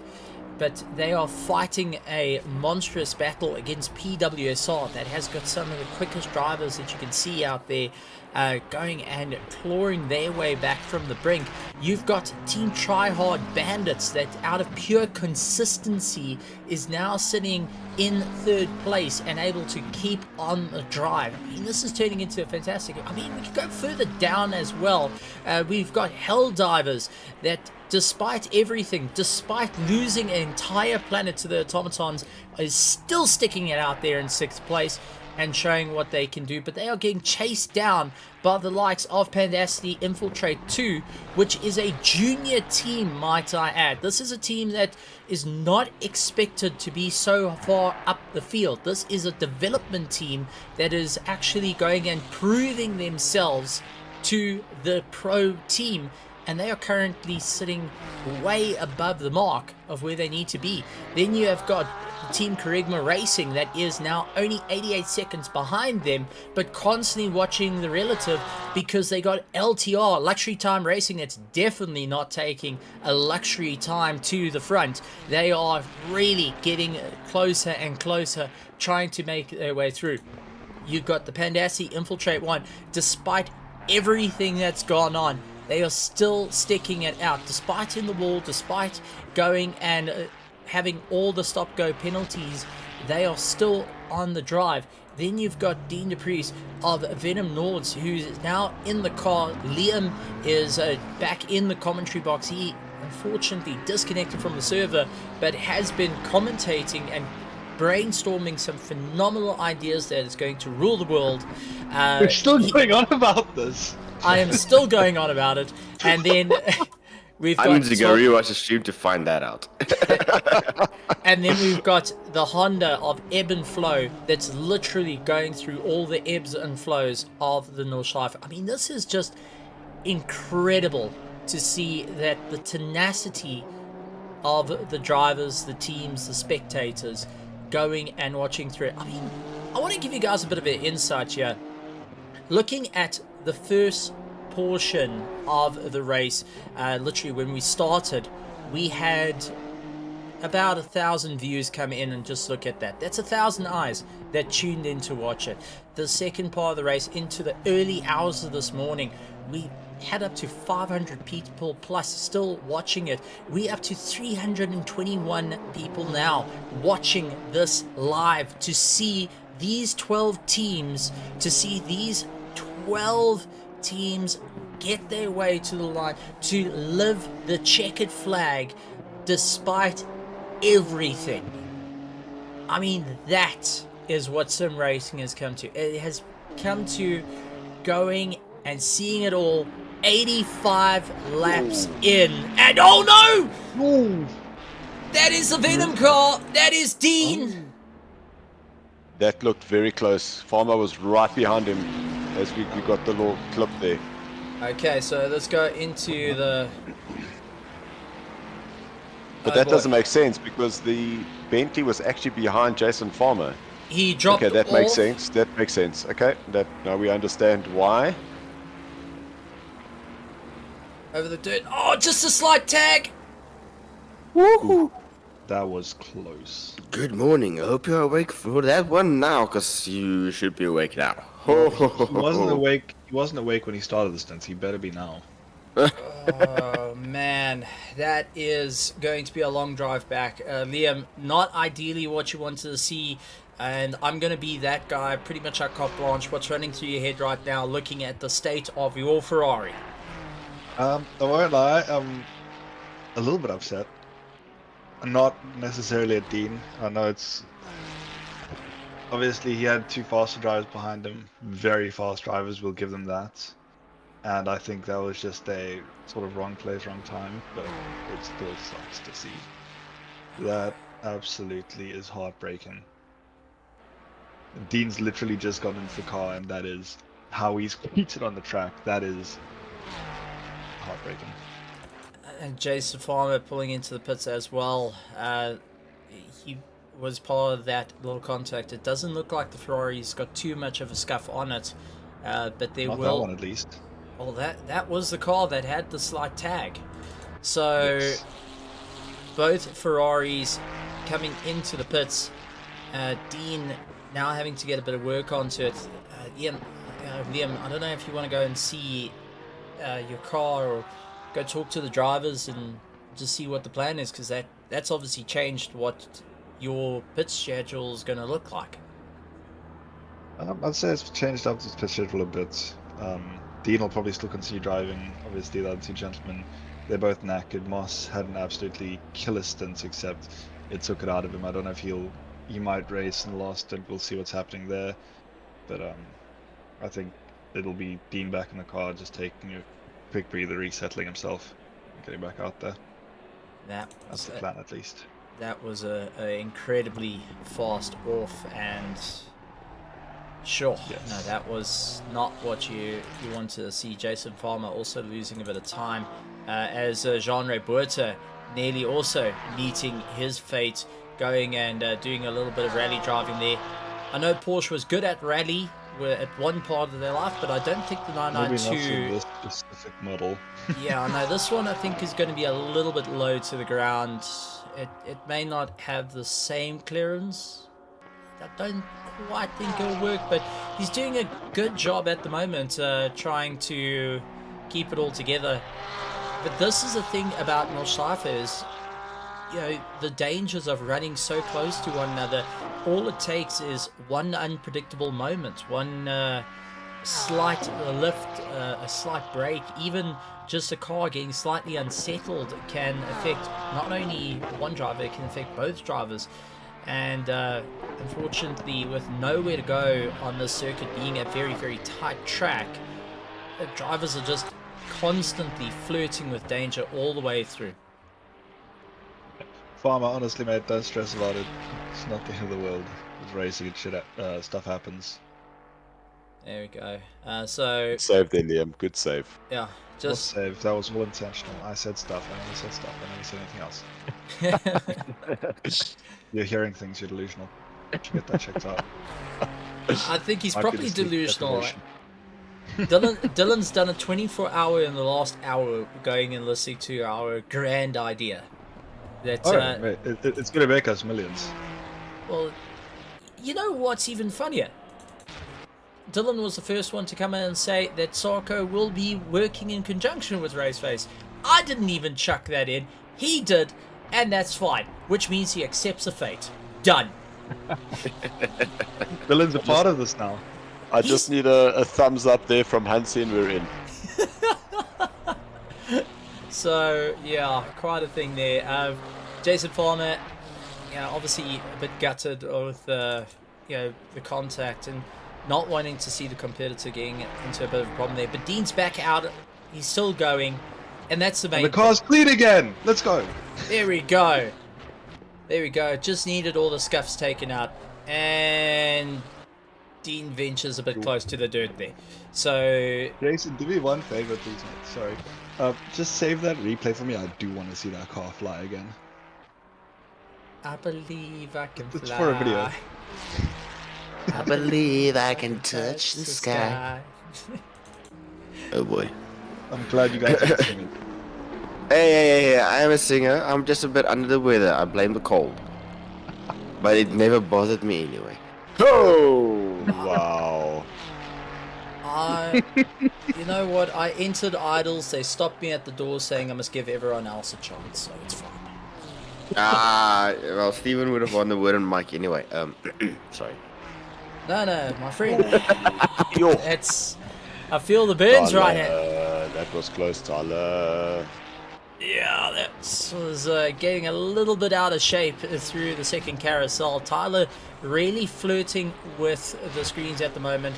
I mean, this is just turning into a race of note towards the end, and everyone just focusing on trying to get these cars to the end. I mean, I'm just looking at people coming in and busy chatting. It's great to see, like, Alan Patterson coming in and have a chat, listening. He's physically watching the stream because that's the only way he can see what's happening with his car.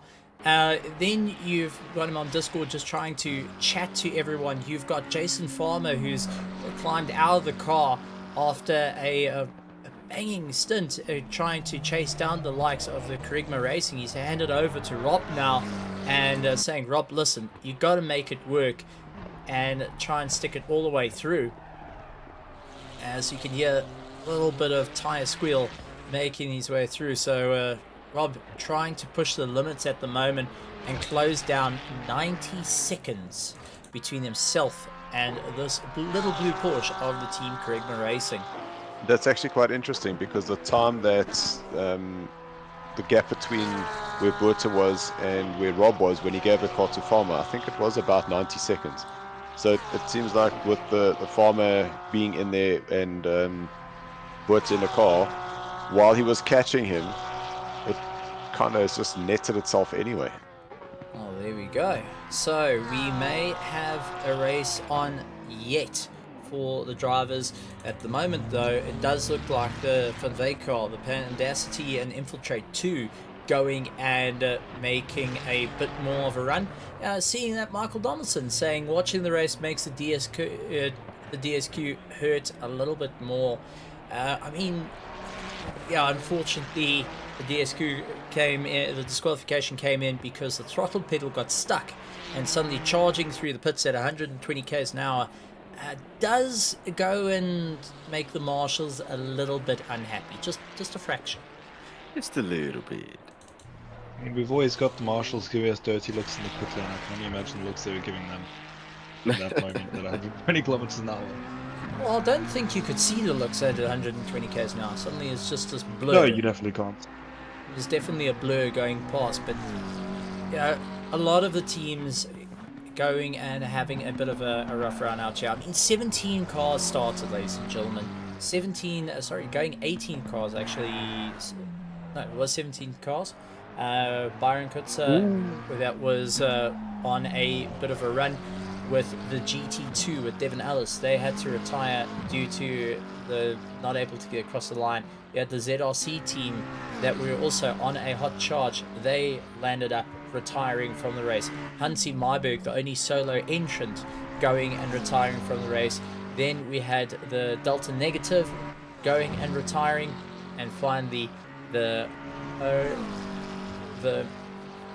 ominous gaming sister car also getting that disqualification in its 12 cars still going on and still going strong. I mean, if you had to tell me about a race that can pull on the emotions of every single driver to make us here in the commentary booth and even going and chatting to all the different drivers that we've been through, I'm gonna say to this one, Liam, did you ever see this type of race coming at all? I'll be honest, I did not. I didn't expect an easy race, but I definitely did not have this in store for myself. Otherwise I would have brought some more comfort food. Definitely would have brought some more comfort food for this. The biscuits and monsters only went so far throughout the night. Dylan, from your side, I mean, you're unfortunately wanting to participate, unfortunately out due to time constraints. If someone said to you, this is how a 24-hour would work out, what's your thoughts to it? Someone says this is what's going to happen. You're going to be stuck in the car, but then don't worry, half your team is unfortunately not going to be able to get back in, and you're going to be driving. I'm going to go, all right, guys, I'm out. Thanks so much for this. This has been amazing. No, I'm kidding. Look, the beauty about not knowing what's coming is what makes it fun. And like I said earlier, is you always play the cards that you get dealt, and you make them the best and the most of what's going on. Obviously, always trying to do the best that you can and to the maximum of your abilities. Because once you go over that, unfortunately, the car goes off and then you send it to Jesus. So stay away from the walls and you're good. You don't want to go be venturing and become uber religious in one fell swoop. Cameron, from your side, would you have ever expected a race like this? Well, it's racing, Stephen. Anything is possible. We all know that quite well. Anything can happen. And with the tracks such as Nordschleife, you kind of expect it to happen. I'm not gonna lie. You do have a bit of. You're gonna think it's going to happen, unfortunately. And it's sad to see that it has happened, but they have really. It's sad, but it's also action-packed. So it's good to see that at least. Well, one thing I would love to see, and this is servers permitting, and I'm going to say servers permitting. I would like to see every car that wasn't able to carry on with the race. Now I know you'll be starting from 0. I know that it will be counted as a DSQ because you haven't completed 75% of the race. But I would like to see those cars go out for one more time. To go and at least see the checkered flag. I would like to see the KTM Crossbow go out and cross the line despite everything, being the only GT2 car that's entered in this race. I would like to go and see the likes of Hansi Myberg see that checkered flag. I'd like to see Delta Negative, that at one point was on the top charge, get back in. I'd like to see ZRC get back in.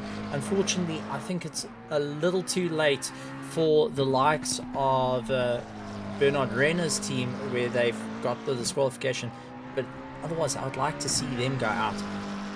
Purely on the fact that you started something. You started this race. You've been through all the highs and lows of it. Seeing a green light, just going and seeing that checkered flag, to know that your team at least got to see that, is far better than just getting told that's it.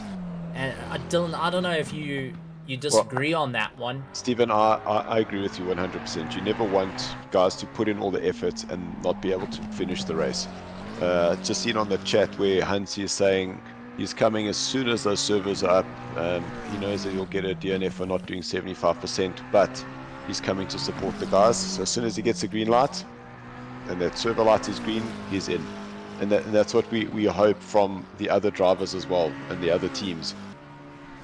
You got the last 3 hours, connect up, join, and just come and finish the race. I 100% agree with you. At this point, I'll be honest with you guys, I'm just hoping the servers come up so I can get that one last stint in. I'm praying. That is really you know what, I believe it's going to get up.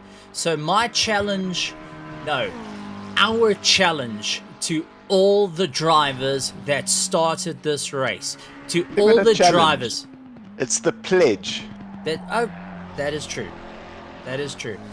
So to all the drivers that started this race, to the cars of a 885, I'd like to see you out there. 969, 526, car number 5 and car number 11. And if you know the drivers of those cars, I want you to go straight onto the bandwagon. I want you to WhatsApp them. I want you to call them. I want you to shout in their ears. We want to see those cars come across the line. They deserve to see the line. They deserve to see the checkered flag. And Kunos be damned if we're going to let Kunos say whether our race is done and dusted. So when those servers go green, let's get those cars back on the track. Let's cross the line the way we do it here at RaceFace, and not throw in the towel because someone told us to. So that is everything to all the drivers out there. Time to push it. And Stephen, with that, I'm going to say, guys, it's been an absolute pleasure joining you this morning. I'm going to be jumping off for a little bit, and we'll see you on the end. Thanks so much, guys. Thank you, Dylan. Thanks for joining us, and we'll see you for the farming simulator. 100%. Absolutely tremendous stuff. So yes, I want to see the drivers out there. I know there is going to be communication. Alan Patterson already saying, do we have some or other contact with them via SimGrid, Hansi, just to go and contact these drivers? I know there is quite a few friends watching as well. So I'm going to ask if you know who are driving those cars. Guys, I'll message Donaldson. Good. I want to see it. I want to see those cars. Soon as it goes green, one of the drivers must get in the car and drive it to the flag. No matter what, those cars need to get to the flag. As much as Liam wants to get in the car, he wants to see his buddies and say, I kicked your backsides. Nah. Well, I mean, Like, I wasn't expecting to beat Michael. I'm stoked I did, because he always beats me. I know it's of a technicality, but I still beat him.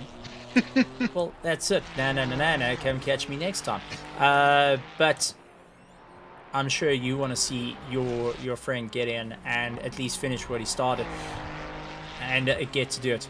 We're into the final 3 hours and 26 minutes of this race. We're going to take a short little break just to get ourselves sorted out.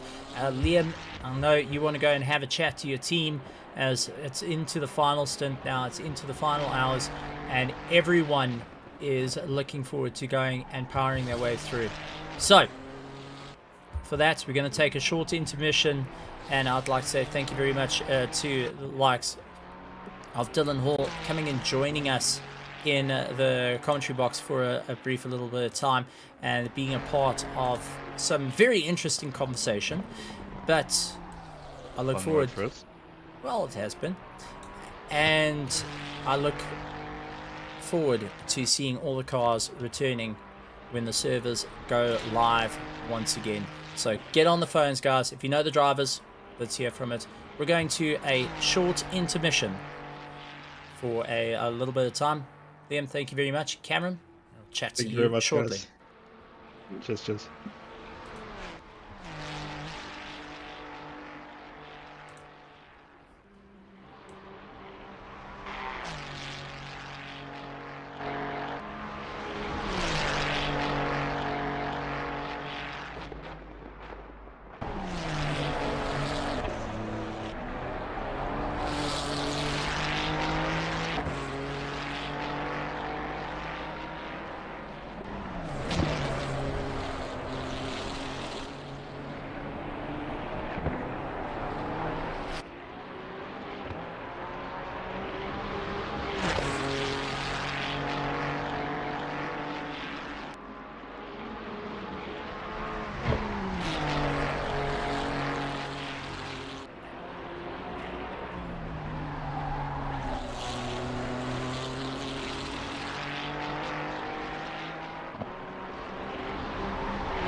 All right, ladies and gentlemen, boys and girls, we are back for just a short little break.